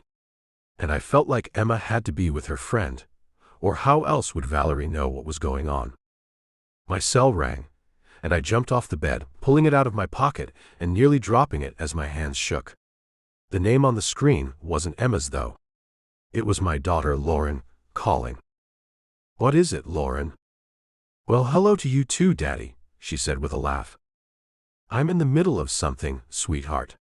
I didn't want her to hear the worry I knew threaded through my voice. "What do you need?" "Nothing really," she said. "I just wondered what time you'd be coming home, and if you and I and Ashley could go out to dinner this evening. I'm bored." "You could get a job, and then you might not be so bored," I told her. Her laugh told me she thought I had to be joking. "Daddy, you're so funny. So really, what time will you be home?" I had no idea when I'd be home. "You and your sister can go and eat without me. I'll be working late."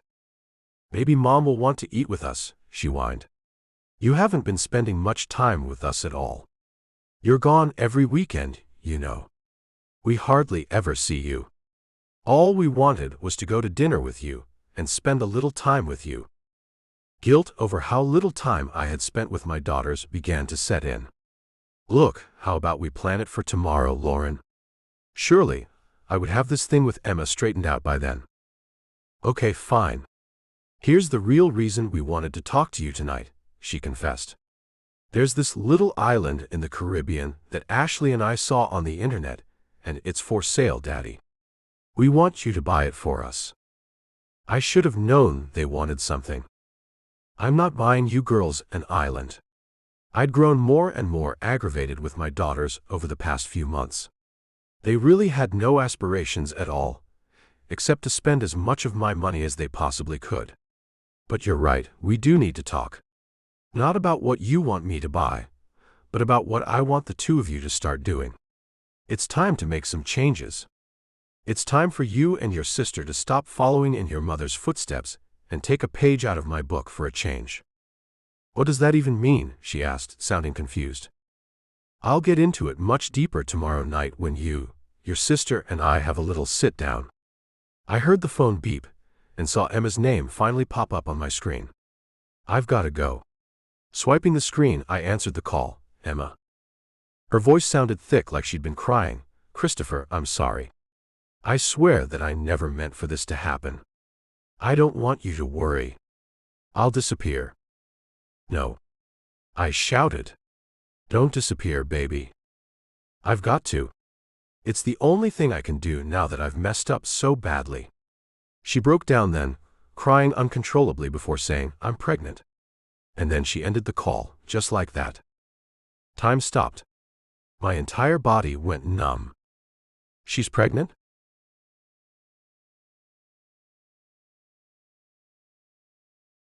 Chapter 22. Emma. "Who is he, Emma?" Valerie asked me as I dropped my cell on the bed and cried for the umpteenth time in the last 6 hours. "I can't tell you," I whimpered. "You can and you will." She pulled me up off the bed to make me look at her. I know that I don't know this guy, but he sounded older to me. "He's an older man, isn't he?" I nodded. "Yeah." She could know that much. "Okay." She let me go and I fell right back on the bed like a limp noodle. "Since he's older, you guys might not have as big a problem as you think you do." She picked me back up. "Unless this guy is married." "Is he married, Emma?" "No," I said, a little outraged that she'd think I'd have an affair with a married man. I fell back on the bed again as she let me go. "You need to stop that crying and start talking, girl. Because this makes no sense to me." She sat back down on her own bed, which was only a few feet across from the one I was on. Thankfully, her roommate had agreed to stay at a friend's place for the rest of the day, so I could be with Val alone. "So dry it up and start talking." Shaking my head, I sat up but knew there was no way in the world to fix this. I wiped my nose with the back of my hand, and she made a face before throwing a handful of old napkins at me that she grabbed from her nightstand. After blowing my nose, I said, "Look, we can't come clean about what we've been doing. I've already told you that. I want the whole story, and I'll decide that for myself." She crossed her arms over her chest and gave me a demanding look. Let's start simple. What is his name? I wasn't planning on telling anyone his name. No. Yes, she spat at me. And right now, Emma Hancock. If I wanted her help, I knew I would have to come clean, so I just went for it. Christopher Taylor. See how easy that was? She smiled at me and then asked, and why can't you two see each other in the open? He's my boss. He's my father's boss. And he's my father's old college friend. I wiped my eyes with the napkins, then took a deep breath. I've really got to stop crying and start trying to figure out what I'm going to do. I can't stay here forever, that much is obvious. Are he and your dad friends now? Val asked. She had a contemplative look on her, and I could only hope she was coming up with some sort of plan. They are. I knew it was utterly hopeless, but Val clearly hadn't come to terms with that yet. Do you know if they still have homes for unwed mothers the way they used to in the old days? I asked, trying to think up a plan of my own. She shook her head. I don't think so. Now tell me more about this man. I can see how he wouldn't want to end his friendship with your father, but does he have any other reasons he doesn't want this getting out? His daughters are pretty mean, I think. He doesn't want them to bother me, he said. I thought about what else I could do, since there probably weren't any homes for unwed mothers anymore. Maybe I could get a job at a daycare, and that way, I could learn how to take care of this baby. Then when he's born, I can keep him at the daycare with me. It's a win-win.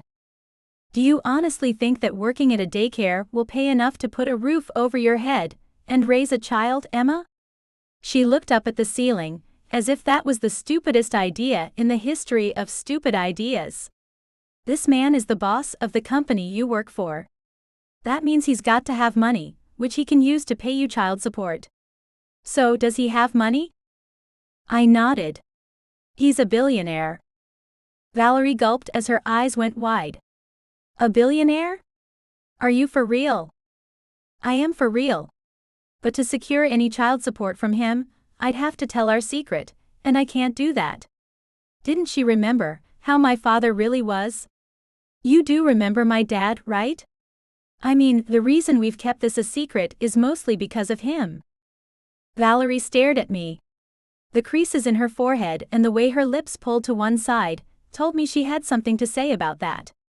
Emma, you do realize that your father will find out that you're pregnant eventually, and he won't stop until you tell him who the father is. She's right. Well, I'll just have to never see my parents again, I suppose. The thought made my heart hurt. I'm going to miss them. And I'm going to miss Christopher too. I'm even going to miss Mrs. Kramer. And then another round of tears started up.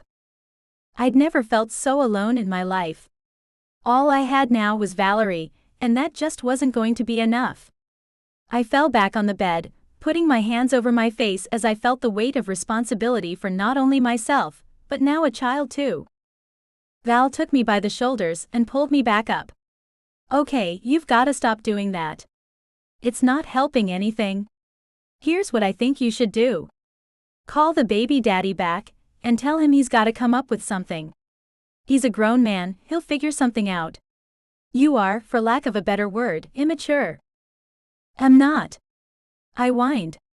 But deep inside I knew Valerie was right. I'd been babied by my parents my whole life, and while I'd done a lot of growing up in the last few months, I was nowhere near mature enough to raise a baby on my own. But I had absolutely no idea what to do about my predicament.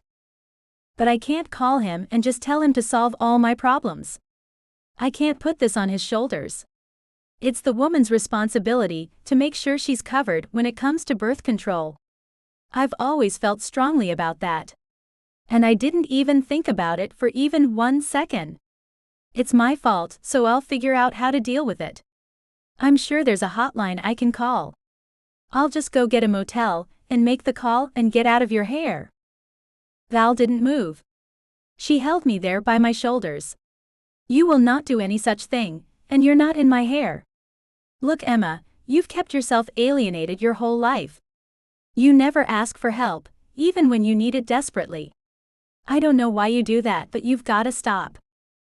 And cut out that nonsense about it being the woman's responsibility. It takes two to tango, and if he didn't want a kid, he should have thought about that too. You're not alone in this. There's a baby growing inside of you now. And if you don't take care of yourself, then you won't just be hurting yourself anymore, you'll be hurting him too. She pointed at my stomach. Now, I know you don't want to hurt little Junior there. No, I don't. I put my hand on my stomach. I wonder if it'll be a boy or a girl. I wonder if one is easier to take care of than the other. Do you think Christopher will ever forgive me for this? I'm sure he already has. Val sat on the bed next to me, wrapping her arm around my shoulders. Give the man a call, Emma. Give him the chance to step up and do what's right. If he doesn't do what's right, then we can go from there, but you have to give him a chance. You said he's got daughters. He's a father already. I doubt he'll want this child to go through life without him. But I'm so embarrassed. And I'm ashamed, Val, I admitted. I've lied for so long about where I've been going on the weekends. I'll have to explain all those lies if I came clean about everything. That's usually what coming clean involves, Emma, revealing all your lies. She laughed lightly. You won't be the first or last person to get caught in a lie. Yeah, but I don't have to get caught in it. I can just go away and live my life without my parents. Lots of people have done that, I said. As if your parents wouldn't hunt your ass down, Emma. She let me go and stood up. The reality of your situation is that you can run for now, but they will catch up to you. Your parents will find out about this baby. One day, they will find out that Christopher Taylor is the baby's father. Now you can grow up and tell them about this to their faces, or you can hide like a little kid, the kid they think you are. She was right, and I knew that. But I couldn't ask Christopher for help. Then I'll tell them. But I can't do it yet. I've got to let some time pass. I've got to give myself some time to accept this. I was teetering on the edge of insanity as it was. I couldn't go to my parents just yet. Val's phone made a dinging sound, and she pulled it out of her pocket. I've got to go to the bathroom. Valerie had lots of friends. I knew if I stayed around that, I'd get in her way. I needed to leave. I needed to get to a motel and find a hotline so I could get the help I needed. She meant well, I knew that. But she just didn't understand the relationship I had with my parents, or my relationship with Christopher. Valerie's advice, while spot on, wouldn't work for me. I was wasting her time and energy. Patting my tummy, I whispered, "It looks like it's just going to be you and me." Valerie smiled as she came out of the bathroom. How about a bottle of water, Emma? You should drink lots of water. I think that would be good for the baby, and you've cried so much, you're probably a little dehydrated. She went to the mini fridge and pulled out a couple of bottles. Walking back toward me, she held one out for me. I took it and then unscrewed the lid. Valerie, you're a great friend. I'm going to get going and find a motel. I want to take a long bath and just relax. I appreciate your advice. I really do, but I've got decisions to make, and I need to be on my own to make them. She sat down on her bed. Did you bring a bag with you? As I drank the water, I thought about what she'd asked and nearly choked on it. Damn. No. I didn't bring anything, other than my purse. She nodded. Yeah, I thought so. How much money do you have? A few thousand in the bank. I've got my bank card and my credit card with me. I thought about the cost of buying new clothes, paying for a motel and filling my gas tank. And then I realized that I had the company car. Damn. Damn. Damn. Val got up, turning her back to me. You didn't drive your car here, did you? You brought the one the company lets you drive, didn't you? Okay, Valerie. Here's what I'm going to need you to do. I put on my thinking cap. Drive my company car back to Manchester. Go to my house and pack up everything of mine that you possibly can. You'll have to do this in the middle of the night while my parents are sleeping.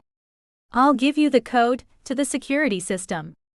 park the company car in the garage, and bring my old car back here to me, then I'll have my car and my things. It was the perfect plan. Sure, I could do that for you, Emma. She turned back to look at me. But what good would that really do in the long run? A knock sounded at the door, and she went to answer it. I've got a much better idea. I couldn't think of a better idea, but I was willing to hear hers. She opened the door as I got up to go wash my face. Emma, a deep voice called out to me. I didn't have to turn around to know who was at the door. And I knew things were out of my hands now. How could she?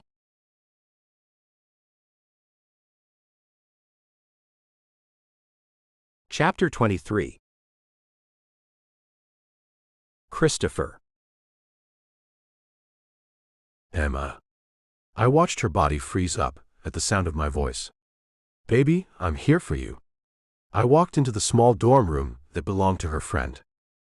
Thank God Valerie had answered my message when I arrived at Columbia. I knew Emma had to be there somewhere, but I had no idea where.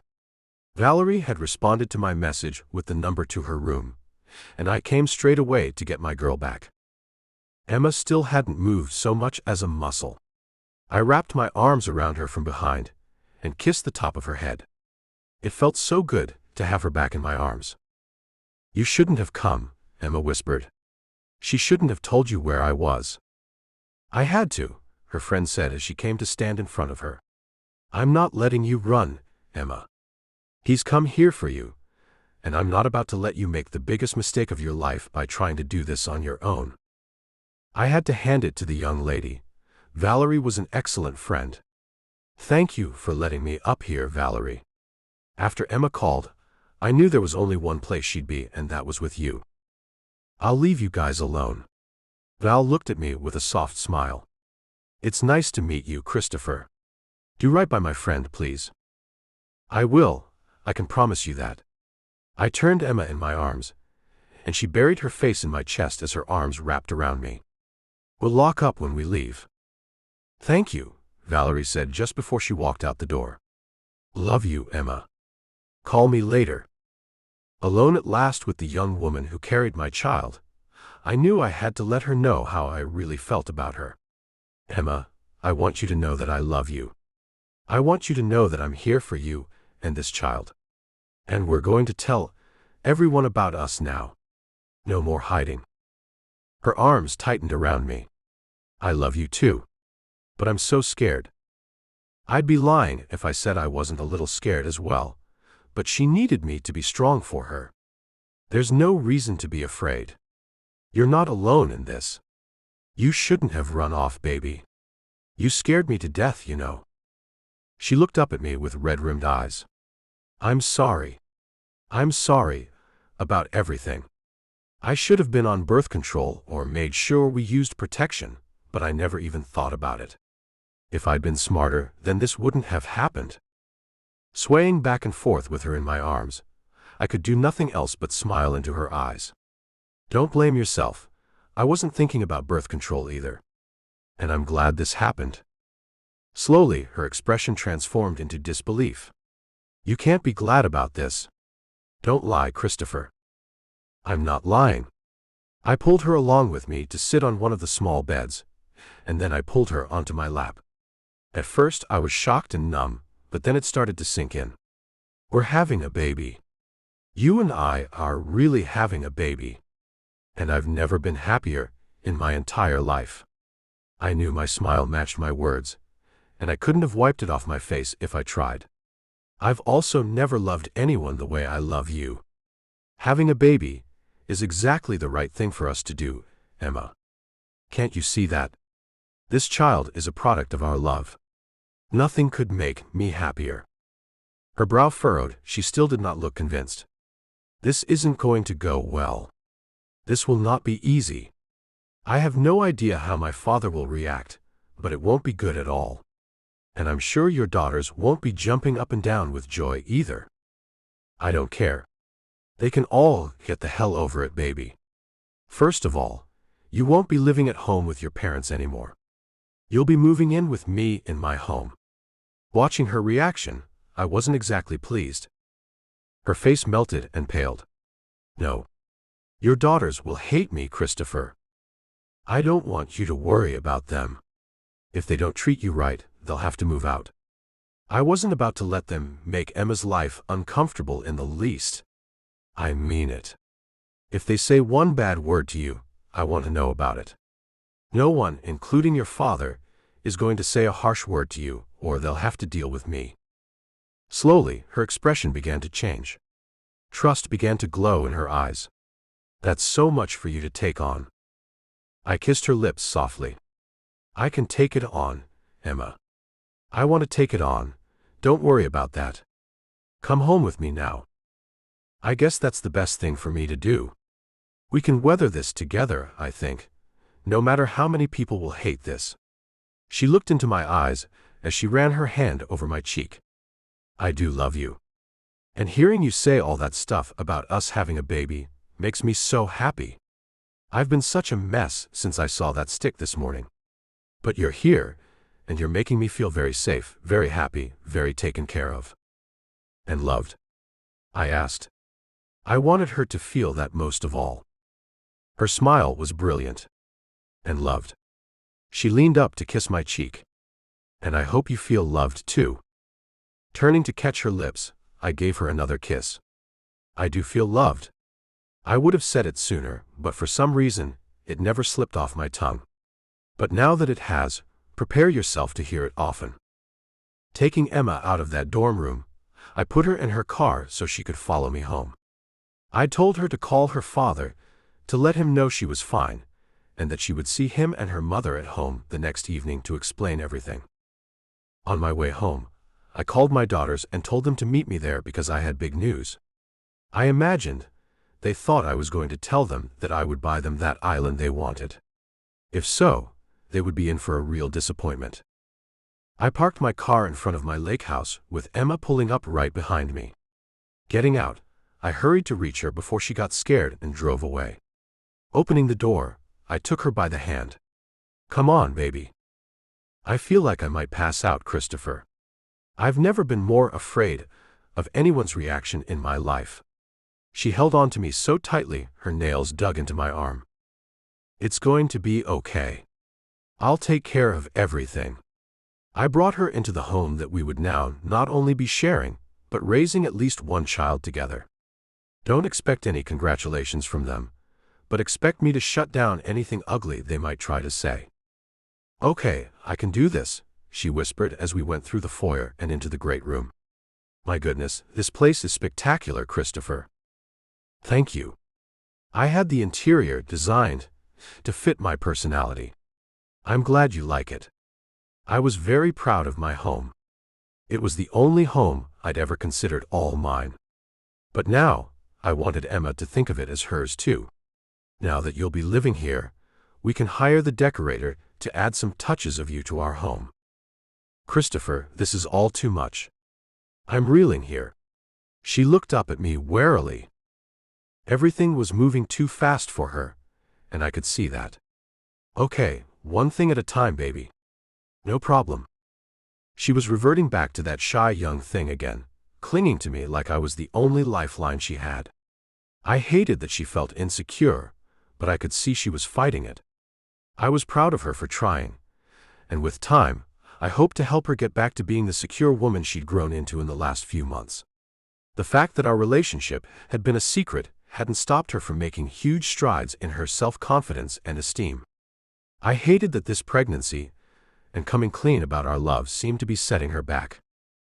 The sounds of high heels clicking on the tile echoed as both my daughters came down the hallway. Daddy. Lauren called out. Are you home? Emma's legs began to shake, and I helped her sit in a chair. I held her hand as I stood next to her. Don't worry. My daughters came into the great room, and both stopped in their tracks as they saw me holding Emma's hand. Ashley's mouth gaped. Who's she? And why are you holding her hand? Lauren added. Take a seat, girls. I nodded toward the sofa, and I'll tell you everything. Lauren glared at Emma, shooting daggers with the blue eyes that looked so much like her mother's. If you think this is going to be easy, you're wrong. "Do not threaten her," I barked at my oldest daughter. "I won't allow that." They took their seats with stunned expressions on both their faces. I hadn't been firm with them all that much throughout their lives. But I wouldn't let them torment Emma, and I knew I would have to be firm now. Emma looked up at me with a weak smile. "Thank you, Christopher." "You're welcome, baby," I said, then turned my attention back to my children. "This is Emma Hancock. She and I have been in a relationship for the last couple of months." "So, you were with her all of those weekends you were away, weren't you?"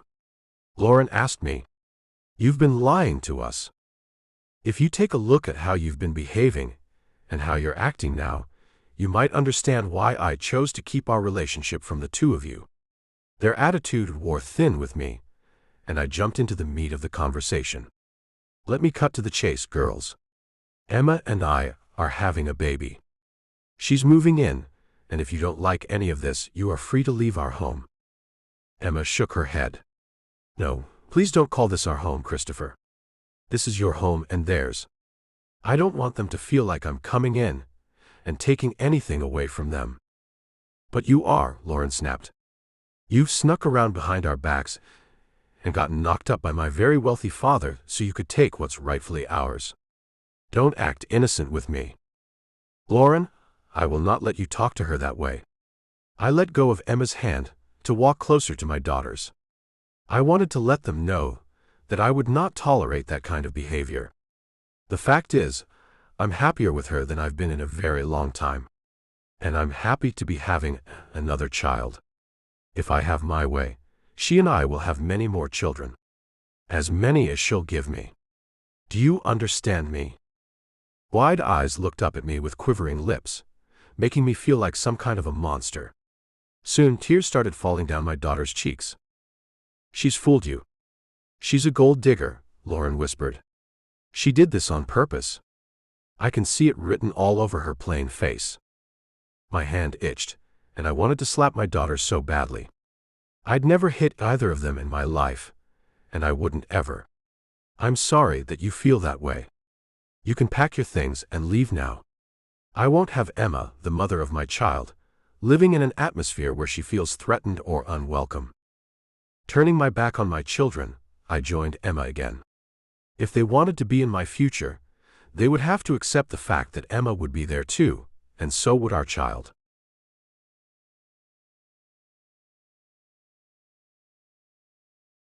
Chapter 24.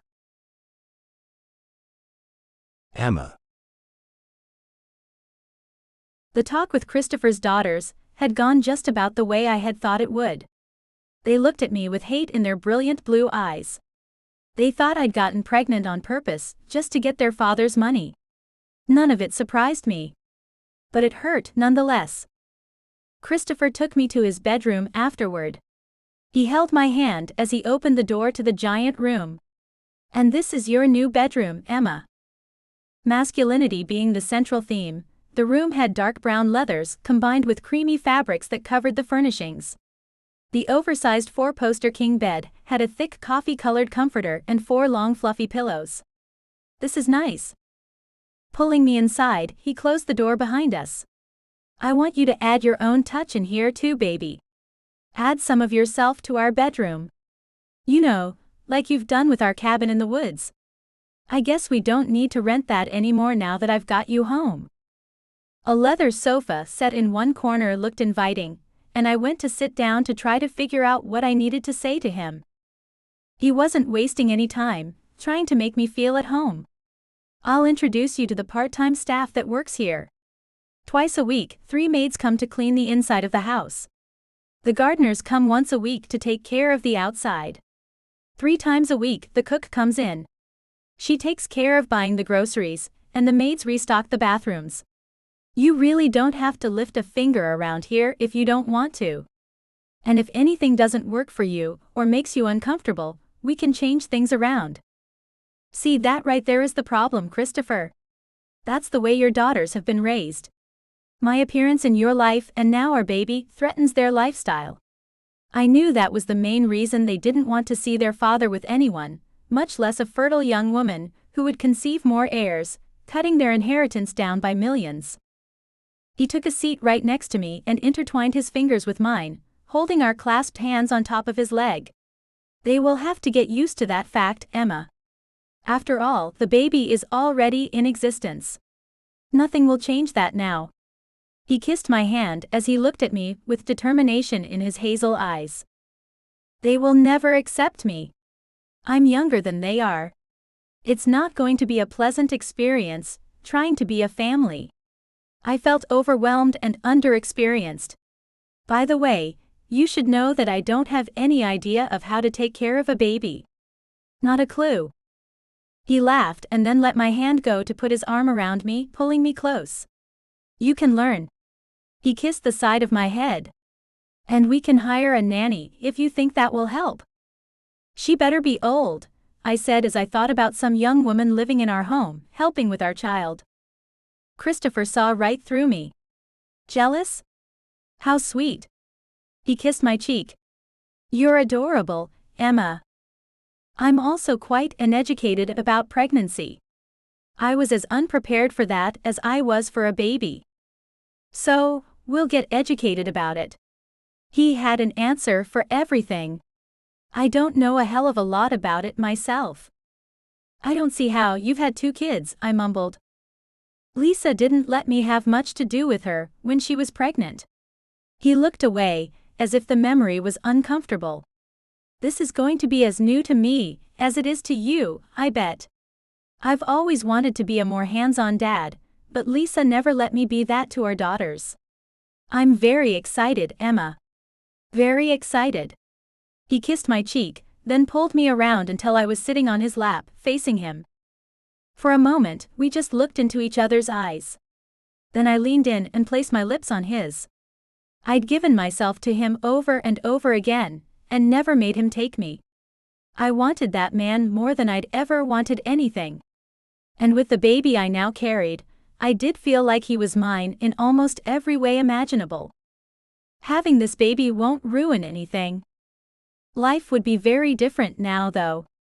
I would live in a mansion. Drive fancy cars. Wear expensive clothing. In a year, I probably wouldn't recognize myself. And it had all started with giving myself to the man who'd stolen my heart. The next day would be equally as brutal, as we had to tell my parents our news. But for now we could relax and just be us. I suddenly became very excited about the future. If we could just get through the meeting with my parents, things might actually be more normal for us. No more stolen moments. No more hiding. No more sneaking. No more lies. We had a few battles to fight. But for now, we could just be together and gather the strength to fight the next one. Or so I thought. Christopher's cell phone rang, and he eased his mouth away from mine. I better see who that is. He pulled the phone out of his breast pocket and frowned at the name on the screen. Your father. I better take this. I climbed off his lap, feeling weird being in that position with my dad on the phone. Remember, I'm not here. He laughed and then answered the call. Hey Sebastian, what's up? You're one big piece of shit, that's what's up, Christopher Taylor, came my father's snarled reply. Our eyes met, and I scooted closer to him as he asked, What is that supposed to mean, Sebastian? I got a call from your daughter Lauren, Dad said, making my heart freeze. She told me they put 2 and 2 together when gave Emma's full name. Lauren called me to make sure I knew what was going on. I gave your kids my number when you had us over for dinner, and thank God I did. Lauren told me that you and my little girl have been seeing each other in secret for the last couple of months. She said that you got my little girl pregnant. She's not a little girl, Sebastian, Christopher was quick to point out. She's of age. And your reaction is exactly why we kept things secret. He took my hand. We're in love. You make me sick, my father growled. Send her home right now. We'll take her somewhere and deal with this pregnancy. The hell you will. Christopher snapped back. You're not in charge of her, Sebastian. Neither are you, Dad shot back. My wife and I want the chance to talk to our daughter. We want to know if you coerced her in any way. May God help you if she tells us you have. I know Emma never would have pursued you on her own. You are one sick creep. Do you even realize how sick you are? I couldn't stand it. Christopher had stood up for me, and I wasn't about to sit there and let my father speak to him that way.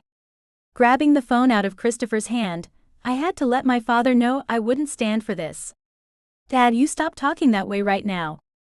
I love him. I'm moving in with him. And we're raising our baby together. Emma? Dad asked in a soft voice. Baby girl, come home and talk to your mother and me.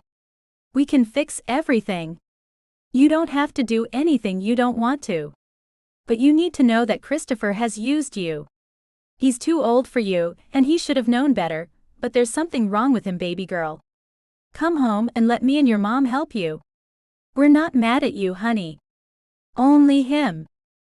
I can make my own decisions, Dad. I've made my own decisions. I wanted to be with Christopher from the moment I first saw him. He didn't trick me.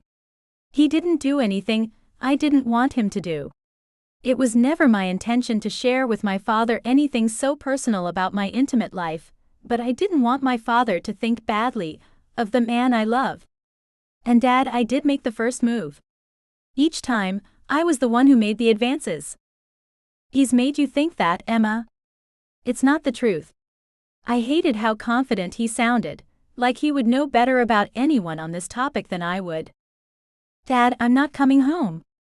I refuse to talk to you and Mom about this, if you're going to be unreasonable. I'm a grown woman. I know you don't see me that way, but in the eyes of the law, and in my own eyes, and in Christopher's eyes, I'm an adult. And as an adult, I can be with whoever I want, regardless of their age. You're going to have to get used to that if you want a place in my life, and the life of your grandchild. I handed the phone back to Christopher. Hang up the phone. Wait, Dad called out. No, I shouted. Christopher, please end the call. But Christopher wasn't ready for the horrible call to end just yet. Sebastian, you and I should meet and talk about this. Your friendship means a lot to me, and I don't want to take your daughter away from you guys. I know you and Celeste love her more than anything. Christopher closed his eyes. This is killing me, man. I swear I never meant to hurt you or your family. A fat lot of good your words do now, Dad said. The fact is, you're destroying my family, and I won't let you do it, Christopher. I will get my daughter back, and I will make her see that this is a mistake. Why would she want to be with an old man? She's young with her whole life ahead of her. And well, you know you're past your prime, you have no business raising a baby at your age. I was shaking with anger at those insults. I was so mad that I couldn't speak. However, my father's words had a different effect on Christopher. He was full of guilt and remorse, and I could tell he just wanted to make things better. Sebastian, having you as my friend has made such a difference in my life. I regret that I've done something that's hurt you so badly. I hope that we can get past this one day. I am the father of your grandchild, that's never going to change. And I am the man who loves your daughter nearly as much as you do. I will take care of her for as long as I live, however long that might be. Tears stung my eyes at the torment I heard in Christopher, as he poured his heart out to my father. Grabbing his free hand, I brought it to my lips, and Christopher's eyes met mine. I love you so much, Christopher. You have no idea. Nothing will get in the way of our baby and us. I promise you that. My father wasn't done yet. I promise you both that I will not stand for this. I will do what I have to do to save my little girl the heartache you don't seem to care about, Christopher. I'll be moving out of your house as soon as I possibly can. And I no longer wish to work for you. I'll turn in the company car in the morning. The look on Christopher's face told me this was torture for him. Please don't do any of that, Sebastian. Please give yourself some time. Take all the time you need. You'll have paid leave for as long as you need it. I understand this is upsetting to you and that you need time to process it all, but don't throw away your career and this opportunity. My father didn't bother to answer, hanging up on us. Christopher and I just looked at each other. What have I done?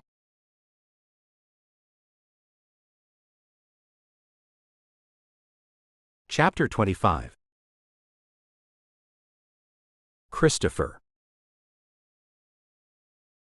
Checking the time, I sat up, rubbing my sleep-filled eyes.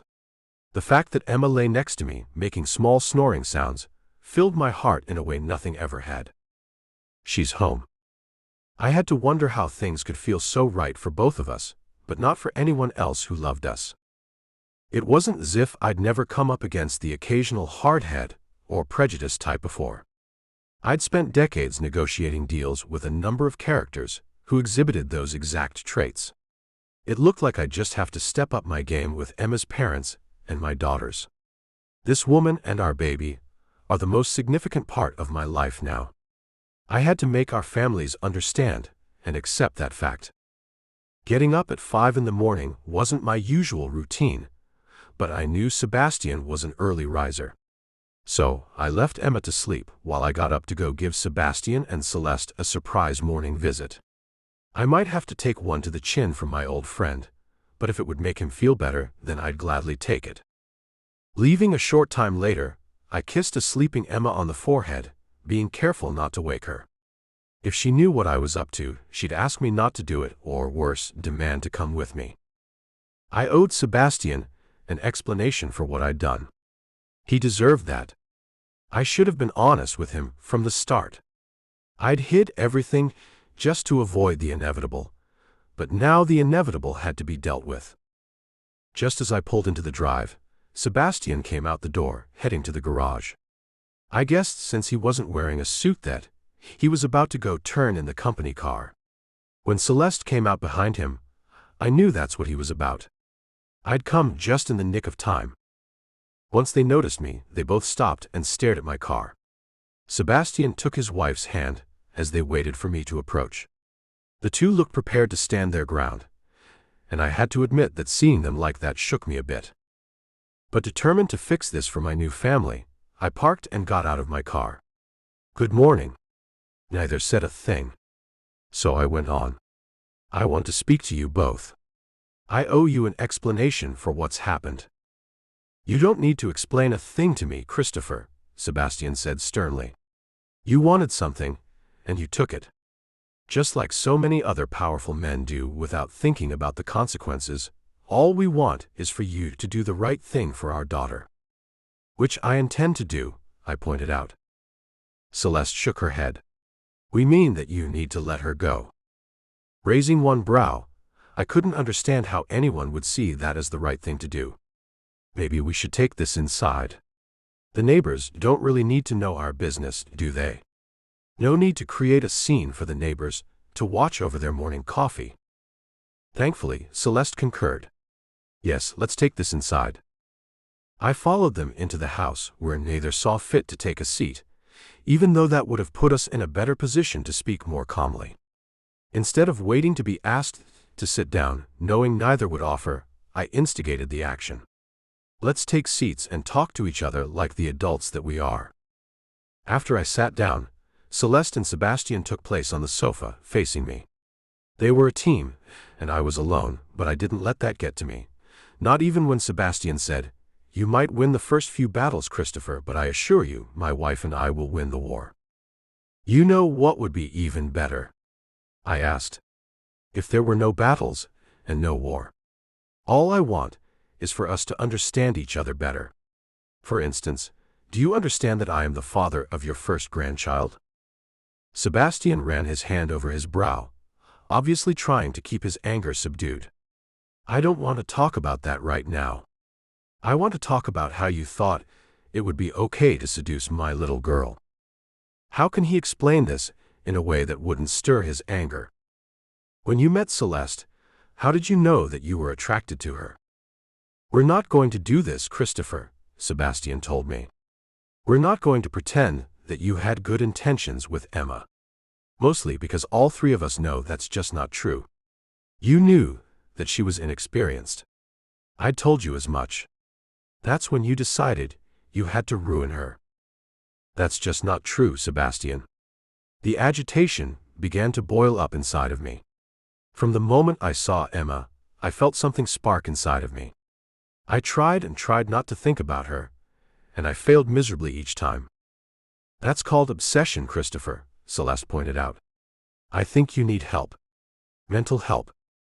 Looking at Christopher, I asked him, do you remember how you couldn't stop talking about Celeste when you first met her? Because I remember what kinds of things you did to make sure you ran into each other. I remember all the nights that you would talk about her for hours on end. You actually enrolled in one of her classes just so you could be around her more. Does that sound like obsession too? I was a kid in my early 20s back then.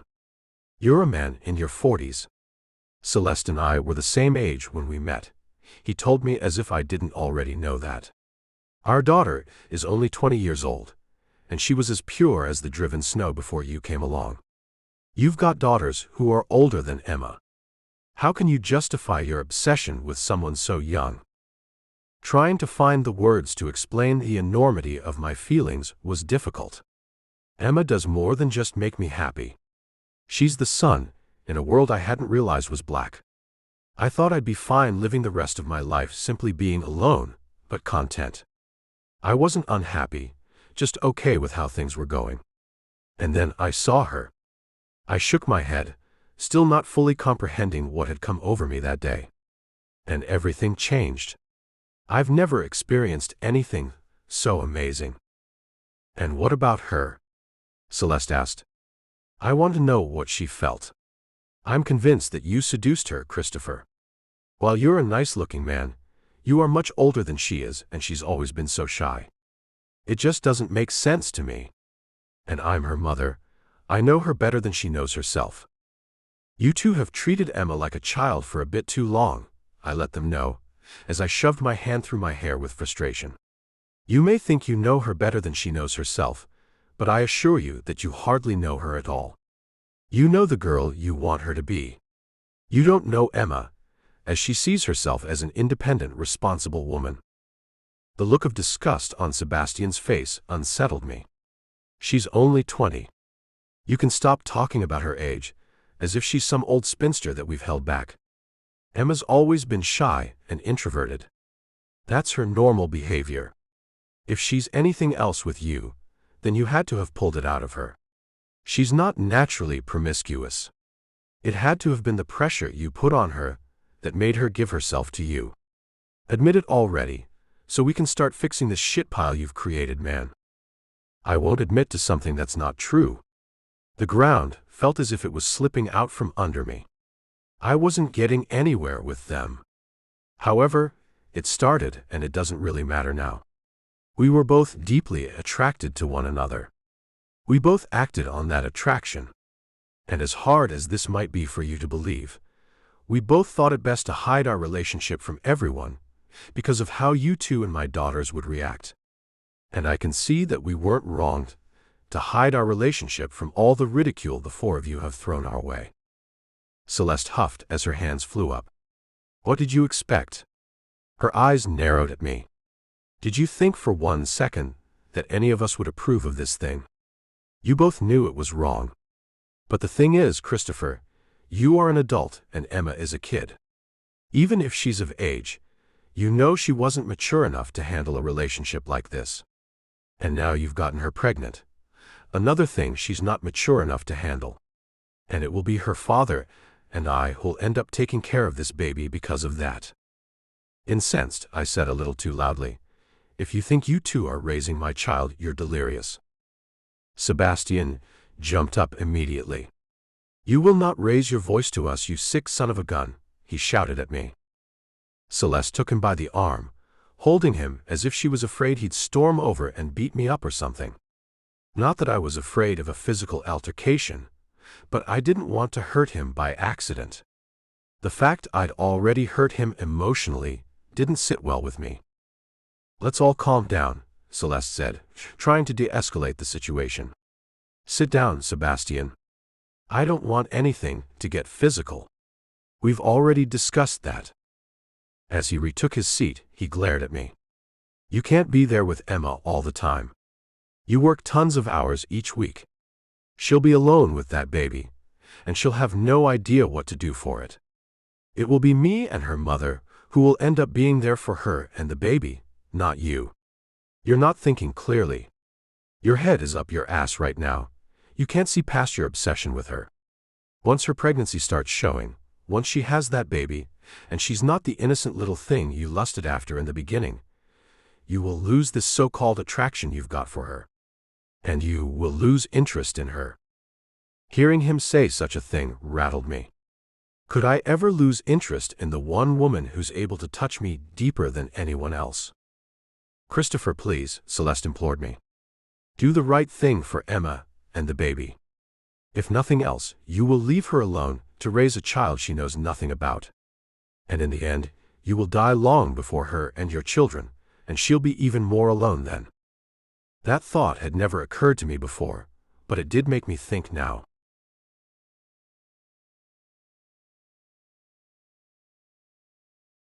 Chapter 26. Emma. The sound of chimes woke me up from a deep sleep. Blinking, I didn't know where I was at first. But then it all started to come together in my head. I'm at Christopher's home, in his bed. But where's he? I sat up, rubbing my eyes as the chimes kept on playing. Then I looked at my cell. I'd forgotten that I'd changed my ringtone the day before. My mother was calling me. Hoping she wanted to apologize for everything, I answered the call. Hi. I yawned and stretched as I waited to hear her apology.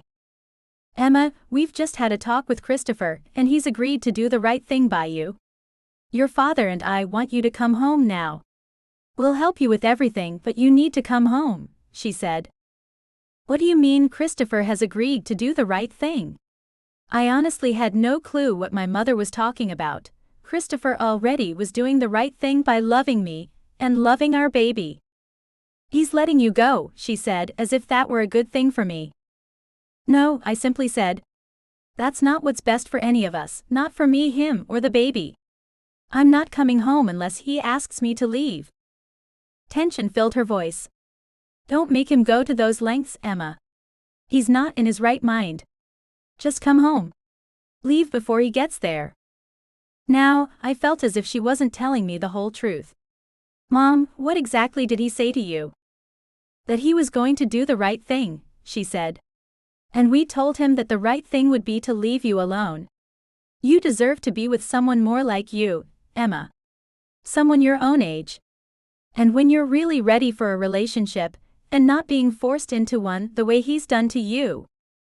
He hasn't forced me into anything. My stomach was knotted with nausea, and I had to jump out of bed to run to the bathroom, throwing the phone on the bed as I went. Once everything from my stomach was in the toilet, I sat on the floor trying to catch my breath. My head hurt from the force of my heaving, and my body shook. Being pregnant sucks. Once the lightheadedness wore off, my stomach growled. And just like that, I was starving to death. There was no way in hell that I was about to go try to find the kitchen. The fact that I might run into Christopher's daughters, or get lost in the mansion, was the deciding factor in that. After washing up, I threw my clothes back on and grabbed my purse, then headed out to the front where I'd left my car. As far as I knew, Christopher wasn't home. Judging by my mother's phone call, I knew he'd taken it upon himself to go see my parents without me. That he hadn't let me know his plans left me feeling a little prickly. Just as I pulled up to a nearby fast food drive-thru, my cell rang again. I'd put it into my purse, so I had to dig through it to find it. When I saw it was my father, I sent the call to voicemail. I didn't want to argue. I only wanted to get something into my stomach. Rolling down my window, I made my order. 2 sausage biscuits and a large apple juice. Will that be all? The person inside asked. My stomach growled. A hash brown too. Drive up please, the girl instructed me. The breakfast was not the healthiest I'd ever eaten, and my parents definitely would not have approved of it. Not one piece of fresh fruit. Not one whole grain. Just white flour-based biscuits, fatty meat, and worst of all, a fried potato pancake. The apple juice might have passed their muster, but I just couldn't make myself care in the least. What I did care about was Christopher, and what he thought was the right thing to do. Somewhere deep inside, I knew he thought it best to keep our baby and me in his life. But a nagging fear brought on by Mom's call sat in the back of my mind. What if they got to him? What if my parents had somehow convinced him that I would be better off if he left them to take care of me? I'd never thought my parents would want to keep control over me so badly that they would consider it best to keep the father of my child out of our lives. Driving up to the window, I smiled at the cashier as she told me the total. Pulling a 20 out of my purse, I handed it to her. Here you go. She gave me the change and the bag filled with my unhealthy breakfast foods, and I drove away.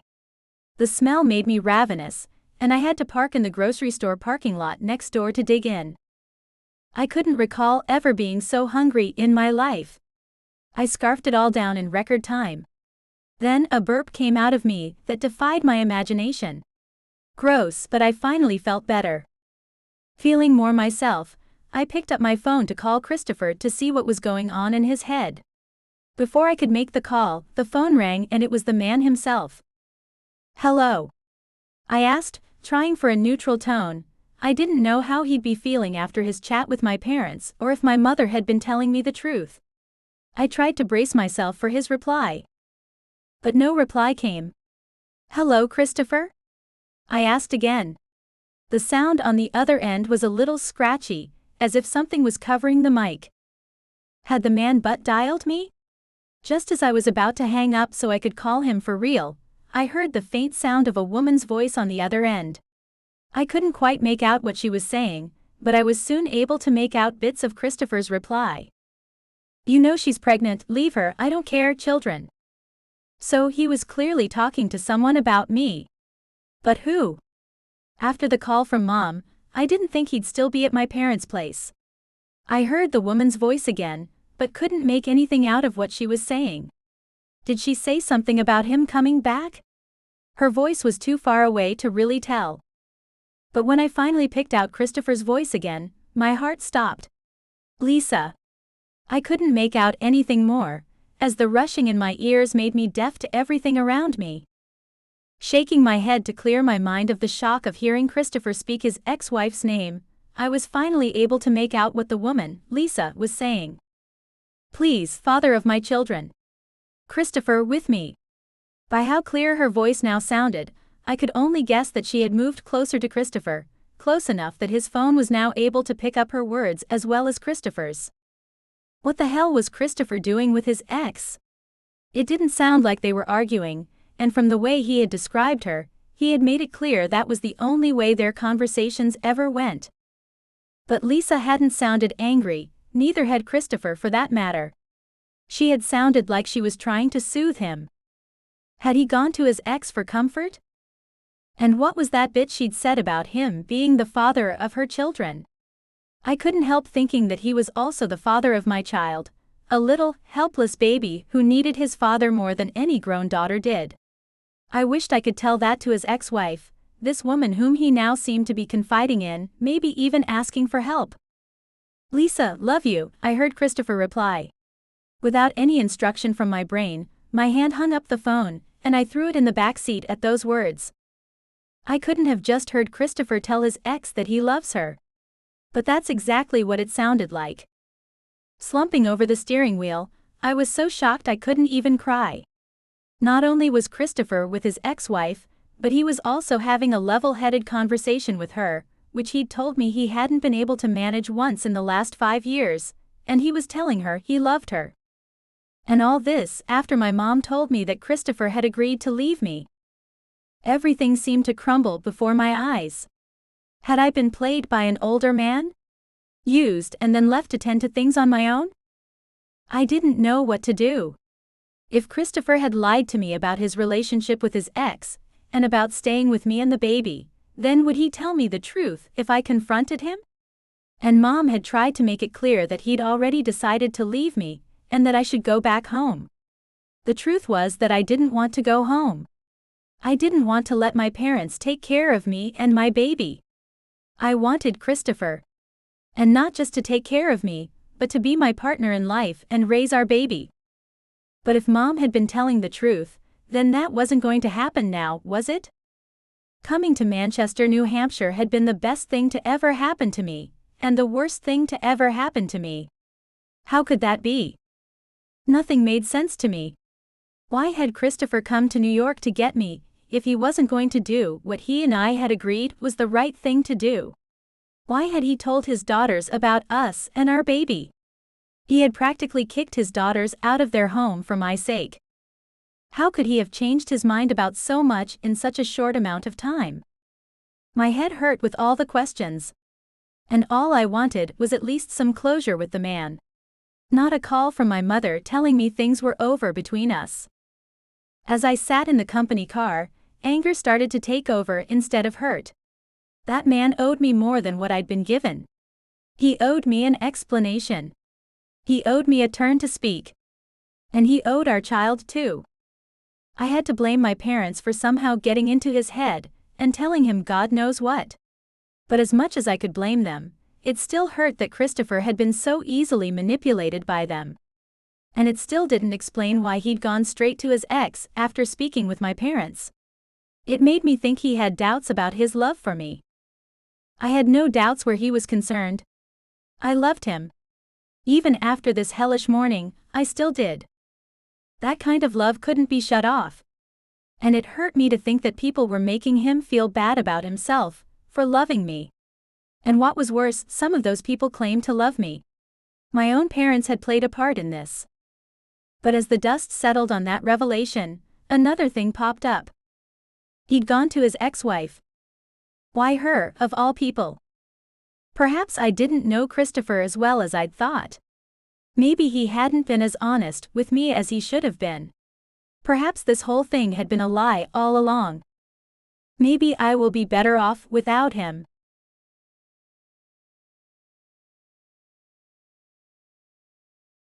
Chapter 27.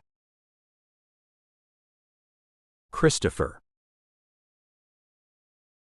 Walking into my home, I let out a huge sigh of relief to finally be in my safe haven. I'd hardly had time to worry about Emma's car not being where she'd parked it the evening before. She probably went to grab a bite to eat, I'd told myself, when Lisa had shown up in the driveway. The girls had obviously told her about Emma and the baby, and I suspected Emma's parents might have even spoken to her as well. I don't know why they thought she'd be able to help, but it seems they'd sent her my way as a last-ditch effort to separate me and Emma.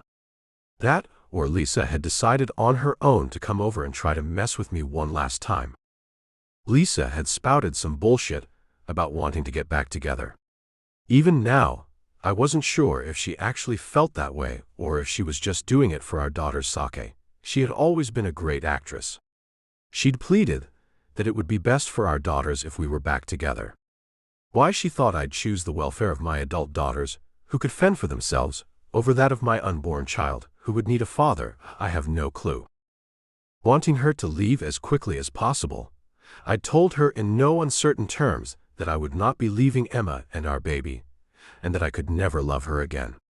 Thankfully, she hadn't put up too much of a fight, likely because it was more of an act than an actual plea to get back together, and I'd watched her as she'd gotten back into her car.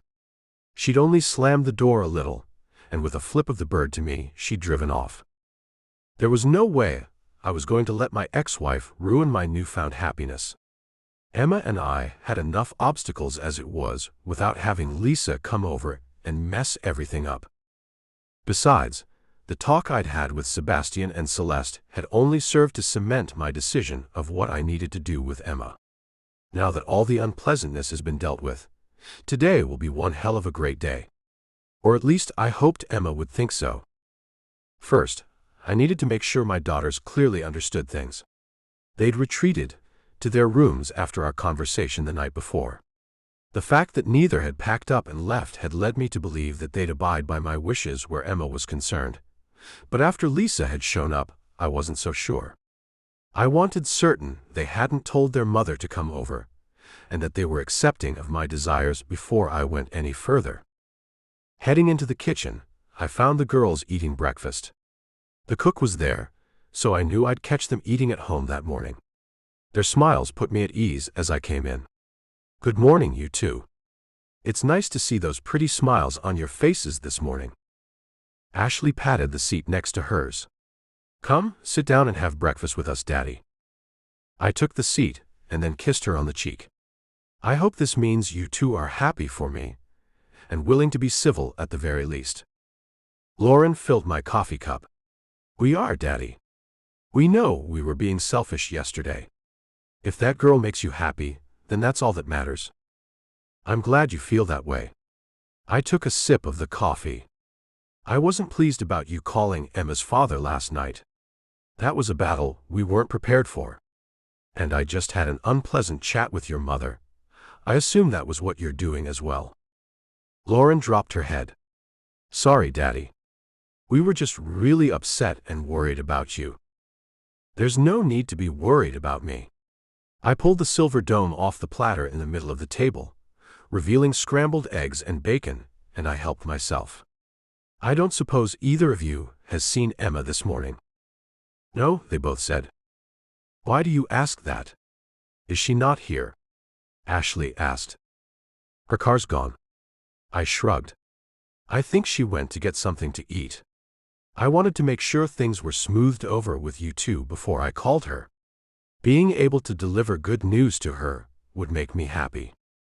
Lauren's smile seemed a little off as she said, If she's gone, do you think maybe she went to her parents? I hadn't thought that at all, until she mentioned it. Maybe I should go ahead and give her a call now. Ashley put her hand on top of mine to stop me from getting the cell out of my pocket. Eat first, Daddy. I don't see the need to rush anything. Unless you're worried, she might not want to live here with you. At least not yet. Lauren nodded. Yeah. I mean, we know you two have been staying together every weekend for the last couple of months, but that's not full-time living together. It might be freaking her out some. Girls that age aren't very mature yet. She may want to live with her parents. At least for a little while. You don't want to push her, do you, Dad? Of course not. But I did want to talk to her. You guys don't know her yet. She hasn't had the easiest time living with her parents so far. Wanting to get off the topic of Emma moving back in with her parents, I changed the subject to one I'd been hoping to talk to my daughters about for a while. Girls, I want to introduce something new to you both.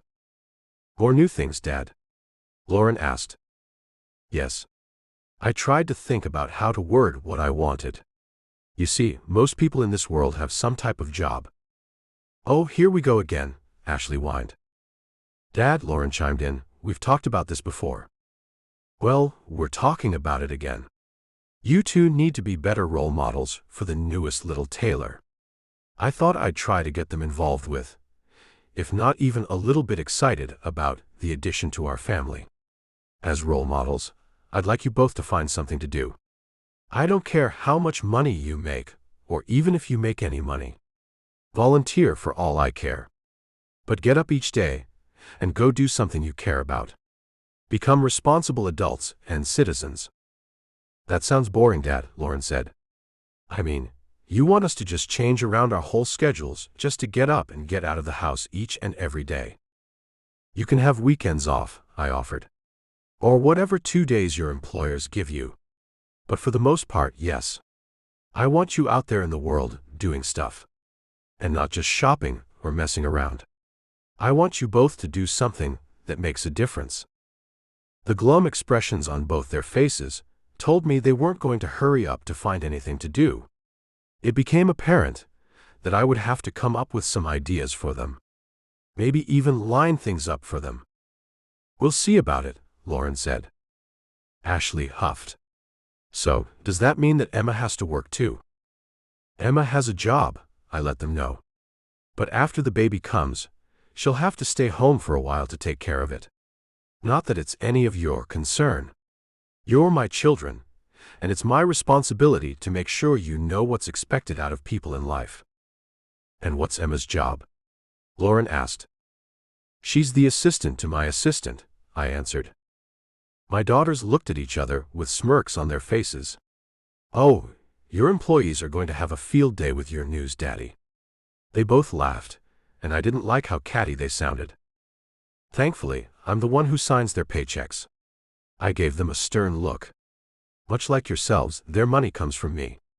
If they want to keep getting paid, They'll mind their own damn business." Their laughter came to an abrupt stop then. "Is that what'll happen to us if we don't treat Emma the way you want us to?" Ashley asked. I wasn't sure how to answer her.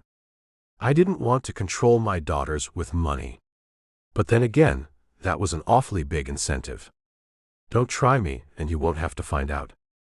Lauren's cell rang, and she picked it up. "Oh, it's Mom." My heart sank as they both got up and left the room to take the call. They must have been the ones behind Lisa's sudden appearance in my driveway. After hearing the beginnings of their conversation and getting confirmation of my fears, I contemplated following them to listen in on the rest of the call, but I'd had enough of family interference for one day. Now, it was time to focus on Emma. That thought made me realize something.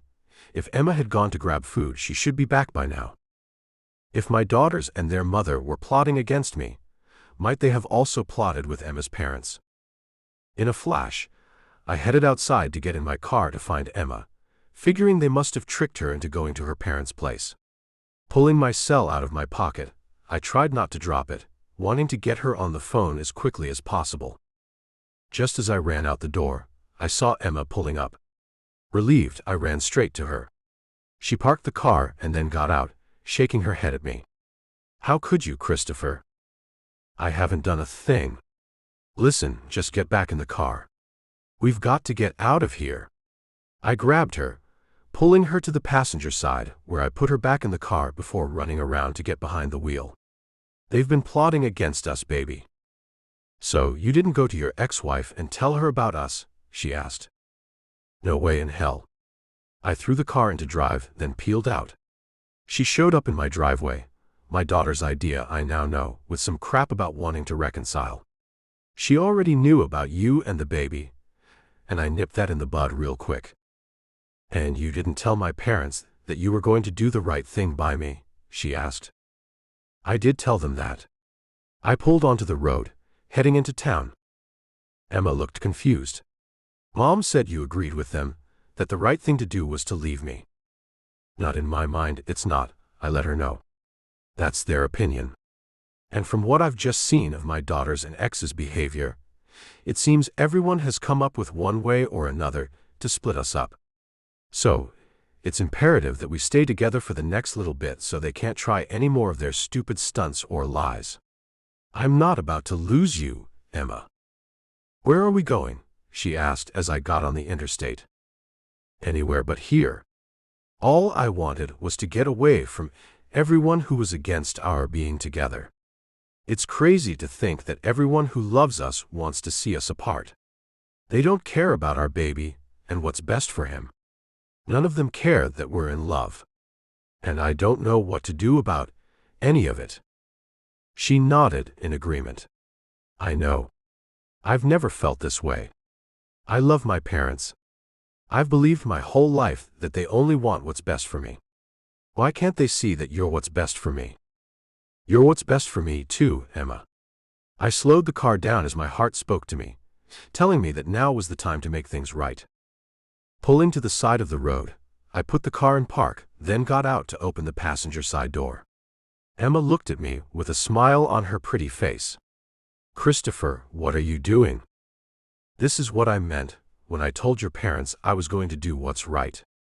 I took her seatbelt off, took both her hands, and then pulled her out of the car. Cars were zipped by us, and nobody seemed to care what we were doing, and that was fine with me. The only person I needed to pay attention to was Emma. "This is kind of scary, Christopher," Emma said as she looked at the traffic going by us.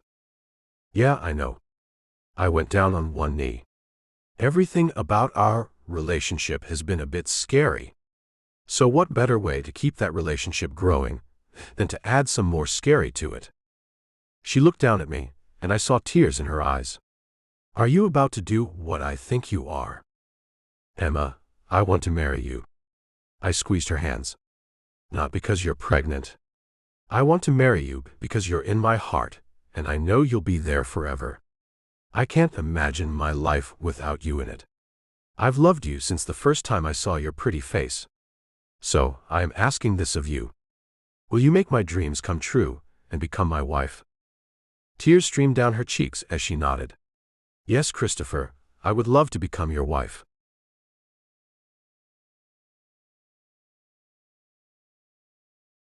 Chapter 28. Emma. Running my hand over the red brick exterior of the Centennial Hotel in Concord, the place our love affair had started, I couldn't believe I had a new last name, and a husband to go with it. Christopher held my hand as we walked into the lobby. It seems only fitting to spend our first night as a married couple in the same room where we first made love. I totally agree. For once everything felt right in the world, and that gave me a confidence I'd never had before. No longer little Emma Hancock, being Mrs. Christopher Taylor gave me an inner strength I didn't know I had. I had a partner now for life. Someone who'd be there for me, and who I'd get to be there for anytime things got rough. Looking at the wedding ring on my left hand, I sighed and then rested my head on my husband's shoulder. Husband. That sounded so cool to me. Like a whirlwind, we'd driven straight to Concord, completed the proper paperwork, and then found ourselves a justice of the peace to make our relationship legal and binding. Now our critics would have a heck of a time trying to separate us. They'd have to contend with the law now too. Even with all that, I knew our loved ones wouldn't take things as well as we would have liked them to.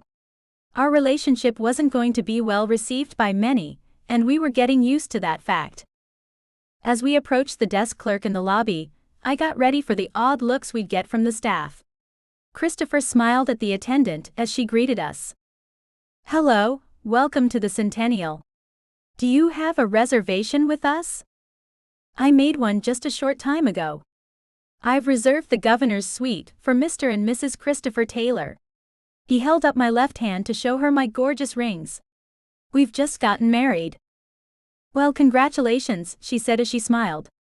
I was surprised to get such a positive reaction, but pleasantly so. Maybe not everyone will see our marriage as an oddity. Thank you, I said as I smiled back at her. We actually spent our first night together in that room. That's why we came back here for our honeymoon. Christopher put his arm around me and then kissed my cheek. Of course, I'm taking my wife on a real honeymoon after this. Of course, the clerk said. So let's get you newlyweds to your room then. A few minutes later, Christopher had me in his arms, carrying me over the threshold and into the room where it had all begun. Here we are again, baby. The bellboy put down the one bag we'd brought with us. Congratulations, guys. You have fun now. He closed the door, leaving us alone and smiling at one another. I can't believe this, I whispered. Believe it, Mrs. Taylor. He kissed me, making my head even lighter. I love you more than you will ever know. Laying my head on his broad shoulder, I said, and I love you so much, you'll never have any reason to doubt it. On the way here, we had stopped at a department store where Christopher bought us a couple of changes of clothing. We'd left his house with nothing but the shirts on our backs after all. Our attire didn't speak to the wealth Christopher had. I had on a simple white dress and flats to match, and he had on jeans and a button-down shirt and sneakers. As I looked in the mirror at our reflections, I laughed. His lips grazed up my neck as he wrapped his arms around me from behind.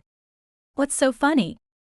It's just that I've just married a billionaire, but we look like we bought our clothes from the discount store down the street. I ran my hand over the dress as Christopher unzipped the back of it. He pushed the dress off my shoulders, sending it into a puddle on the floor. We did buy clothes from a discount store down the street. But only to save time.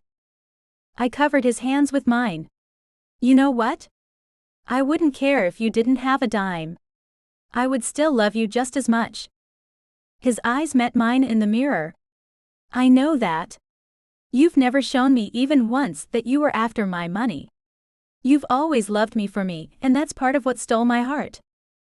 I fell in love with the way you treated me like your equal, instead of like a kid. Turning me to face him, his lips met mine for a second. I've never seen you as a kid, Emma. I've only seen the inner and outer beauty you possess. I've only seen the kindness that radiates from you. And the fact you didn't see me as an old man made me love you too. Unbuttoning his shirt, I ran my hands over his chest. "I don't know who would think of you as old, Christopher. You're in better shape than anyone I've ever seen." He lifted me, taking me to the bed, where he gently laid me down. I watched as he removed his clothes. That familiar, beloved body belonged to my husband. I felt a sense of wonder, knowing he was mine. "I suppose I need to get you more appropriate attire," he said with a smile. "You know, for special occasions." He gently touched my skin. "Because I don't think I'll ever get tired of this." He pulled me closer. My entire body trembled, knowing we were about to share a moment of intimacy that would connect us deeply. As he held me close, I closed my eyes. I'm married to the most wonderful man I've ever met. The thought seemed surreal. How did this happen? One minute I was worried he'd left, then the next we were saying vows. Everything felt so right, so incredible, so unreal. His touch made me feel more connected than ever. He held me closer, until I felt a wave of emotion wash over me. Soft kisses moved up my body. He held me close, and all the doubt I'd had in the last 24 hours vanished. As husband and wife, we shared a closeness we never had before. It felt so different, so permanent. And instinctively, I knew we would only grow closer. We would build our own family. If no one in either of ours ever accepted us, so be it. We had each other and our baby, and likely more to come. I'd never had a clear goal. But now I knew. I wanted to be Christopher Taylor's wife. I wanted to raise our children together. I didn't need anything more. Running my fingers through his hair, I whispered, "You've made me whole, Christopher Taylor." "Baby, you've done that for me too," he said, holding me tighter. "I can't imagine being without you now." "You'll never have to be." I pulled his face to mine and kissed him. I felt a wave of emotion, and I realized I was crying. He rolled over and leaned over me, kissing my cheeks. "What's wrong? Did I hurt you?" "No," I whispered. "I don't know exactly why I'm crying. I'm just happy and in shock. I don't believe this is really happening." He ran his hands over my cheeks, then kissed my lips softly. "Baby, this is all real. You and I are married. You and I are going to have a baby. And you and I will be happy from this moment on." His words should have calmed me, but they didn't. What is Mrs. Kramer going to think? His smile told me that was a silly question. That our business is our business. She's not one to make judgments, baby. No need to worry about that. Do you still want to work with her? I liked working with her. I thought about seeing everyone at the company. But don't you think it's going to be odd? Maybe it would be better if I didn't go back. Do you think I care what anyone thinks? He kissed me again. Come back to work. You'll see. No one will dare to say a word. With a sigh, I turned to cuddle against his chest. Let's just get some rest and deal with the aftermath later. Agreed. He wrapped me in his embrace and we drifted off to sleep, knowing the conflict with our families wasn't over.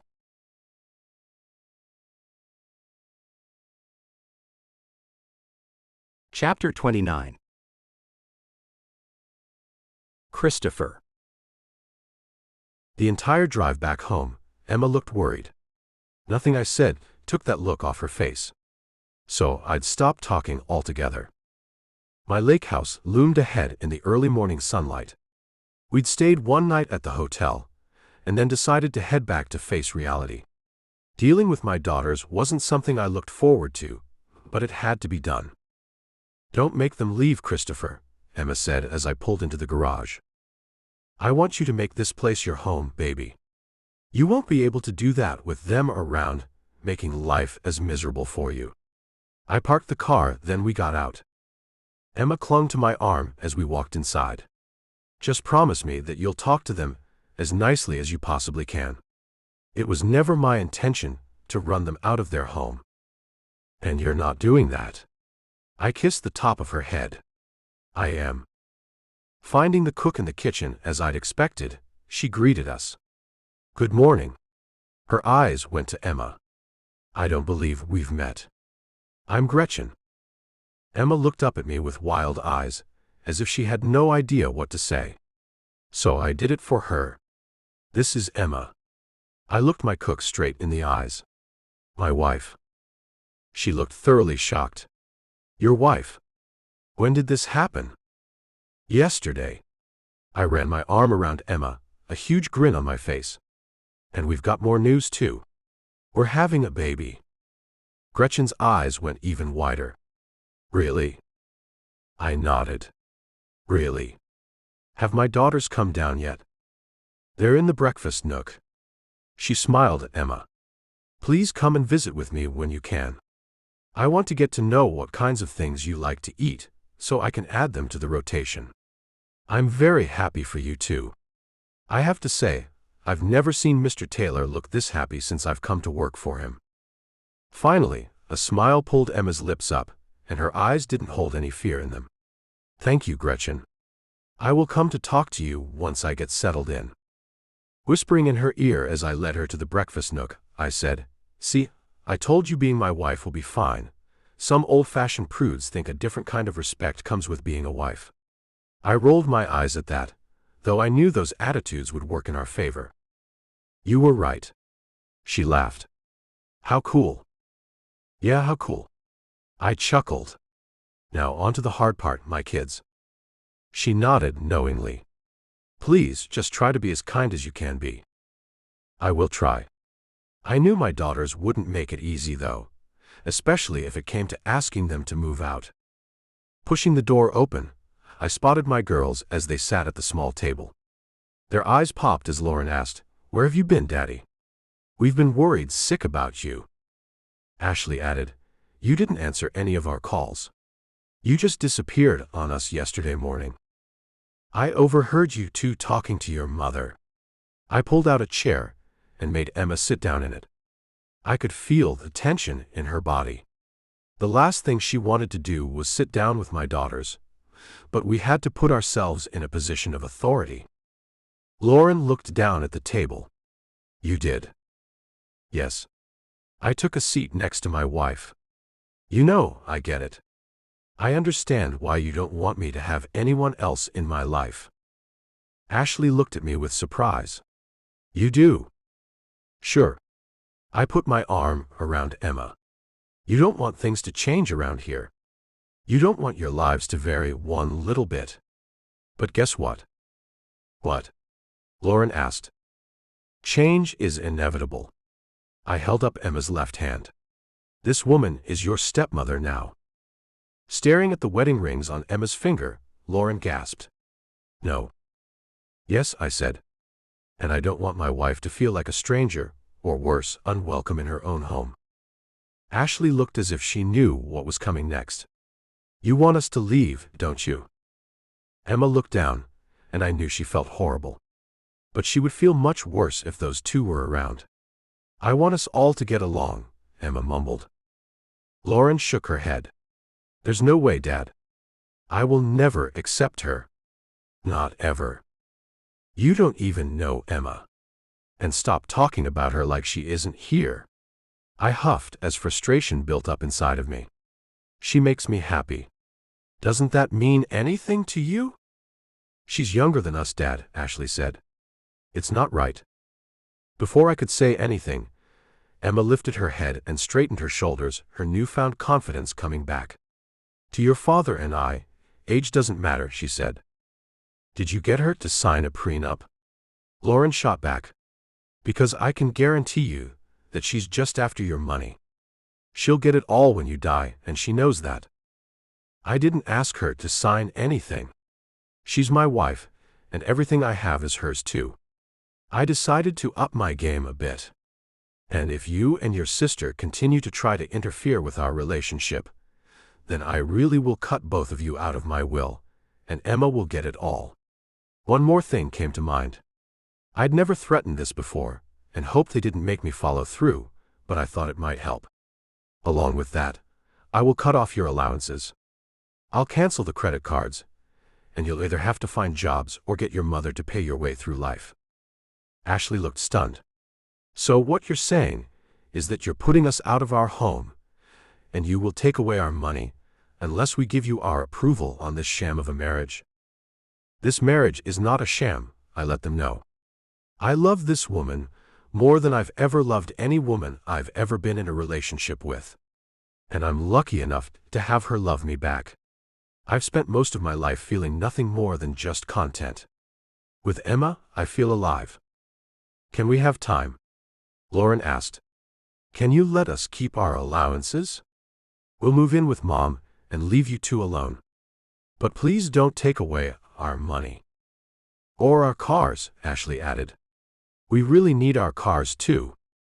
Emma nodded. Please let them keep those things, Christopher. She looked at both Lauren and Ashley. I don't want to take anything away from you two. I don't want your father to cut you out of anything. We just want to be happy, and we just want you to let us have that happiness. That's it. I don't expect you to like me. I don't expect you to like or even interact with our baby. But I do expect you to stay out of our marriage. I had to admit that Emma surprised me. I was so proud of her. I couldn't wait to see how marriage and motherhood would help her grow even more than our relationship had. That's all I expect too, girls. Let us live our lives the same way I've let you two live yours. I don't know if I'll ever be okay with any of this, Lauren said. But we can move out and give you your space. Maybe you two could meet your father for dinner once a week or something. I would hate for you to lose your relationship over this, Emma added. Ashley looked at me. I don't want to lose our relationship with you either, Dad. I love you. I just wish you would have found someone closer to your own age. And hadn't started a family with her already, Lauren added. Well, life doesn't always go the way everyone wants it to, I told her. But I've got to tell you that I'm thankful that this woman came into my life, and I'm thankful for the child we're going to have. If God grants us more children, then we will have more siblings. I hope one day you will grow to love them too. Lauren got up and looked kind of sick. I'm going to pack. I can't deal with this. I don't know if I ever will be able to deal with this. But I'll do what you've asked. I'll give you all the space you want. But I can tell you this, Daddy. You will lose us in the process. Ashley got up, following her older sister. She looked at me over her shoulder, and I thought she was about to say something, but she just turned around and left the room. That didn't go as badly as I thought it might, I said as I got up, extending my hand to Emma. Let's get you acquainted with your home, Mrs. Taylor. I thought a guided tour would help distract her. She looked sad about my daughter leaving. She had no idea how lucky she was that they were leaving. I wish there was something I could say to make them stay, Christopher. They'll come around. I'm sure they will. They're just not used to not getting their way. Wrapping my arm around her, I kissed her cheek. I guess before we get started on this tour that you should give your parents a call and inform them as well. I don't want them to be worried about where you are. She turned her cell off just like I had. Neither of us had wanted our wedding night spoiled by interrupting calls that would only serve to bother us. Emma pulled her cell out of the pocket of her jeans. I guess you're right. Might as well get all the unpleasantness over with at once. Settling in one of the living areas, I sat next to her as she made the call. It's going to be okay, Emma. No matter what, you've got me. With a nod, she made the call to her mother. Hello, I heard her mother say. Emma. Yes. It's me, Emma said in a whisper. Mom, I don't want anyone to be mad or hurt by this. Tension filled her mother's voice. What did you do, Emma Hancock? It's not Hancock anymore, Mom. Emma looked at me, placed her fingertips on my cheek and looked at me with loving eyes. It's Taylor now. Christopher and I got married yesterday in Concord. I'm his wife now. You're his what? She shouted. Wife. Celeste sounded shocked. It was as if it was beyond imagination that I would actually marry Emma. I could see now that neither she nor Sebastian had any clue as to how much I loved their daughter. The thought saddened me. Yes, he asked me to marry him yesterday, and I accepted. Emma leaned against me as I wrapped my arm around her, holding her close. And I've never been happier, Mom. Never in my entire life have I felt so loved and safe. As a parent, I knew that statement had to have hurt her mother. But Celeste didn't let on that those words might have affected her. Did he get you to sign anything before you two were married? You know, like a paper that said if you two divorce that, you won't get any of his money. It seemed to me that everyone who loved us thought I would leave Emma destitute if we ever separated. I took the phone from Emma to let Celeste know what I thought about that. Celeste, I saw no need to have a prenuptial agreement with Emma. She's my wife. She's having my child. In my opinion, neither of us will ever walk away from this marriage. And if that does happen for some reason, I wouldn't send her out of my life and home with nothing. I love her. No matter what you believe, I do love her with everything I have, and that includes my money. The way Emma snuggled up to me made my heart nearly burst with love. I adored her. Why couldn't everyone see that?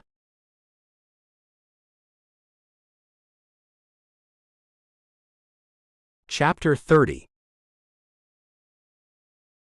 Emma. I'd kept my job for several months after we married. Christopher had been right. The people who worked for him didn't bat an eye at our marriage. But it wasn't the people who worked there that made the place feel uncomfortable to me, it was who wasn't there. With Dad no longer working there, it just didn't feel right. He and Mom moved back to Rhode Island, where they both took jobs at a much smaller company. I only checked in with them once a week or so. They wouldn't come around and they never called me. I had to make the calls to them. I couldn't understand how they could be so disappointed in me over something that made me so happy. When we learned we were having a son, I called my father to let him know. His reaction wasn't what I thought it would be. Great, now Christopher will have a boy. He's got it all now, doesn't he? The conversation went no further, as he'd said he had to get back to work. I'd hung up the phone with my heart feeling like it weighed 1,000,000 pounds. As far as Christopher's daughters were concerned, they kept away from our home and their father. At times it made me mad that they were willing to keep taking his money, but refused to see the man.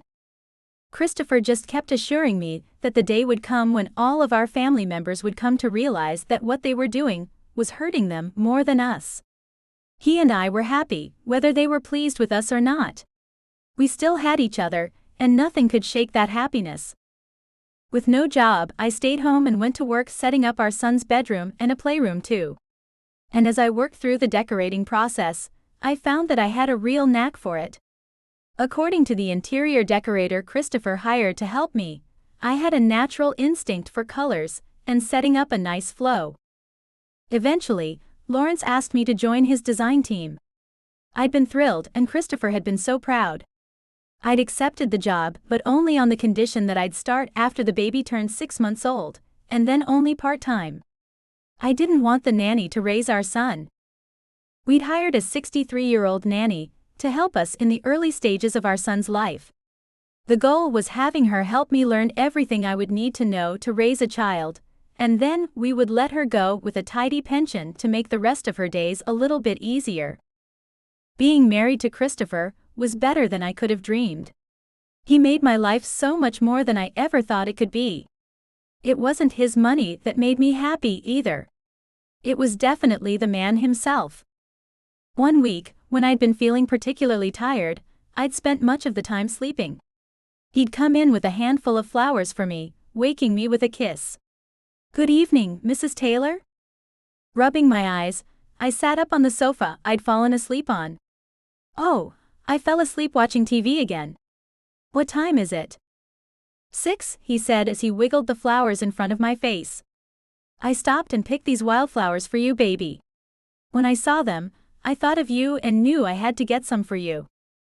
Taking them from him, I smelled them. "They smell so good and they're so pretty." I kissed him on the cheek. "Thank you, baby." "Thank you," he said, then scooped me up in his arms. Even though I was over 8 months pregnant, he was still able to carry me around. And people called him old? This man was in his prime. I laughed as I wrapped my arms around him. For what? I didn't get you anything. For being you. He kissed my lips softly. For making my life so damn wonderful that I walk around whistling all the time. Whistling. I'd never heard him do that. Yes, apparently I whistle a lot at work now. He shook his head. I didn't even realize I was doing it until Mrs. Kramer pointed it out today. She said I seem like a new man. A very happy man. Resting my head on his chest, I love to hear that.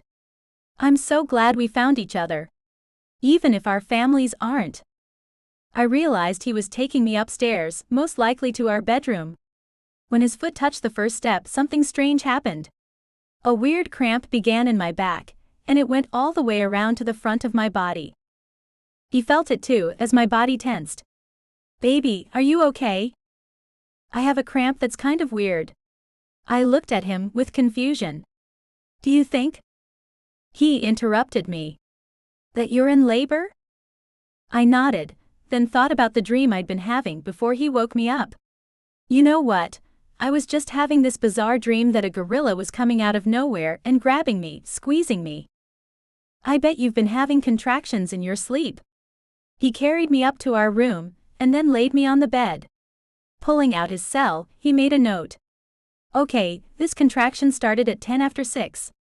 I'll keep track of them, and we'll head to the hospital when they're 10 minutes apart, the way the doctor said.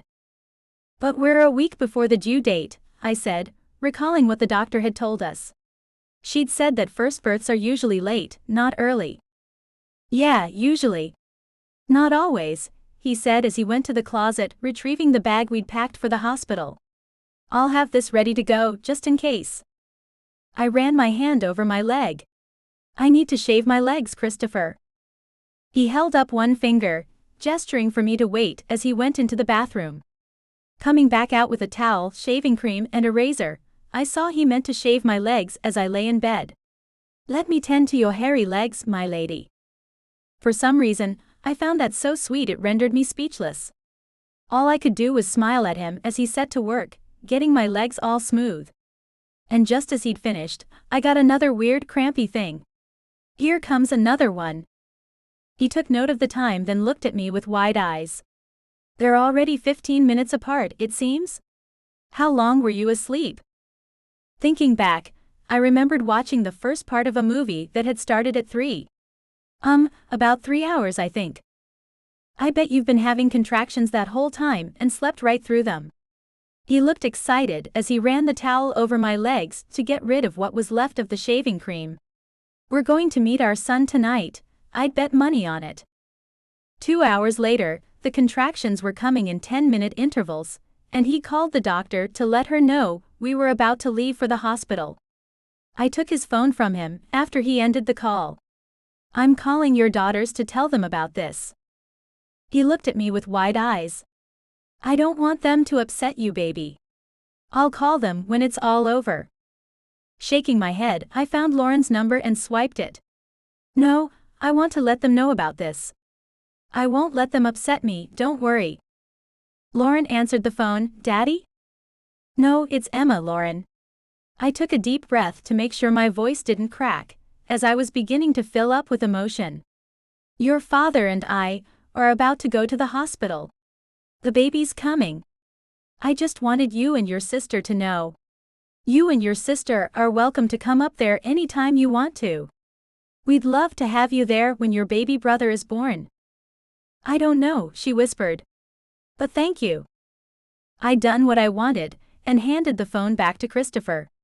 Okay, I guess I'll let you call my father and tell him the same thing. He nodded, then made the call from my phone. Dad answered. Emma? No, it's Christopher. He put his hand on the small of my back, steering me to the door that led to the garage. Emma and I are on the way to the hospital. The baby is coming. We wanted you and Celeste to know that you're welcome to join us for the birth, or to come whenever you want to. Dad didn't say anything. He'd hung up the phone. I saw that as a sign that he didn't want to know any details about the birth of his first grandchild. That hurt. But on the ride to the hospital, Christopher raised my spirits again, making me laugh. He made funny breathing noises while helping me through the contractions, which had quickly gone from 10 minutes apart to 5.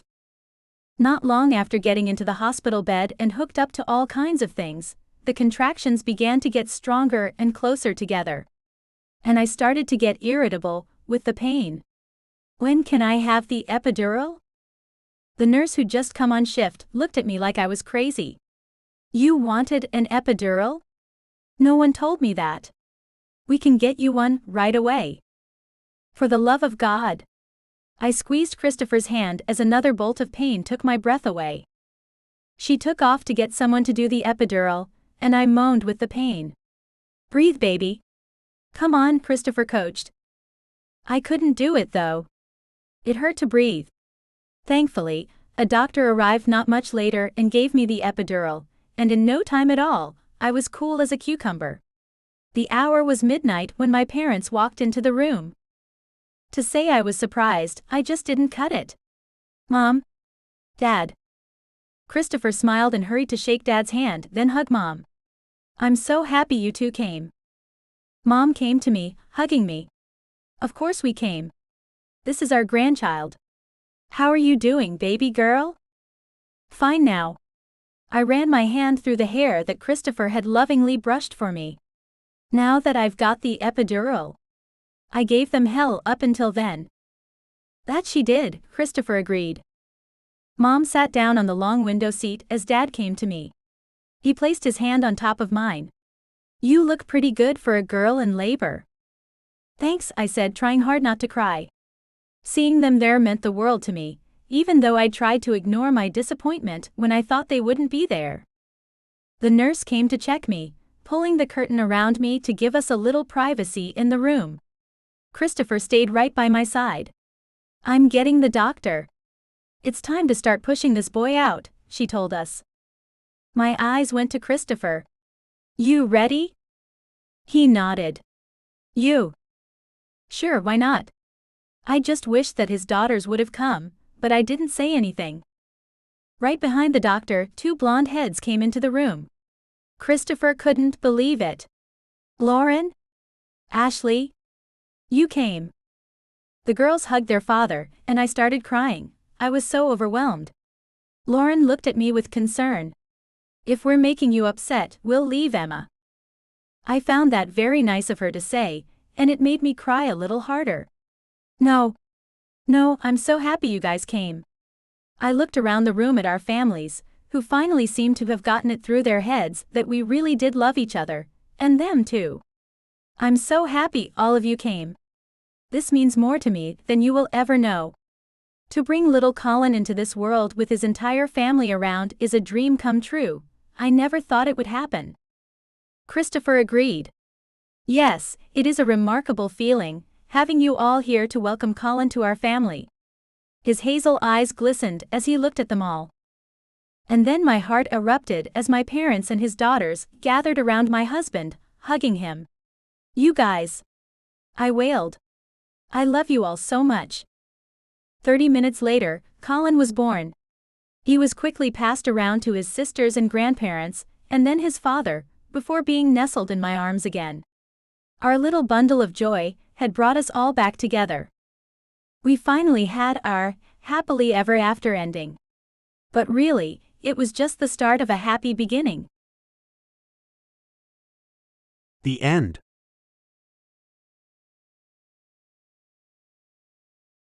Desk Temptation Extended Epilogue. Christopher. For Colin's 5th birthday, we decided to make it an adventure-themed week-long party. Our son invited his grandparents, his sisters, and of course his 2-year-old little brother Cody on his birthday adventure. Come on, Cody, let's race to the pool. Scanning the wooded area of our campsite, I admired the way the snow-capped mountains reflected off the crystal-clear lake. Emma had never been to Colorado, and her idea of having the camping party in Estes Park had turned out to be one of her best ideas ever. I kissed her cheek as I wrapped my arm around her shoulders. Great job with this birthday, baby. I watched as her eyes ran over our family. I'm just so happy everyone could make it. Having Mom and Dad here, as well as Lauren and Ashley, makes this so much better. My daughters had finally found their way in the world. Both joined a volunteering program and worked in Madagascar as marine conservationists. At least they had until they met men, married them, and then came back to Manchester to make homes for themselves. Lauren and Ben were expecting their first baby in only a few months. We'd have our first granddaughter soon. Emma was having fun coming up with her grandma's name with my daughters. Grandma and Granny had been vetoed on the spot. Ashley and Eric were in the early stages of their pregnancy. We didn't know what gender their baby would be, as she was only a couple of months into it. But she already glowed, and I had to admit that she'd never looked happier. As far as Emma and I were doing, well, we were about ready to try for our girl now. 3 children had been our agreed-upon limit, as Emma didn't want to have so many kids that some ended up feeling left out. But even at that, she'd already hinted that if we had another boy, she might extend the limit if it meant she might get the chance to have her own daughter.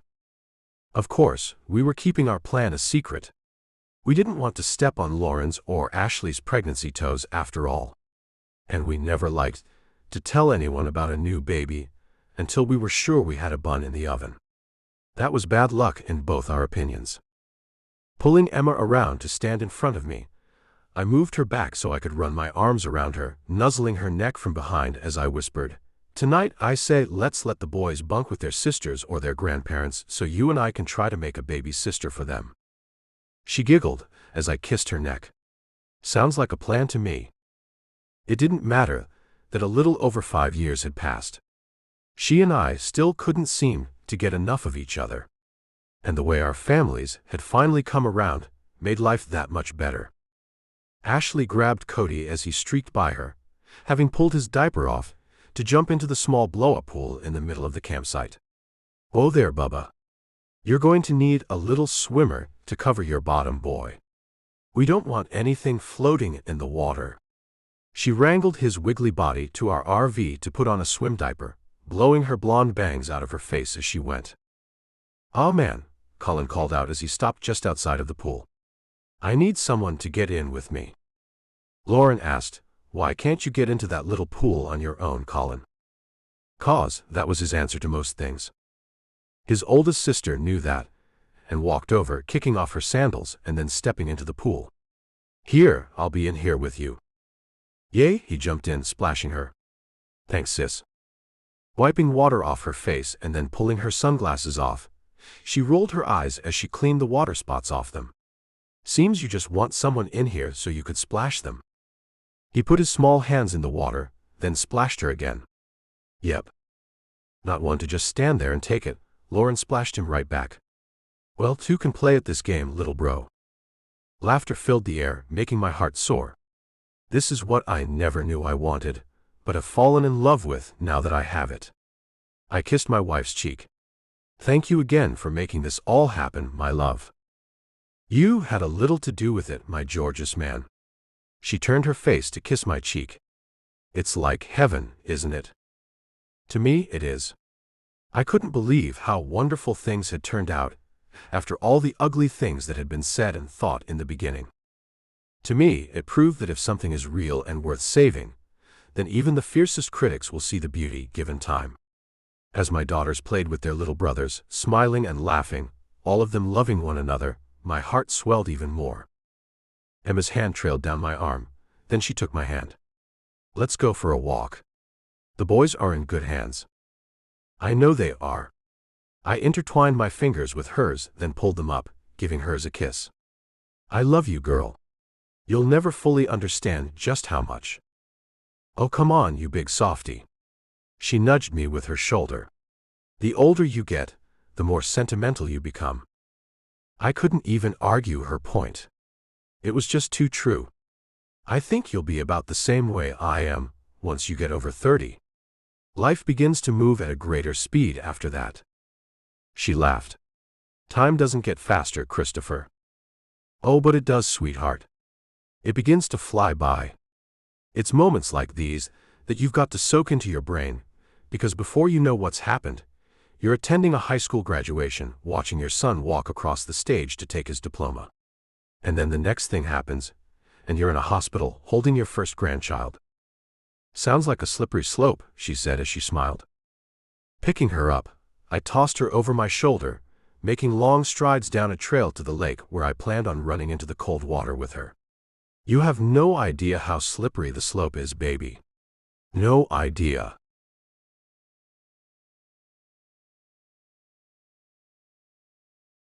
Emma. I felt like Jane, as my Tarzan carried me into the forest after he'd flung me over his broad shoulder. Really, Christopher? He smacked my butt. Yes, really, Emma. Picking up his already fast pace, I had an eerie feeling he had a devious plan for me. I hope this won't disappoint me, I teased him. The man never disappointed me. He always more than exceeded my expectations in every way. It won't. A few minutes later, I heard water splashing, then looked down to find his bare feet treading through shallow water. I'd avoided getting into the crystal clear water of the lake because of the frigid temperature of that water. But it seemed my husband was going to force me to confront the icy water. But not without much protesting. Christopher. No. I pounded my fists on his back. He didn't do so much as flinch with the beating I gave him. It's invigorating. You'll see. As the water came closer to my face, I pulled my body up to keep my head from going under. Christopher. Take me back out. I'm serious. All of a sudden, my body was heaved into the air, and I flew away from my husband, reaching out as I did so but to no avail. I splashed into the cold water, breaking into full-body goosies immediately. Going all the way under, I was soaked. My blue jean shorts felt heavy, and my white t-shirt clung to me like a second skin as I emerged. Oh, I'm so gonna get you. I swam to him, ready to jump on his shoulders and drag him under. But he caught me, holding me tightly in his strong arms. Now, what do you think you're doing? Freezing, I told him through chattering teeth. And I think I'll get a lot warmer if I dunk you. I don't see how that will help you. His face came closer to mine, our lips a fraction of an inch apart. But I think this will do the trick. His lips touched mine and I opened my mouth, eager to take him in. He eased his grip on me so I could run my arms around his neck, as his kiss did exactly what he'd said it would. My body warmed even in the cold water. I wrapped my legs around him, and he took me deeper into the water. His mouth left mine, kissing a line up my neck, then nibbling on my earlobe. See, I told you I could warm you up. How right you were. My body wanted more than the little make-out session, but I knew with the light of day on us and the other campers around the area, I wouldn't get everything I wanted. A loud splash at the shore had me looking over my shoulder to see what had made the sound. Before I could say a word, Christopher saw the thing and whispered, "Don't move, baby." I wasn't about to move. Am I seeing this right? Is that a bear? Yep. Moving back slowly as the bear seemed to be coming right for us, he said, "I'm not sure why, but that thing is coming at us for some reason." Looking around as slowly as I could, so as not to jumpstart the bear into swimming any faster than it was, I saw only one option. Swim to the opposite side of the lake. I think we should get to swimming, Christopher. I think you're right. That thing is looking right into my eyes. He let me go, and we turned away from the bear. Go as fast as you can while not splashing too much. I don't want him to think we're running away from him. That might make him swim faster to get to us. Like a game of chase?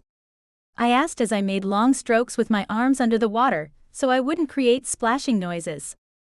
Yeah. Like a cat and mouse game of chase. He pushed me along, to get in front of him. You stay in front of me. That way if he catches up to us, he'll deal with me first, giving you time to make it to the opposite shore. Don't even talk like that, Christopher, I admonished him. I'm not about to let a bear eat you alive. I'm sure he'll drown me first, came his stoic reply. I didn't think humor was a necessity at that very dangerous time. Please try to stay serious. I'm beginning to feel panic setting in. I glanced back to find the bear still coming our way. The distance from the shore he'd left didn't seem to be concerning him in the least. When he opened his mouth to let out a weird growl that sounded almost as if he was talking, I almost lost my composure. But Christopher saw that and took my attention. Look forward, not at him. Just keep swimming. Now he'd gone and put that dang song from that cartoon the boys watched 1,000,000 times a week into my head. Just keep swimming, swimming, swimming. Hush, baby.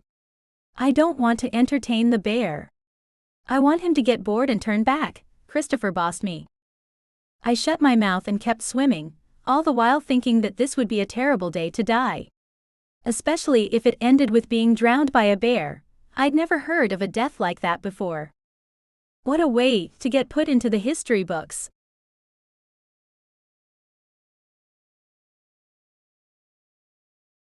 Christopher. A nosy bear thwarted my idea of a fun little swim with my wife. At least, I hoped he was just being nosy and not planning to make us his afternoon meal. Way off to one side, I saw a boat. But the people on it didn't seem to notice us. I could have yelled out for help, but I thought that might startle the bear, who seemed calm at the time, and I didn't want to do that. My arms are getting tired, Emma whispered. I don't know if I can make it all the way to the other side. The stupid bear kind of took me by surprise, baby. I didn't really think this plan out thoroughly. I think I can make it to the other side. Why don't you hold on to me for a while and rest your arms? I'll pull you along with me. I don't want to weigh you down, Christopher. She kept on swimming, being the trooper she always was. I made a quick glance back to find the bear had gained on us a bit, and that worried me. Hurry up and hang on to me, Emma. I swam up beside her, and she reluctantly put her hands on my waist, letting me pull her along. Maybe I should try to shoo the bear away, she said. I think that might work. No, you might just make him mad. I knew that the bear could outswim us if he spiked his adrenaline. No one wanted that to happen. He's getting closer, she whimpered. You're swimming slower with me holding onto you like this. I'll be okay. I'll swim on my own. Rest your arms just a little while longer. I didn't want her to give out on me in the middle of the lake. Speeding up, I put a bit of distance between the bear and us. And I looked around some more to see if I could see anyone who might be able to help us. You know, this isn't the way I thought it would all end, Christopher. Emma kissed the back of my neck. I love you. If you make it and I don't, then please tell our sons that Mommy loves them to the moon and back. Don't even begin to talk like that. The woman was insane if she thought I wouldn't fight that bear to the death for her.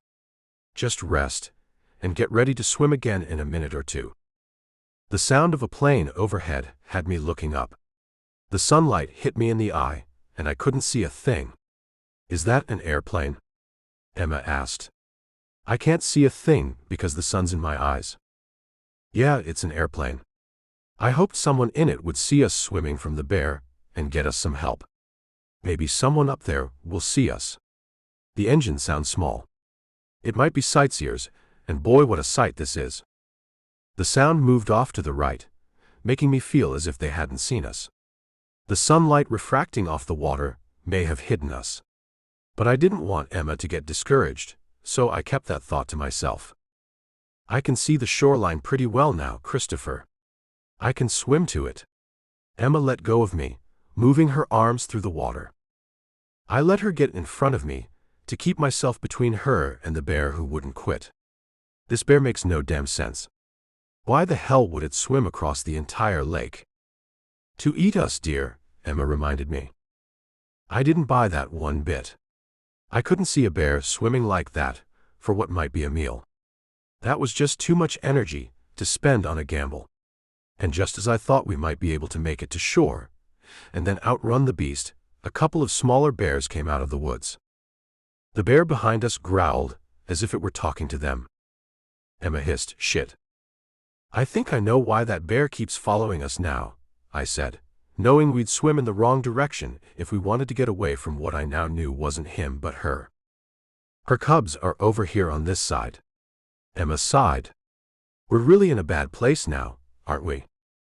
Being between a mama bear and her cubs isn't exactly the best place to be. I looked back to find the mama bear wasn't happy with where we were heading. Let's move off to the left. Turning to take a sharp detour, we were relieved to see the bear swim to shore, where she and the cubs reunited with yelps of joy. I too would have been yelping with joy, but my wife and I were on the opposite side of the lake. Our camp was far behind us, and still not a soul in sight. What a crappy day to take a swim across the lake, Emma remarked. Let's get out and walk. I'm swamped. Neither of us had on shoes as the campsite and trail we'd come down was thickly covered with soft grass. I hoped the rest of the area around the lake was just as soft. But as we stepped out of the water, sharp needles that had fallen from a ton of pine trees littered the ground. Ow! I shrieked. Shit. Emma stopped and lay down on the sharp things. I need to rest a minute. I don't see how you're lying on those things. I hunkered into a squat, but didn't dare put my ass on the ground. I've got to find something to put under our feet. We'll never make it out of here on foot if I don't. And swimming back seems like a nightmare right now. Looking around, I wondered if our family was beginning to miss us yet.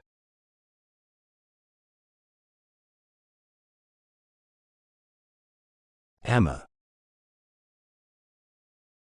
My genius husband had found us some footwear he'd fashioned out of some thin tree branches and some vine he'd found. Placing the branches he'd broken into pieces the length of our feet on the bottoms of our feet, he tied them on with the vine. We couldn't walk fast, but we could walk without the pine needles pricking our feet. My romantic swim took a bad turn, he grumbled as we walked through the woods in the direction of our camp. You tried, I said as I patted him on the back. It's the thought that counts. I'm just sorry I had the lame brain idea to swim to the other side of the lake. Who would have guessed that Bear would be swimming that way too? He shrugged. I guess not joining the Boy Scouts as a kid has left me uneducated about wildlife. I think you did just what anyone else would have done. I felt bad that he was beating himself up over this. It's okay. It'll make a funny story to tell everyone. No one will have a story like ours.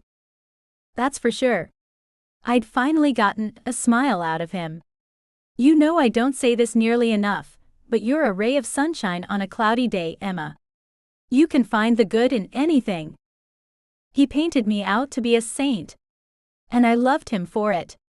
Thanks, beautiful. The pine trees became scarce as aspens took over. The ground became soft and grassy, so I stopped to take off the stick shoes that were about as comfortable as they sounded, none at all. Christopher just stopped and looked down at me as I took a seat on the ground. What are you doing? Getting rid of these shoes. I untied the green vine, letting the sticks fall away from my aching foot. We might come back to bad ground, Emma. Can't you just keep them on? He looked ahead to scout out the territory. You never know what's up ahead. I'll carry the sticks and vines in my pockets, okay? After taking off the other stick shoe, I shoved the items in my pockets as I got up off the ground. I'm starving. Like I've never been this hungry in my life. He nodded. Yeah, me too. Again, if I'd only joined the Scouts as a kid, I probably would have been able to produce something to eat out of something around here.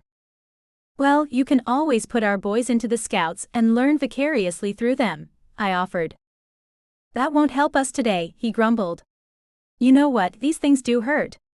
He plopped down on the ground and took his stick shoes off too. Looking at the water that glistened through the trees, I asked, should we swim instead of walking? Shaking his head, he said, I really don't want to get back into the water. We'll find our way through the woods. With the sun going down, I knew our time would soon run out. I just don't want to be walking in these woods after dark. We know for a fact that there are bears.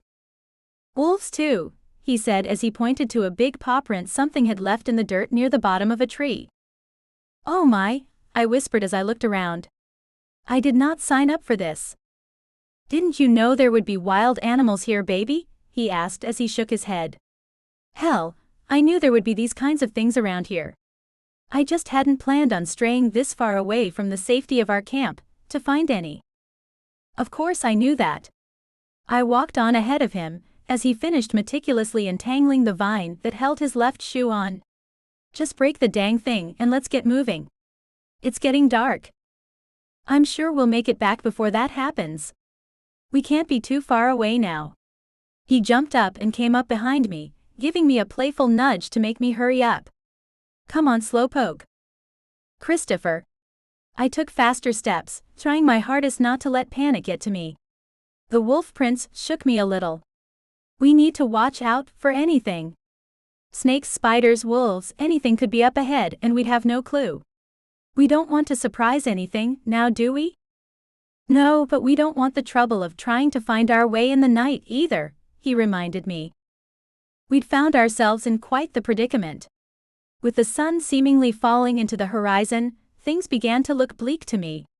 Christopher, I'm getting a little scared now. What if we don't make it back before dark? Then we'll keep going until we get there. Or get to some other human being who can help us get back to our family. He came around me to lead the way. I'm sure we'll come up on some other campers very soon. I wished I had his optimistic attitude, but I didn't. I think we're walking too close to the water to find anyone. Our campsite is a good way from the shoreline. Most likely, the other campsites are positioned that way too. Maybe because of flooding issues. Christopher stopped and then turned to look at me with a smile. You know what? I bet you're right. Come on. We'll go this way for a bit, to get about as far away from the water as our place is. Maybe then we'll run into some other campers. Glad to have made a contribution that might help us, I picked up the pace and began to gain some of that optimism I'd been lacking. Things would be okay. We wouldn't be lost in the woods after dark. We'd find people to help us. There had to be more people out in the area. But we hadn't heard anyone, even since we'd set up camp that morning. As a matter of fact, we hadn't seen a soul since we'd driven into the secluded camping area I'd booked online. What if no one else is here, Christopher? Why wouldn't there be anyone else here? He asked as he kept going. Because maybe we're not at the right place. Maybe we're on someone's ranch or something. That big gate we came through didn't have a name on it. But the GPS said we'd reach the address you'd put into it, he reminded me. You said you wanted seclusion. This is just secluded, is all. Maybe too secluded.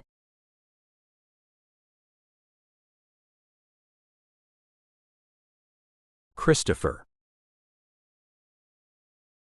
After an hour more of walking, and not finding a single soul, I'd just about given up. It's going to be completely dark in a few minutes, baby. I didn't know what else to do. Wandering around in the pitch black didn't sound like a smart thing to do. Maybe it would be best if we just stayed right here, under this tree. We can sleep and wait until sunrise, then head out again in the morning.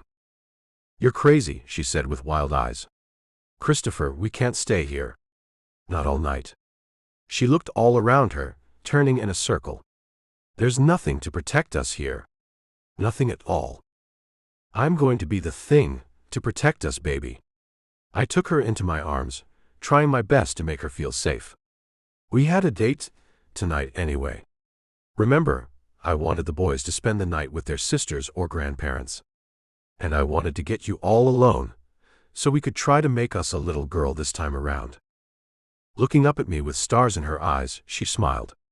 Oh yeah, you did have that scheduled, didn't you? Yes, I did. Before the night was over, I'd taken my wife more times than I could count. In the morning sun's light, we made it out of the woods and into the camp, where everyone was beyond relieved to see us. And later on, we found out that we had been camped in the wrong place. We were on a private ranch, and the people we'd seen in the boat were the owners. They'd never seen us in the water at all.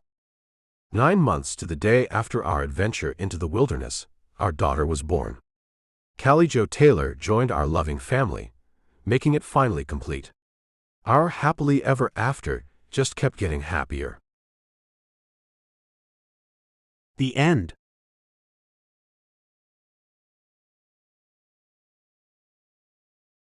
Sneak peek for Nobody's Girl.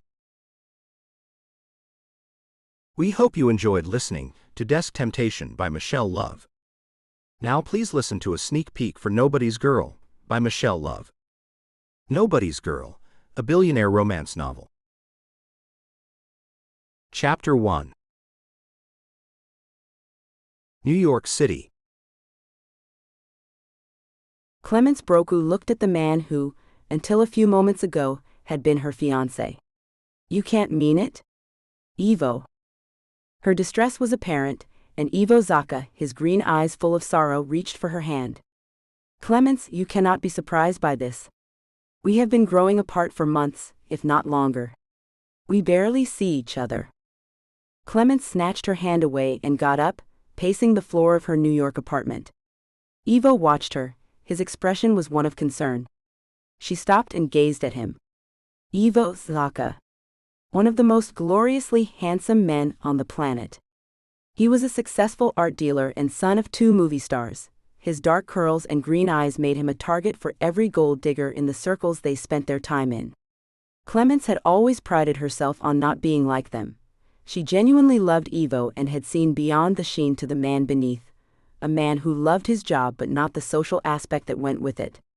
When he had to attend openings and parties, she had been by his side, ever ready to take up the conversation when she knew Ivo struggled with his shyness. Her field, biochemistry, was on the opposite spectrum to the art world, but she was adept at schmoozing, whereas Ivo loathed it. She was his perfect foil. And now he was telling her it was over. "Don't think it's because I don't love you, Clemence," he said quietly now. "That's not the case. It's just, I don't think either of us is in love with the other, and in that case, I don't see the point." Clemence sat down heavily in her chair. She had to hand it to him. He didn't arrange a public dinner where she would be unable to scream or shout at him. He asked her to meet her at her apartment where she could cuss him out or punch him Except Clemence didn't do either. Because Ivo was right, they weren't in love anymore. She sighed, rubbing her eyes, and then looked up to see the pain in his. "Can we still be friends?" he asked softly, and Clemence didn't know how to answer him. "Maybe," she started to cry softly, "maybe one day, Ivo? But not yet." He got up and came to her, and she went into his arms for one last time. "I'm sorry, Clemence." "It's okay," she sniffed, "it's okay. You're right. It just hurts at the moment." He tilted her chin up so she could see the honesty in his eyes. "For me too, Clemence. You are my best friend." She nodded, then pulled away from him. "Best you go now, Ivo." "Can I call you?" She hesitated, then shook her head. "No. I think it's best if we make a clean break for now." Ivo nodded, his whole body slumping with sadness. For a second she wished he would look relieved or happy, just so she could hate him for doing this, but she couldn't. She walked him to the door, but before he went he kissed her forehead. "Love you, Clemence." "I love you too, Ivo." "But it isn't enough, is it?" It was only after Ivo had gone that she finally burst into tears. Westchester, New York State. Sophia felt as if her heart had been ripped from her chest as she stood at the front of the congregation. She couldn't take her eyes off her mother's casket. Devaki, 56 years old, beautiful, kind, funny, dead from a brain aneurysm. So swift, so sudden. So final. Her stepbrother Jonas put his hand on Sophia's shoulder, and she was glad of the comfort. Her stepfather Fergus stared straight ahead of him, not looking at her. He was holding his daughter Tamara's hand. He didn't glance at Sophia at all, didn't comfort her, nothing.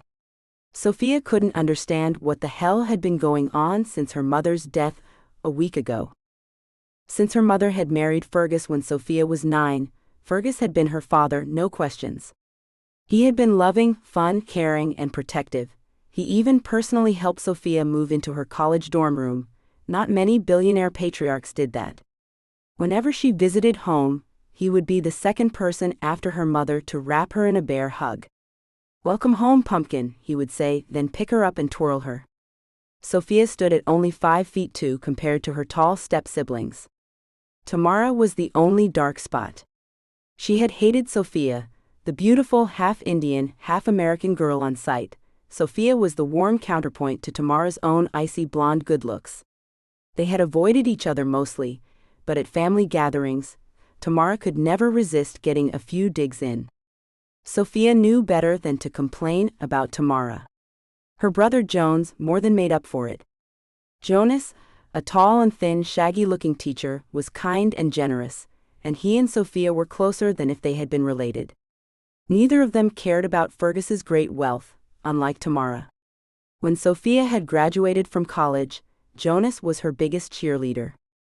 Now though, Sophia felt something shifting in her family. Tamara kept shooting her triumphant looks, which, although she tried to ignore, Sophia felt like pounding the blonde's face into the ground.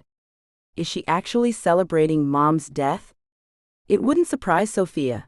Her mother and Tamara had fought constantly, even though Devaki swore to the young woman that she had no intention of replacing Tamara's mother, Judy. Judy had died from a fall when Tamara was 15, and when Devaki married Fergus 3 years later, Tamara had been beside herself. She didn't speak to any of them for another 3 years, and it was only through Jonas's gentle peacemaking that she returned to the family at the age of 22. 8 years later, Sophia sensed that Tamara would do anything to become her father's number one girl again.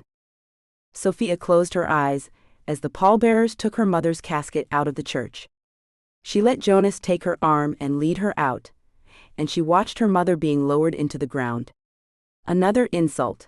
Tamara had flown into a rage when Fergus had told her Devaki would be buried in the Rutland mausoleum. His daughter's fury had made him back down, and Devaki was being buried just outside of it. The hell with you, Tamara. Screw you for being this petty. Sophia opened her eyes to see Tamara staring back at her. Her mouth hitched up in a grin on one side, and Sophia lost it. She lunged at Tamara, screaming, kicking, punching, until Tamara toppled backward into an open grave. She screamed as Jonas and Fergus pulled Sophia away, and other shocked mourners helped Tamara out. Fergus wrestled a still raging Sophia to his car. "Get in," he said, his voice like ice, and Jonas locked his arms around Sophia and gently steered her into the backseat. "Jonas, go back to the others. Tell them I'll meet them at home. I'm going to take Sophia back, and I'll meet you there. Son, give me a head start of 15 minutes. Jonas hesitated, looking at Sophia, who was sobbing, but Fergus shook his head. "Go. Now." Jonas reluctantly left them alone, and Fergus started the car, driving in silence back to the Rutland mansion. Once there, he took Sophia's arm and steered her into his study. He poured them both a large shot of whiskey, but didn't ask her to sit down. Sophia wiped her eyes. "Dad, No." He interrupted her with a sharp motion of his hand. "I'm speaking now." He still had not looked her in the eye. He walked to his desk and picked up an envelope. "In here is your mother's estate, everything she brought into the marriage. It's yours. Your stuff has been packed and is waiting for you in one of the limousines. Davide will drive you into New York City. From there, it is entirely up to you where you go, but let me be absolutely clear. You are not welcome here. You are no longer a part of this family, Sophia. I do not wish to see or talk to you ever again, do you understand me?" Sophia did not understand him. "What?" Fergus finally looked at her in the eye. "Your mother is dead. I no longer have to tolerate your presence." "Tolerate? What are you talking about?" "Dad. Mr. Rutland, to you. Now leave this house and never come back." Sophia stared at him in abject horror. Where was the man who used to swing her around? Where was the man who called her pumpkin and helped her hang her art up his study walls? What the hell was going on? There was a knock at the door, and Davide, one of Fergus's chauffeurs, came in. He looked uncomfortable. "Mr. Rutland, everything is ready." "Fine. Miss Amory is ready to go." Sophia gaped at Fergus, the envelope limp in her hand. For a moment she wanted to throw herself on Fergus, hug him, but instead, she turned and walked out with Davide. The limousine was stuffed with her things. Davide had tears in his eyes, but he remained silent as he helped her into the front seat. The journey into New York was a silent one, but when they reached Grand Central Station, Sophia turned to him. Davide, what the hell happened? Why is Dad being like this? Davide shook his head. I don't know, Miss Sophia. We didn't know anything was happening until just before you all left for the funeral. Sophia wanted to ask him many questions, but knew she might get him into trouble. She tried to smile at him. Thank you for everything you did for me and Mom, she said in a voice that broke, and without another word she got out of the car. Davide helped her drag her cases from the trunk. She could feel by the weight of them all her books, her art materials, her clothes, everything was squeezed into them. Her whole life. In a large backpack she found all her papers, including her birth certificate and her passport. Davide helped her pull her bags down to the seating area, and then Davide gave her a piece of paper. A friend. She has a spare room. She lives in Philadelphia, but there's a train later. She's expecting you. Sophia hugged him. Thank you, Davide. And then he was gone. Sophia sunk onto one of the benches in the huge hall, and let out a shaky breath. What now? She pulled out the envelope Fergus had given her, and opened it. Inside $1,000 in cash, her mother's favorite necklace, a gift from Sophia when she was small. Sophia turned it over and over in her hand. She knew it wasn't worth anything. It was only silver-plated, but her mother had worn it every day until she died. The little charm was of the Eiffel Tower. Her mother had loved Paris, and Fergus had taken them all when Sophia was 10. She'd spent all of her chore money on the necklace. She fastened it around her neck now. They can't take you away from me, Mom, not ever. Sophia looked at the address, in Philadelphia. At least she could be sure of a warm, safe bed and a hot meal tonight, if she took the train. She twisted the little metal Eiffel Tower in between her fingers, deep in thought, then suddenly, not caring who was watching, opened both suitcases, dumping the contents of her backpack into one of them. She gathered all her clean underwear, 2 pairs of jeans, and a selection of no-iron shirts and stuffed them into her backpack. Her art supplies, her beloved Sennelier watercolors, were next, followed by a couple of her favorite paperbacks and all her personal papers. She dumped the suitcases, opened so the security wouldn't think they were suspicious, and went to the ATM, drawing out as much cash from her account as she could. It gave her another few $100. She went to the restrooms and put on as many clothes as she could comfortably walk in, her best sneakers on her feet. The rest of her clothes, she put on a bench for anyone to take, along with the rest of her treasured books. She hated to let them go, but she couldn't care about that at the time. She went to one of the little drugstores and bought toothbrushes, toothpaste, deodorant, shower gel, and shampoo, shoving them deep into the backpack's outer pocket. Finally, tucking her passport into her jeans pocket, she made her way out of the station and towards the bus depot. There she bought a one-way ticket to JFK. She wasn't going to Philadelphia. If the Rutland family wanted rid of her, so be it. She was going to Paris.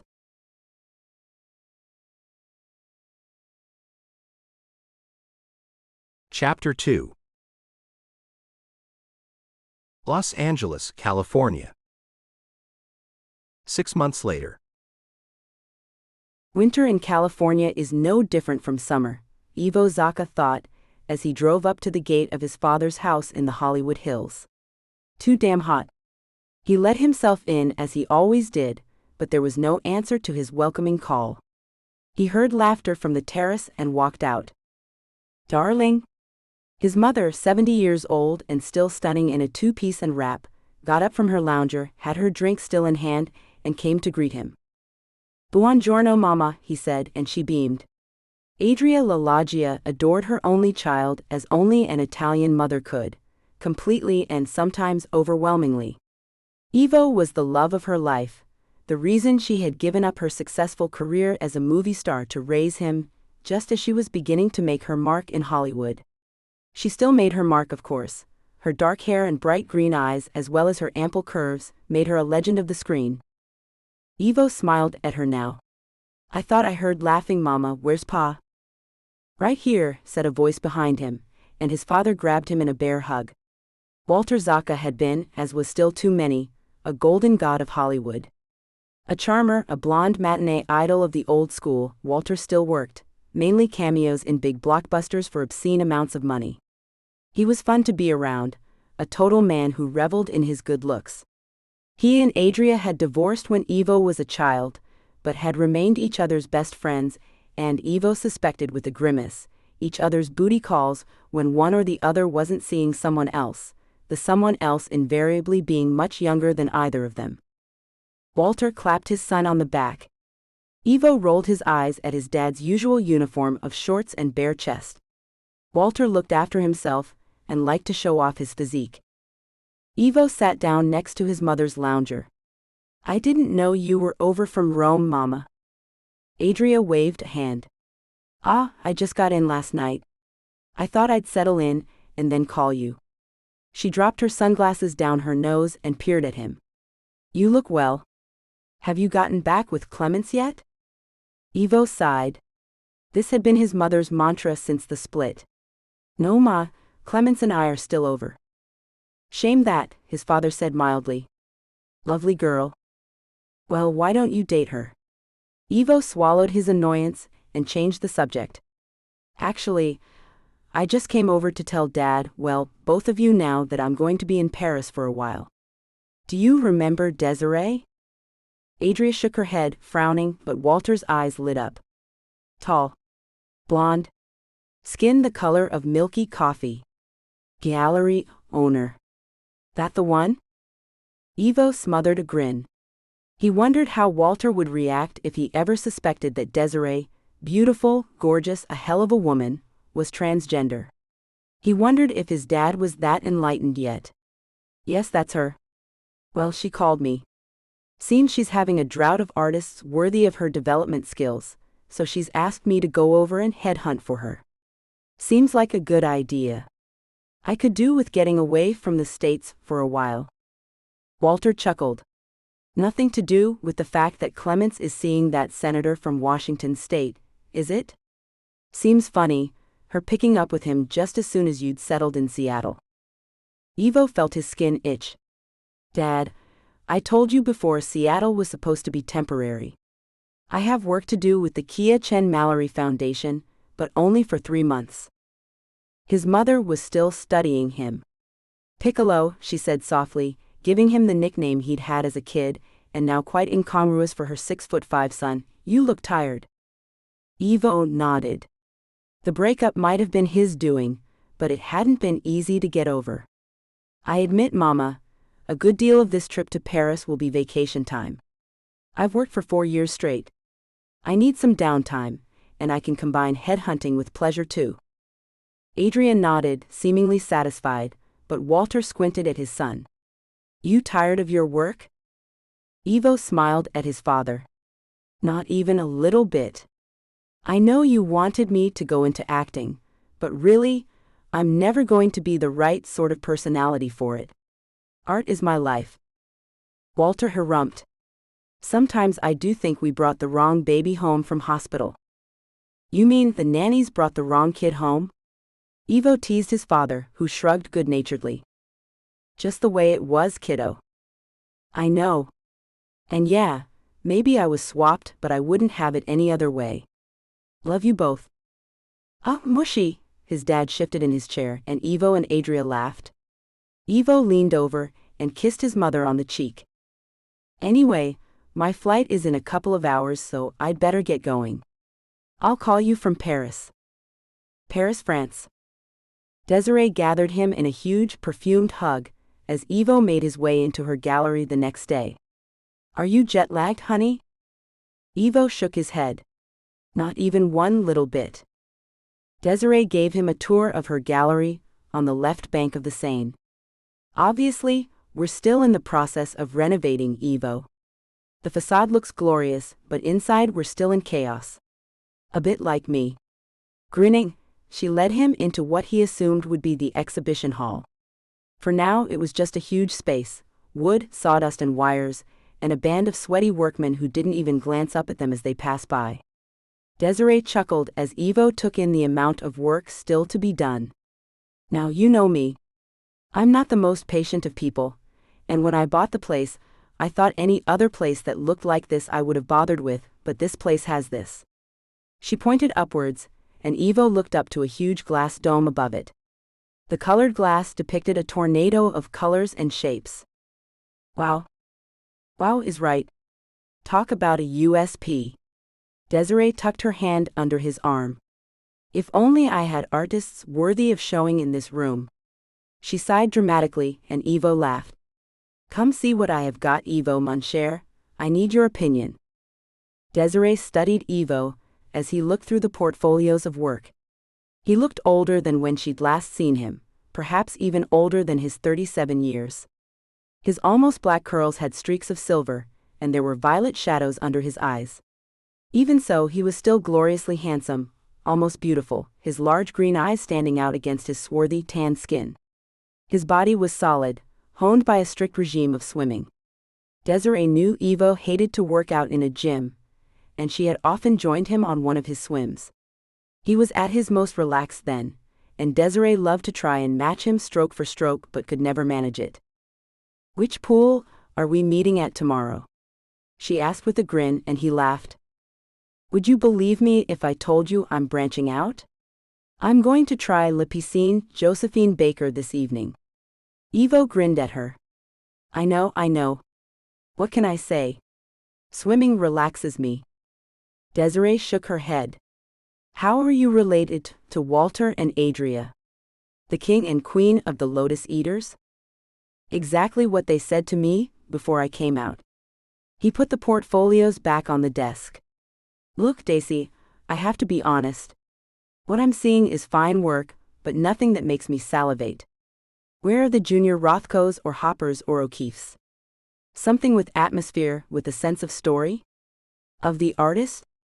These are technically flawless, and as soulless as a painting could be. Desiree nodded. I know. And Ivo, a sweeter bunch of kids you couldn't find too, but maybe that's the problem.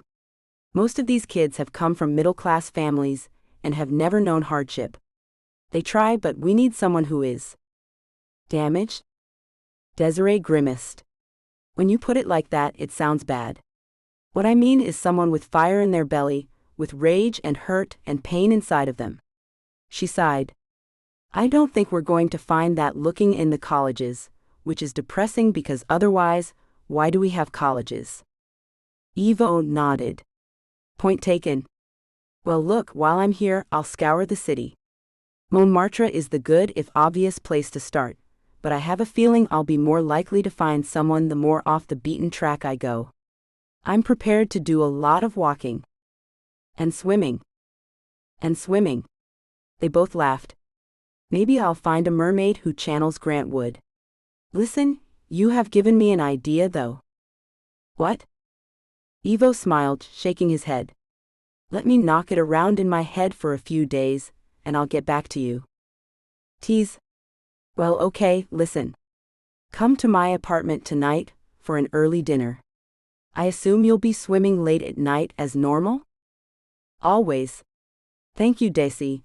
I'll see you later. Ivo walked out of the gallery and turned towards the river. He would spend the next few hours doing what he always did when he came here to his favorite city. He would take a river trip, then head to Shakespeare and Company, his beloved bookstore, to browse. Dinner with Daisy, and then a late swim. That was his heaven. His mind went back to the portfolios Daisy had shown him. It bugged him that it was so hard to find new talent, but it had been a problem back in America too. His friend, Grady Mallory, had bemoaned the fact to him only last month. Nothing makes my senses sore at the moment, Ivo, Grady had said. It's all so blah. No? I'm going to find an incredible artist, and Daisy and I will work hard to shape him or her into the next big thing. I swear we will. Energized by his talk with Daisy, he strode down the riverside to where the Bateau Mouche awaited. Sophia woke cold and stiff under the market stall. There was a face staring at her, a kid, just the right height to peek in on her. A rustle, and the cover was pulled up and Stefan's face appeared. "Pardon, Sophia, time to get up." Stefan was sympathetic and let her sleep under the stall during the day while the covers were on. Sophia found the constant presence of customers and noise made her feel safer than when she slept somewhere at night. Besides, at night it was easier to steal food. She would scoot along the length of the outside cafes, whipping leftover food from plates. She figured she wouldn't go to hell for stealing paid-for yet abandoned food. Last night, at one of her usual haunts, she had been stopped by a waiter, a regal man in his 50s, who said nothing but handed her a parcel wrapped in aluminum foil and nodded. "Whenever I can," he said. "Thank you," she said in a small voice, and he waved her away. "Keep warm, child." She could have cried. It had been one of the few acts of kindness she had been shown since she came here, along with Stefan. Another was the swimming pool attendant. She had been sketching down in the Tuileries one afternoon, and a young teenager came to see what she was doing. The girl looked at the sketches with wide eyes. "You are so talented," she said in broken English. She reminded Sophia of herself, black hair, brown eyes, punky look. She offered her the sketch, and the girl Leonie took it, smiling shyly. "I work at the swimming barge," she said, pointing along the river. Sophia had seen it, La Piscine Josephine Baker and Open Air Lido. "I work in the evenings, just me and a security guard until 11 p.m. Come use the facilities, swim, shower and clean your clothes. I wish I could give you more, but I cannot." Since then, Sophia had gone along at night, swum when the pool was almost empty in her t-shirt and underwear, then cleaned her clothes and herself in the showers. Just the feeling of being clean made her feel as if she could conquer anything. She never thought she would be a street girl, but she found with only a little human interaction, she didn't need to trust anybody, and that way no one could hurt her. Even the kindness of these three other humans, she didn't know when it might end, so she took every advantage of anything offered. Sophia discovered she was more resilient than she had ever thought. She avoided the roughest districts now, she'd learned that lesson the hard way. She kept her backpack with her at all times. If nothing else, it had her art supplies and her toothbrush. It did make her ponder how easy it was for a human to disappear so totally.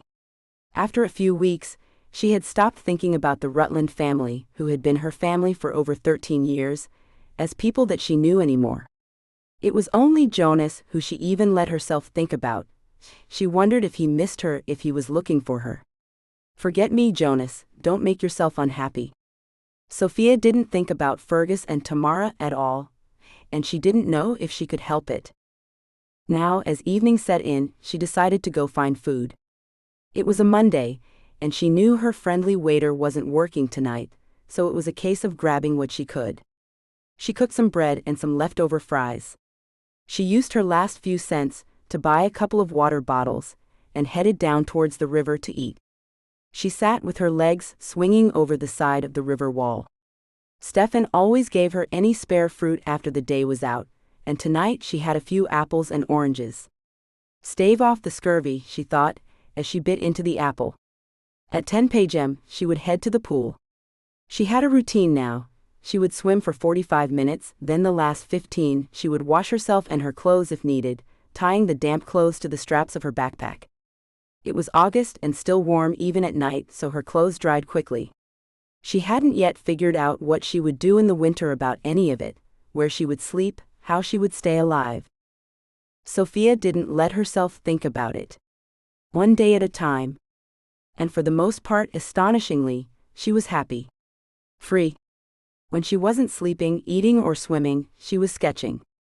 She found paper everywhere, especially discarded where the artists would hang out in Montmartre, or in the Marais, or along the left bank.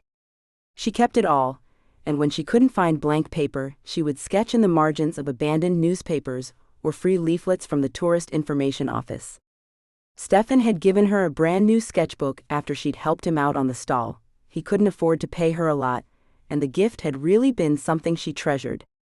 Sophia swore that if she ever made it off the streets, she would never forget her 3 guardian angels. Tonight, Leonie sneaked her into the pool office earlier and bought her some snacks from the vending machine. "I've told the security guard that you're my cousin," she said, piling junk food on the table. "I still think it's safer for you to swim later on, but I thought you could paint or something in here until then. There's a kettle, make yourself some hot drinks, or there's soup in the vending machine. It's free in here, just use my code 406, okay?" Sophia shook her head, grinning. "You are the sweetest person I have ever met. Why are you doing this for me?" Leonie smiled. "Because 2 years ago, I was where you were. I was 15 on the streets. I got picked up by the police one night and taken into care. It was just the luck of the draw that I got fostered the next week. You're not that much older than me. I wish I could do more for you, but my foster parents are already at full stretch, which is why I work 3 jobs to help them out. Hey, I could get you a job here?" Sophia felt herself tear up again. I can't work here. I'm not supposed to be here. I don't have visas and there's no way they let me stay, and I can't go back to the States." Leonie nodded in sympathy. "I get it. Well, if I hear of anyone looking for someone who can draw like a dream. Have you thought of selling your work?" Sophia chuckled. "I'm not that good." Leonie nodded. "You are, you just don't realize it." Ivo slid the swim cap onto his head and dived into the deep end of the pool. He felt the tension in his body slide away as he began to swim, the water streaming past his limbs. Swimming had always been his method of meditation. He swam a quick 10 lengths, then floated on his back, looking up at the night sky. Despite the light pollution from the city, he could see the stars. Nothing else mattered really, he thought, when you looked out into the vast cosmos. He felt a shift in the water and realized someone had dived in. He looked around and saw a figure under the water, her long dark hair streaming behind her. She wore only her underwear, and her lithe athletic body cut through the water easily, gracefully. Ivo suddenly felt as if he were intruding on her space. He looked away, concentrating on his own swimming. After a while, it seemed as if their separate rhythms were coordinating as they began to swim side by side, the young woman easily keeping up with him. Ivo, never very competitive, enjoyed the weird camaraderie he was sharing with this stranger as they swam as if by some silent agreement they were in this together. After a half hour, his swim companion pulled herself out of the water, and Ivo felt a little bereft. He swam another couple of lengths, but his heart wasn't in it, and he soon got out and headed for the showers. He stood under the hot spray, washing off the chlorine. He was tired now, and the jet lag was finally catching up with him. As he left and thanked the young receptionist, he saw the swimmer outside of the pool entrance. His heart began to beat quickly as he took in her delicate features, her dusky skin. Her long black hair hung in damp ropes around her shoulders, her large dark eyes wary. Her face was exquisitely beautiful, and Ivo felt a tug in his groin. He stepped out into the night and paused a little way from her, not wanting her to feel alarmed by his presence. "Same time tomorrow?" he said lightly, not looking directly at her until his question was asked. She started slightly and met his gaze. A shot of pure desire went through Ivo's body. She gazed back at him, unsmiling, then gave a quick, barely perceptible nod before turning away and disappearing into the night. Ivo stood for a second, gazing after her. He gave a short laugh. Maybe he was jet-lagged and overtired because, what the hell had he been thinking, saying that to a stranger? "Man, you sounded like such a creeper. There's no way she'll be here again tomorrow night after that." He shook his head and turned back toward the direction of his hotel. Westchester, New York. Jonas Rutland didn't wait to be invited into his father's study. He opened the door in time to see his father kissing the new housekeeper and rolled his eyes. "Gee, Dad, all classes always?" The housekeeper, whose name Jonas hadn't bothered to learn, jumped up and rushed past him, her face red. Fergus tidied himself up, shooting his son an annoyed glare. "How about knocking next time? How about not being a jerk next time?" So far, the conversation has been nothing different than it has been for the last 6 months. Since Sophia had been thrown out, Jonas had barely talked to his father, hadn't talked at all to his sister, who he knew had orchestrated the whole fiasco. At the start, Jonas, heartbroken and confused, had begged his father to tell him why he had done such a horrendous thing, but Fergus remained tight-lipped. Jonas had raged at him. "You put my sister out on the streets for nothing." "She isn't your sister, Jonas.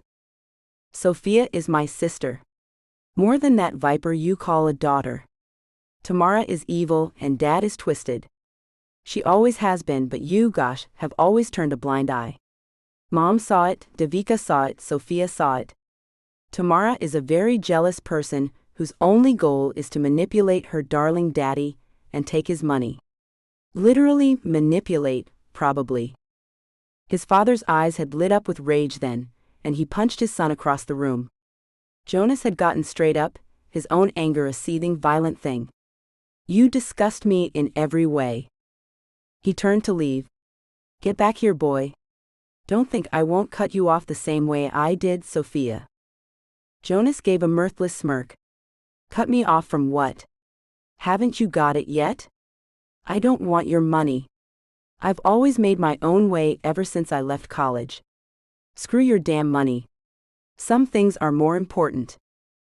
"Don't be naive, boy." Fergus was dismissive.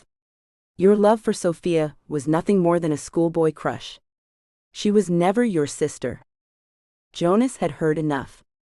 "Only you would twist it to make it seem like that. Sophia was my family. Dad, I'm going to find her and make sure she's okay. And then when I do, I'm going to tell the world what a shitty father you are." He left the house, knowing he would never go back there. He drove home to his tiny apartment in New York City. His girlfriend Megan, a nurse at the local hospital, was working nights, so Jonas did what he always did when Megan wasn't there to distract him. He brooded. He got out the only photo he had of him and Sophia together, taken on her graduation day. It was the last time they had all looked happy together. "Where are you?" he said to the photograph of her stepsister, but of course no one answered. Sophia knew something was wrong when she woke under Stefan's fruit stall. Her neck was stiff enough that it was agony when she moved it, and her head screeched in pain. She stuck her hand on her forehead. Damn. She was burning up. She gave a groan as she opened her eyes, and the bright light seared her retinas. Geez. She'd never known pain like it. She checked the coast, which was clear, and crawled out from underneath the stall. "You look like hell, girl," Stefan said, and he too stuck his hand on her forehead, wincing. "Oh dear God. Hey Philippe, would you watch my stall for 10 minutes? I need to go get Sophia some pain relief." "Sure thing." Stefan supported her as they walked to the nearest pharmacy, Sophia still clutching her backpack. Stefan lowered her into a chair of a cafe across the street and ordered her some hot tea. "Is she okay?" The waitress looked alarmed. "Migraine," Sophia managed, thanking the gods that her clothes were somewhat clean and tidy. They'd never let her stay there if they knew she was homeless.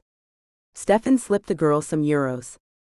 "Just watch her for a moment until I get some paracetamol, would you?" The waitress nodded and sat down next to Sophia. "You really don't look well. Let me get you some food, my treat. It'll help the headache."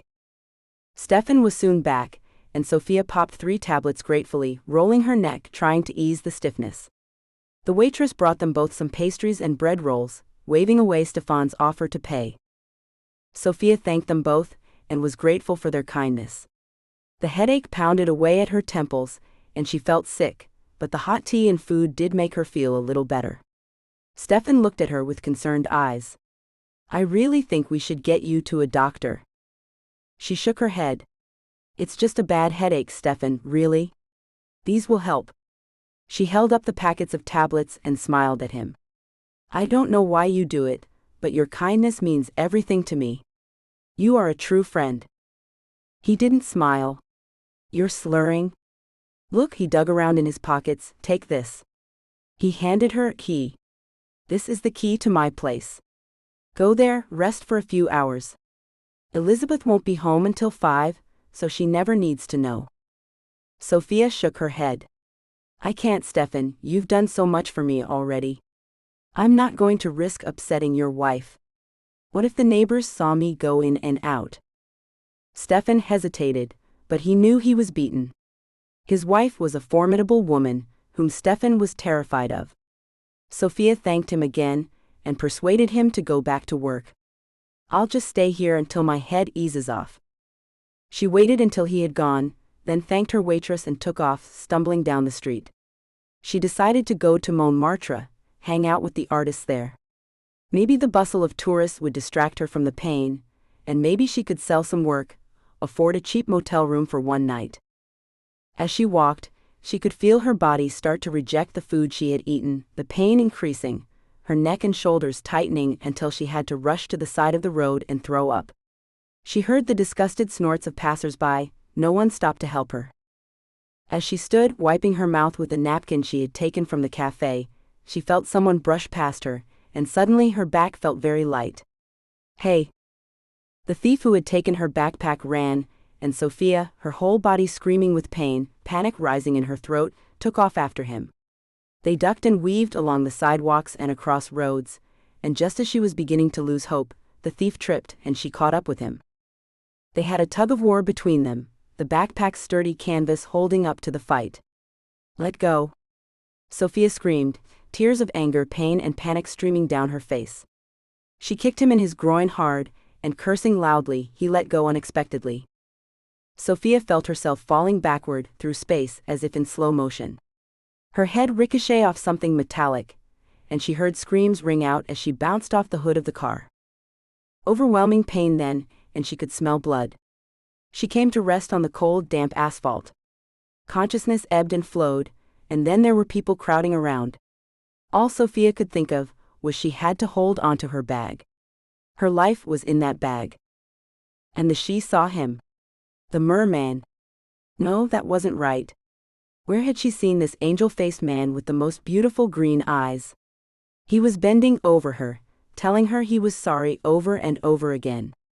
Other people were talking now, talking about calling ambulances, and soon it seemed she was being loaded into one. Angel Face was with her and she clutched his hand. My bag, please, don't let them take my bag. He squeezed her hand back. Don't worry, sweetheart, I'm here, I've got it. I won't leave you or it. Just let them take care of you. I'm sorry, I'm so sorry. Sophia felt some kind of relief as she let herself sink into the darkness, and it was only as she passed the point of no return that she remembered where she had seen him. The swimming pool.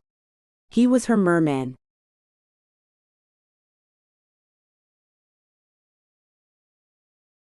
Chapter 3. Ivo sat with his head in his hands and didn't see Desiree walking down the hospital corridor. The police had just left, and now Ivo felt hollow. He felt his friend put her hand on his back and looked up. I hit a girl with my car, was all he said, and Desiree looked distressed. Oh, Ivo. Is she okay? Ivo shook his head. I don't know, they haven't come to find me yet. The police were in there with her, but they won't let me in to see her. Desiree nodded and looked around for a nurse. Let me see what I can find out, darling. They might be more responsive to a woman. Go get yourself some coffee and splash some water on your face. When he got back, Desiree was talking to the doctor. After a few minutes, she came back to him. They say the injuries from the accident are not serious. She hit her head, but there was no sign of brain damage. What's concerning them is that she's sick. They think it might be meningitis. Oh gosh, poor kid. I can't believe this. Listen, I actually met her last night at the swimming pool. We swam together. I mean, we didn't talk or anything, but it felt like we. I sound crazy. When I saw it was her that I had hit. Geez. Daisy rubbed his back. From what the doctors told me, you couldn't have hit her at speed. He shook his head. No, I was crawling along Paris traffic. She was having some kind of physical fight, and then she fell onto the hood of my car. He rubbed his eyes. And you say she's sick? Desiree nodded. In a bad way, apparently. She's conscious but rambling. They don't know who she is, and she won't tell them her name. It worries me, because without insurance. She doesn't need to worry about that, Ivo said immediately and got up. Doctor, can I have a word? About the patient, please. I want to cover all the costs. The doctor peered at him over his glasses. You realize it could run into hundreds of thousands of euros, mister? Zaka. Ivo Zaka. And it doesn't matter. All costs are to be billed to me. If the patient doesn't want to say who she is, I'm sure she has a good reason. The doctor sighed. It would help if we knew her medical history, but okay. Can I see her? She's sedated at the moment, but as she doesn't have anyone else, I guess it wouldn't hurt if you sat with her. I will need her permission though. Of course. The doctor stepped into the girl's room, and a few moments later he waved them in. Ivo felt irrationally nervous as he walked into the room. The girl's skin was wan, almost yellow, and she looked doped up to the eyeballs. Ivo smiled at her and pulled the chair up to her bed. Desiree stood back a little. Ivo took the girl's hand hesitantly. The girl turned to look at him with the deepest brown eyes he'd ever seen. Warm? Intelligent. Her hair, so black it was almost blue, fell in soft waves except for the places where it was matted with blood. Hey there, how are you feeling? She murmured something, and Ivo frowned. I didn't get that, sweetheart, I'm sorry. Merman, Sophia said a little louder, and Ivo laughed softly. That's right, that's where we met. I'm Ivo Zaka. Sophia, she said softly, opening her eyes fully now and looking at him. I'm sorry I fell on your car. I didn't mean to. He had my bag, he was stealing my bag. Her eyes opened a little wider, alarmed. Where's my bag? Where? She gave a sigh of relief when Ivo held it up. Don't worry about anything, Sophia, your bag is here. I haven't looked inside, everything is as you left it. Desiree walked slowly to Sophia's other side. Gosh, she's so young. Sophia turned her head, fading fast now. So pretty, she said, staring up at Desiree, who smiled at her. Damn right. Sweetheart, do you have any family we can contact? Sophia looked back at Ivo, her dark eyes huge, troubled as she shook her head, then groaned at the pain. Ivo and Desiree shared a worried look. What about your home, darling? Is there anyone there, a roommate? No home? Ivo felt his heart shatter. Oh gosh, the poor kid. He stroked the back of his fingers down her face. Can I get you anything, Sophia? Some water? Head is burning, she mumbled, and her eyes closed. Desiree patted Ivo's shoulder. I'll go get a cold compress for her head. Ivo nodded, not taking his eyes off Sophia. He pressed her little hand to his face. I'm so sorry, Sophia. When Desiree came back, and they had applied the cold compress to Sophia's sleeping forehead, Daisy pulled Ivo out of the room. I know what you're thinking, and I can see it in your eyes. You wanted to play the hero. That girl in there, she's a street girl. She's feral. Once she recovers, I'll bet you any amount she'll take off, and probably take your wallet with her. Ivo shook his head. She's no street girl. Yes, she might live on the streets, but it's not somewhere she's grown up. Did you see her fingernails, and the condition of her hair? I bet you anything, it hasn't been that long that she's been homeless. And that accent, she's American. Probably here illegally, which is why she isn't giving them any details. She has no one, Daisy. Don't ask me to abandon her. Desiree sighed. She had known Ivo long enough to know he would give his last dollar to help someone else. And she wasn't heartless, she could tell the girl in the hospital bed was in trouble. Okay, Ivo, well, here's what we do. When she gets well, you can find her a cheap apartment and I'll give her a job off the books. That's a gift for someone like her and it's not legal, and we could get into trouble, but what the hell? Ivo hugged her. Thank you, Daisy, you're the best. She held him at arm's length and studied him. Don't fall for her, Ivo. This isn't a fairy tale. Ivo shifted. Sometimes, Desiree could see into him too well. I know. This isn't that. Good. Now, will you stay with her for the evening? I can bring some hot food for you both. The swill they serve in these places is not fit for human consumption. You are the best, he repeated, and she smiled. You know it. Now get back in there in case she wakes up. I'll bring her some clothes. She looks about a size 8, right? Ivo shook his head. I know nothing of these matters, Daisy. She rolled her eyes and laughed. I'll see you later, Ivo. Bye. He went back to Sophia's side. She was sleeping now, her face more at peace. An eye versus of morphine was hooked up to her arm, and he could see her thumb already tensed over the button even in her sleep. Another eye versus of antibiotics was pumping into her veins, healing her, Ivo hoped. He wondered if the receptionist at the pool knew anything about her, then decided that would be overstepping his boundaries. Sophia would tell him about herself if she wanted to. All that mattered was that she got well. She didn't owe him anything. Sophia woke 2 days later with a raging thirst and a head that felt blissfully free from pain. She blinked her eyes a couple of times, adjusting to the light, relieved that it did not hurt her eyes anymore. She breathed in and looked around. A man, the merman she remembered, had laid his head on her bed and was sleeping, dark shadows under his eyes. Sophia saw his fingers entwined with hers and gingerly extracted them. She had fallen, she knew that, and she had felt so sick. Okay, so that explained the hospital bed, but why was the merman here? She studied him. His dark curls fell loose around his head, his skin was live and swarthy and his eyelashes thick and dark.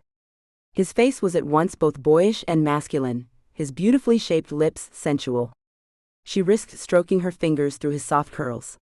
He was wearing a loose, soft cotton shirt, white, and through the thin material, she could see the outline of his firm body. She traced a half-moon scar at the side of his eye with his finger, and he murmured, shifting. Sophia froze, her fingers still on his skin. He opened his eyes. Ivo, that was his name. He sat up, dopey and out of it. He focused on her face and felt her touching it. He gently pressed her hand to his face with his own, then turned his head to lightly kiss her fingers. It felt nice. Good morning, Sophia. Gosh, his voice is deep and accented. How are you feeling? She nodded, suddenly shy. So much better, thank you. I remember you brought me in. I have you to thank for this? Ivo shook his head. I hit you with my car, not deliberately, I assure you, and thankfully not seriously. But you were already sick, the doctors say. Meningitis. Hence the motherload of tubes in your arms. Sophia looked down and grimaced. Then she noticed she was wearing pristine white pajamas, and looked at him, a little shocked. He smiled, holding up his hands. Don't worry, the nurses bathed and changed you, not me. I would never disrespect you like that. Sophia relaxed a little. His smile made her insides flip and turn with what? What was this feeling? Ivo tapped a little button along the length of the tube. This is your morphine if you hadn't guessed. You can tap it when you're in pain to get more morphine, up to a point that is. He grinned at her. It's the good stuff, don't waste it. His smile was so infectious that she couldn't help feeling at ease with him. He couldn't be that much older than her, maybe 6 or 7 years, she guessed, and there was something familiar about him that she couldn't place. I saw you at the swimming pool, she began shyly, then as he nodded she went on. We had that, we were swimming together. Ivo smiled. So, it wasn't me imagining it? Sophia shook her head. No. It's funny, but it seemed such a natural thing to do. Your form is really good. Thank you, yours too. Do you go there every night? She nodded. Leonie, that's the sweet receptionist, she lets me swim for free after 10 p.m. I get to use the shower and wash my clothes. She trailed off, feeling embarrassed. She didn't want this lovely man to think badly of her. He might if she knew he was homeless. Ivo didn't react but nodded. Sophia, you don't have to tell me anything, but I may be able to help you if you do. You did tell me you had no family. The accent, American, yes. She nodded, then panicked. Oh damn, the hospital, they'll send me back, Evo, I can't go back. SSH, it's okay. They don't know anything, and they don't need to. I'm covering your bills, so. Oh no, I cannot accept that, Evo, you've been kind enough already. Sophia felt close to tears. Evo took her hand and gave her a grin. Yeah, I have. Remember that time I hit you with my car? Real kind. He rolled his eyes and chuckled, and she couldn't help but laugh. Look, I will find a way to pay you back, I swear. She sighed. I seem to be saying that a lot lately. But please, Evo, at least let me try. Evo sighed. Fine, but the first priority is to get well. Anything else is moot until you're fit and well. Sophia laid her head back on the pillow and gazed at him. He really was heart-stoppingly gorgeous. Who was that beautiful woman who was here? Or did I imagine her? Evo grinned. That's Desiree. She's been sitting with you too, although she does work unlike me. At the moment, anyway. What do you do when you are working? Evo stroked a lock of hair back over her ear, then seemed to realize it might not be appropriate, and she saw 2 pink spots appear high on his cheeks. It made her heart clench, vulnerability on the face of this demigod. He cleared his throat. I'm an art dealer, he said. No freaking way. Sophia's eyes darted to her backpack, sitting in the corner of the room. Had he peeked, seen her sketches? Was he playing her? Suddenly, she felt a little sick. She covered her unease. Sounds like fun. It is, when we find new artists and develop them. When we don't, it can be a bit of a drag. Desiree is opening her first major gallery on the left bank soon, so I'm over-scouting talent for her. Besides, any excuse to spend time in this city is a good one. They were still holding hands, and for a second they both looked at their conjoined hands, then at each other. Neither made a move to break away. What do you do? He asked her, mostly out of politeness, she knew. He must know she was homeless. Back in America, I had just graduated college. Here. I help out on a fruit stall occasionally. She figured she might as well be honest with him. The owner lets me sleep under it during the day, so I can be safe. And at night? I find places to get food. Swim. Explore the city. Amazing how different it is at night. Evo nodded, and she liked that he didn't judge her. I can imagine. Sophia, Daisy and I were talking while you were sleeping. She tells me she might have some work if you're interested. At the gallery. It might be cleaning or manual labor, or I don't know what. Maybe even painting. The walls, I mean, he said with a grin, and Sophia knew that he hadn't looked in her pack then.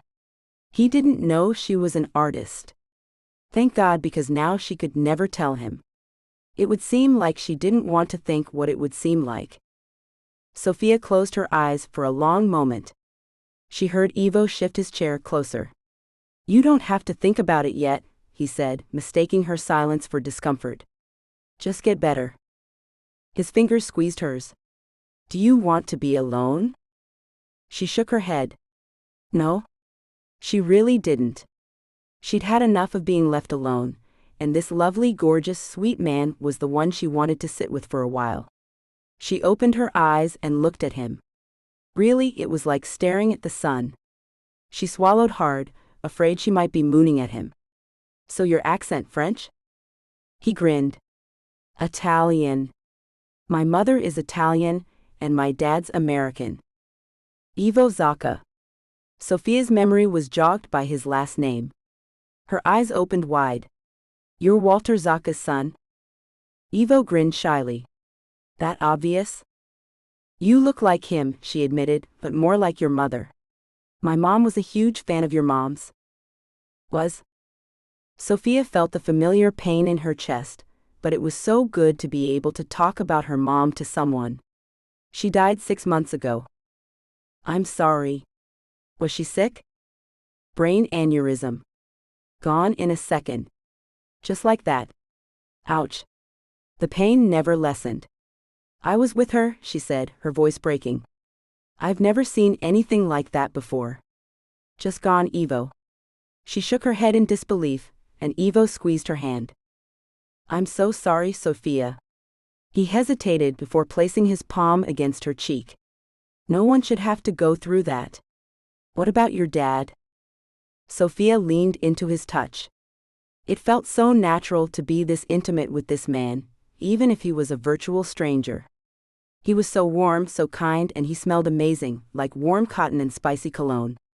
My biological dad, I never knew.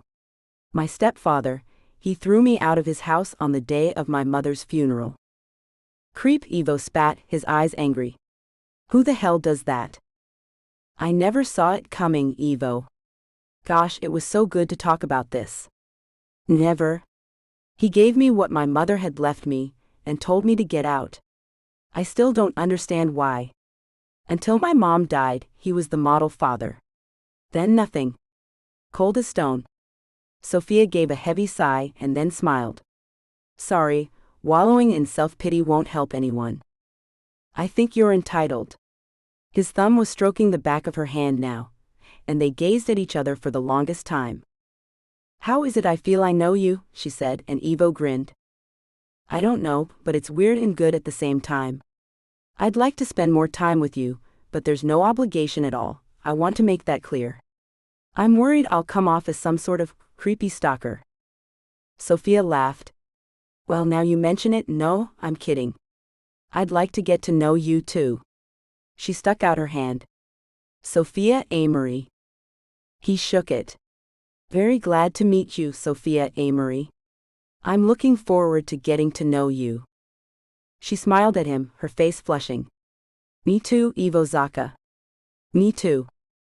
It was 2 weeks before the doctors would let Sophia leave the hospital. At that time, Ivo had introduced her to Desiree, and between them they had persuaded her to take the job. But I won't take charity, she warned them. I will work my ass off for you, Desiree and Ivo. As soon as I make some money, I'm paying you back for the medical bills. Ivo stopped himself from saying that unless she won the lottery, it was unlikely. He knew how important it was to Sophia that she didn't appear a gold digger.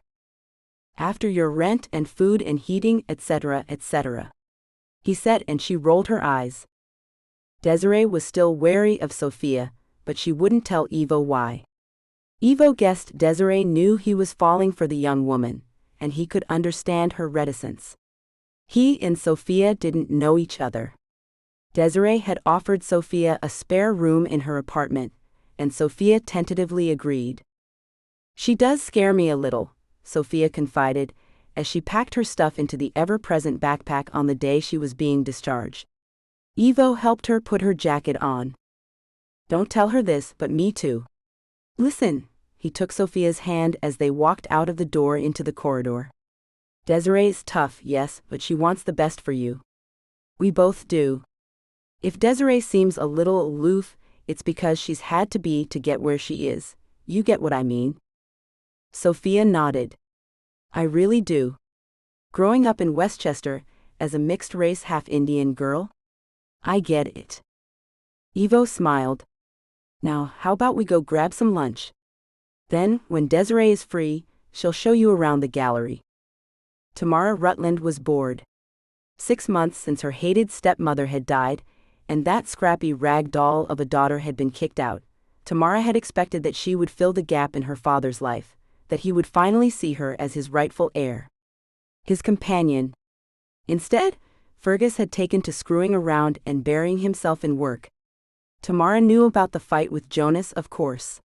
Her nose wrinkled when she thought about her brother. They had never been close. Jonas had all the soft decency that their mother, their stupidly trusting mother, used to have. He didn't have the ruthless streak that marked Tamara out from her peers. Tamara didn't have friends.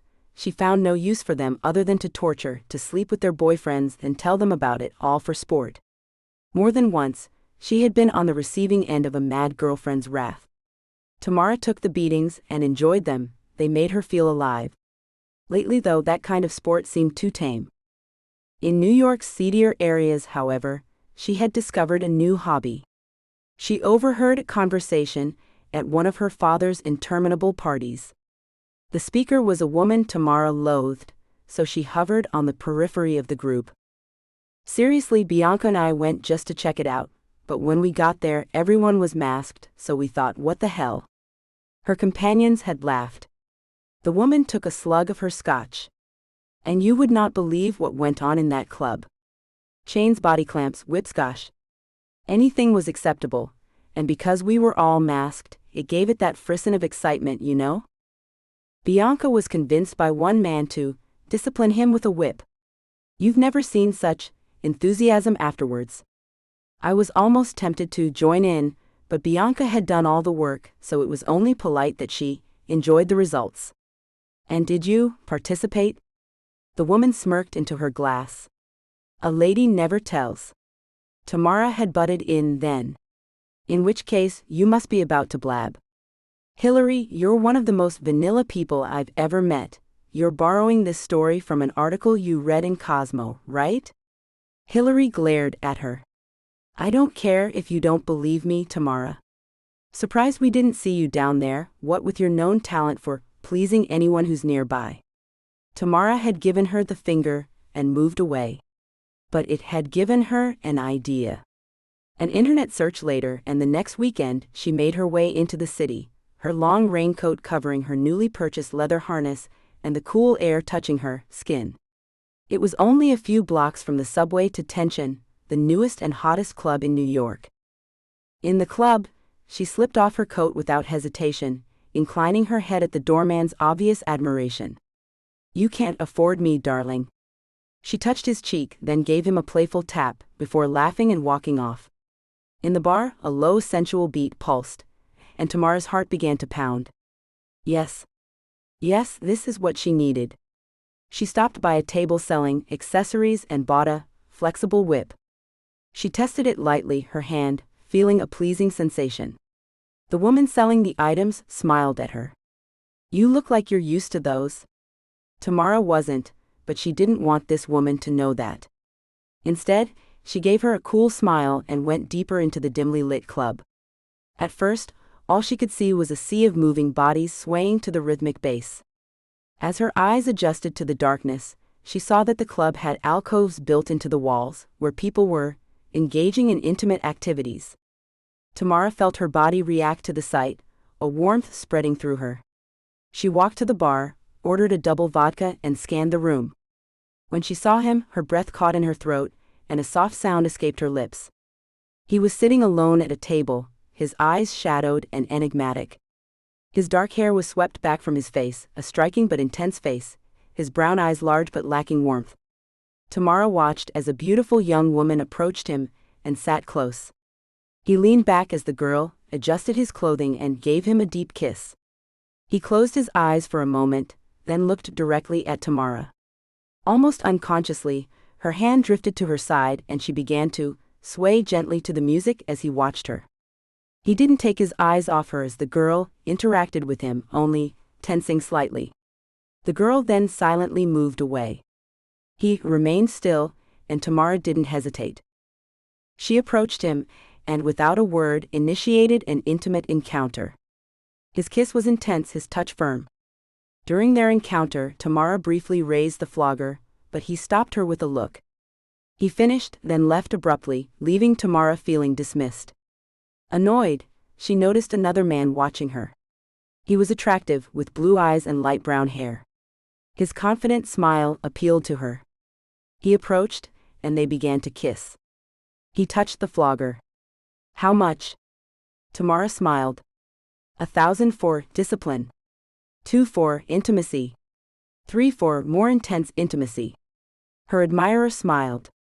Let's call it 10,000 for the entire night, shall we? I have a room reserved. He led her through the club's corridors.